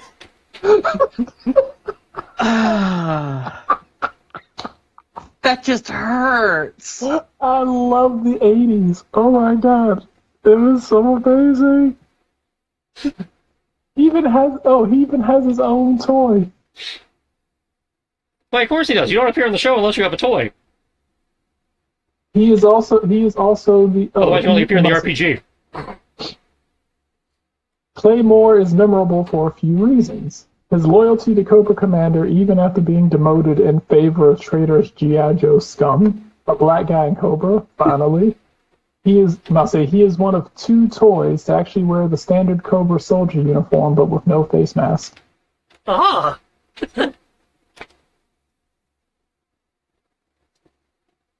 Wow, that is lazy.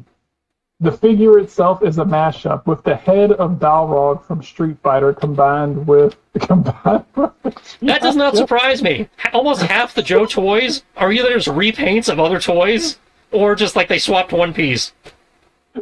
It's a Balrog from Street Fighter. Like, almost all of the ninjas are just repainted Storm Shadows. And the repainted body of an ice cream soldier. Yep. Oh god, this is so terrible. Suffer. I am. It's hilarious. So, given the time, would sneaking in, going through the door be a good place to call it? Or we want to keep going? You can go through the door, and given your outfit, you can just kind of see what's going on, and you can make a science roll, and I can just describe stuff if you don't mind, Cool. Let's do it. and then I can end after that description. Itty bitty little room. The best part? This room is big enough for him to kill everybody in one shot.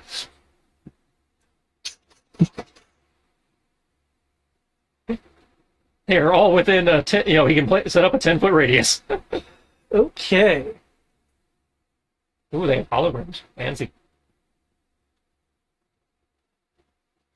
You're seeing various levels of science going on here. Science.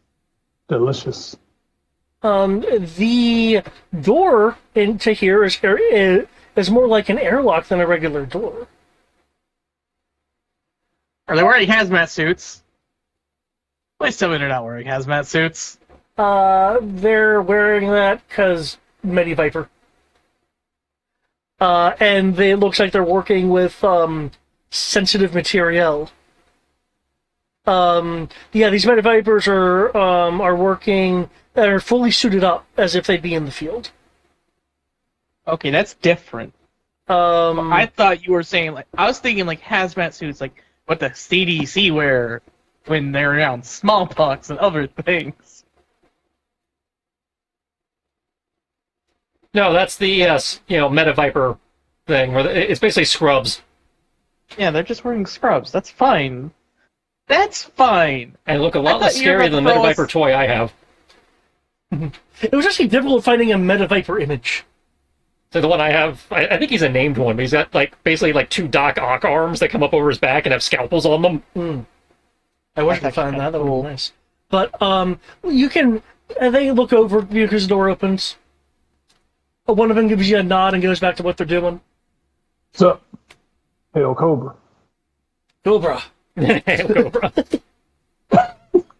One of them is they're working with containers.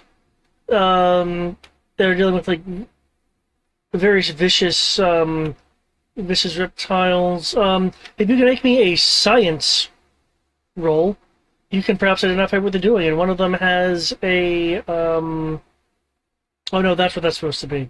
Okay, they're just being funny with it. Okay, that's not really an item.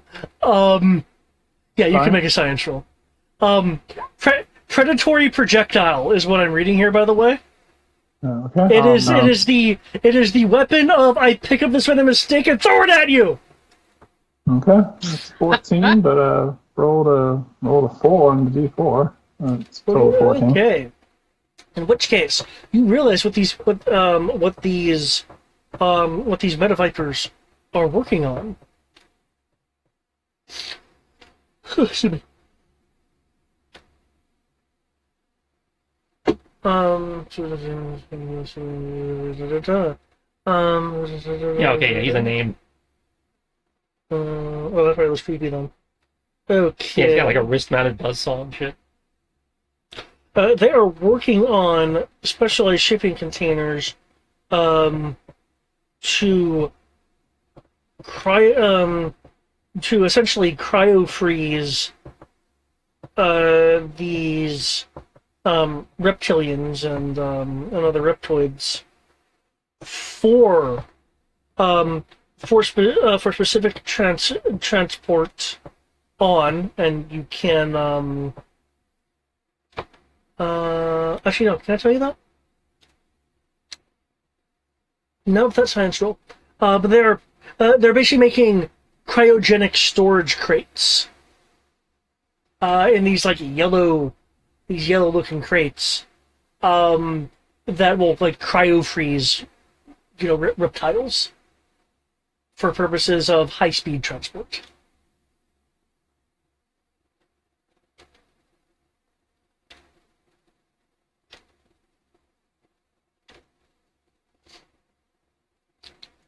Um,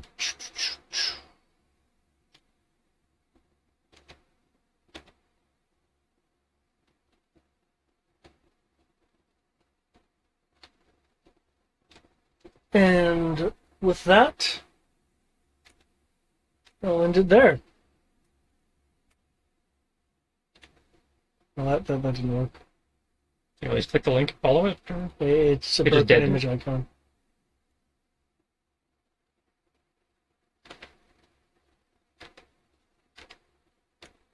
Shit, that's powerful for an improvised thing. Fuck. Predatory projectile skill used animal handling. Reach 10 range is 10 to 20. The damage. Oh, it's or. Never mind. It's one poison or one sharp. Okay. Yeah. I thought I did one poison and sharp. That would be fucked up. That would.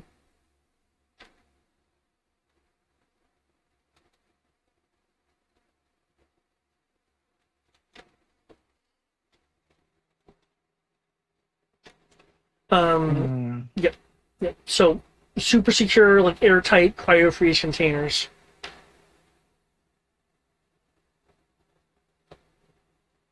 Jeez, it's Mighty Vipers. Brian, I can say this because you can just look at them and they're fine with it, and they're geared up as if they're in the field.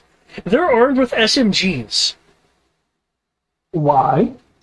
Because the medics always get the biggest automatic weapons they can carry. Apparently. I can't even be angry at that. As like you got a light support weapon, they've got SMGs. I mean, I mean, SMGs aren't that bad. compared to what he's carrying, no. But I mean, they do 1 damage, they let you multi-target. almost all weapons do 1 damage. Yeah, it's not... My sword It's does just- 1 damage in multi-targets. Your sword can multi-target? I feel so under-equipped with just a pistol and a rifle right now. Yeah, I can take a downshift and hit 2 adjacent targets. I can't even take a downshift to do something cool with the rifle. The basic rifle, no. That's why it's basic. You know what? My basic rifle scope still took out everything in this base. Well, I'm not saying the rifle is bad. I'm just saying because it is basic is why it doesn't have a downshift ability. Yeah, that's true. Because, like, your assault rifle, you took a downshift and did twice the damage. But you could only hit 1 guy. I wish I could have just multi-targeted with that 1 damage. I would have been fine with that too. That seems to be the difference between Little the assault rifle and the SMG. Like, the SMG gets multi-target, I think. Yeah, the SMG gets multi-target and something else. And the bigger Oh. machine guns get multi-target. Like, I think Brian's has multi-target. Yeah. All of the automatic weapons except the assault rifle get multi-target. The assault rifle just gets more damage. Equipment, weapons. Oh, I'm sorry, That's- the SMG can do both. Yeah, it can do both. That's probably because it's a restricted. The more abilities they give it, the higher the tier of the weapon. Yeah, like if I use the long-range automatic rifle, it's what? That's gonna be 5 down this page. It does 2 sharp damage, and it doesn't have any alternate effects. But that range, oh dear lord. I don't like the mid 30, but man, that range for 2 sharp damage is nice.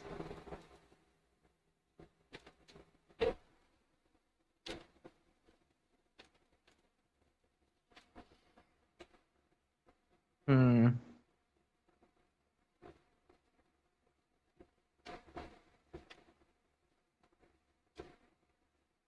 Heavy machine gun. I know that's not what he has. That's No, not what Brian has. No, he just right? has normal machine gun. Yeah, that's what I thought. The submachine gun, Braun D2, 1 sharp, 2 sharp down, or 2 sharp damage for 1 down, or 1 sharp damage multi-target 3 within a 15-foot cone is a 1 down. Hmm.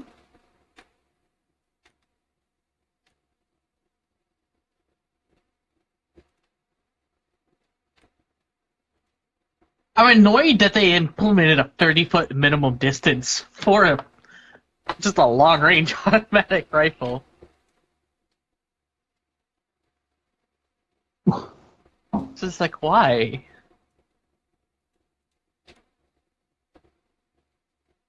That makes no sense.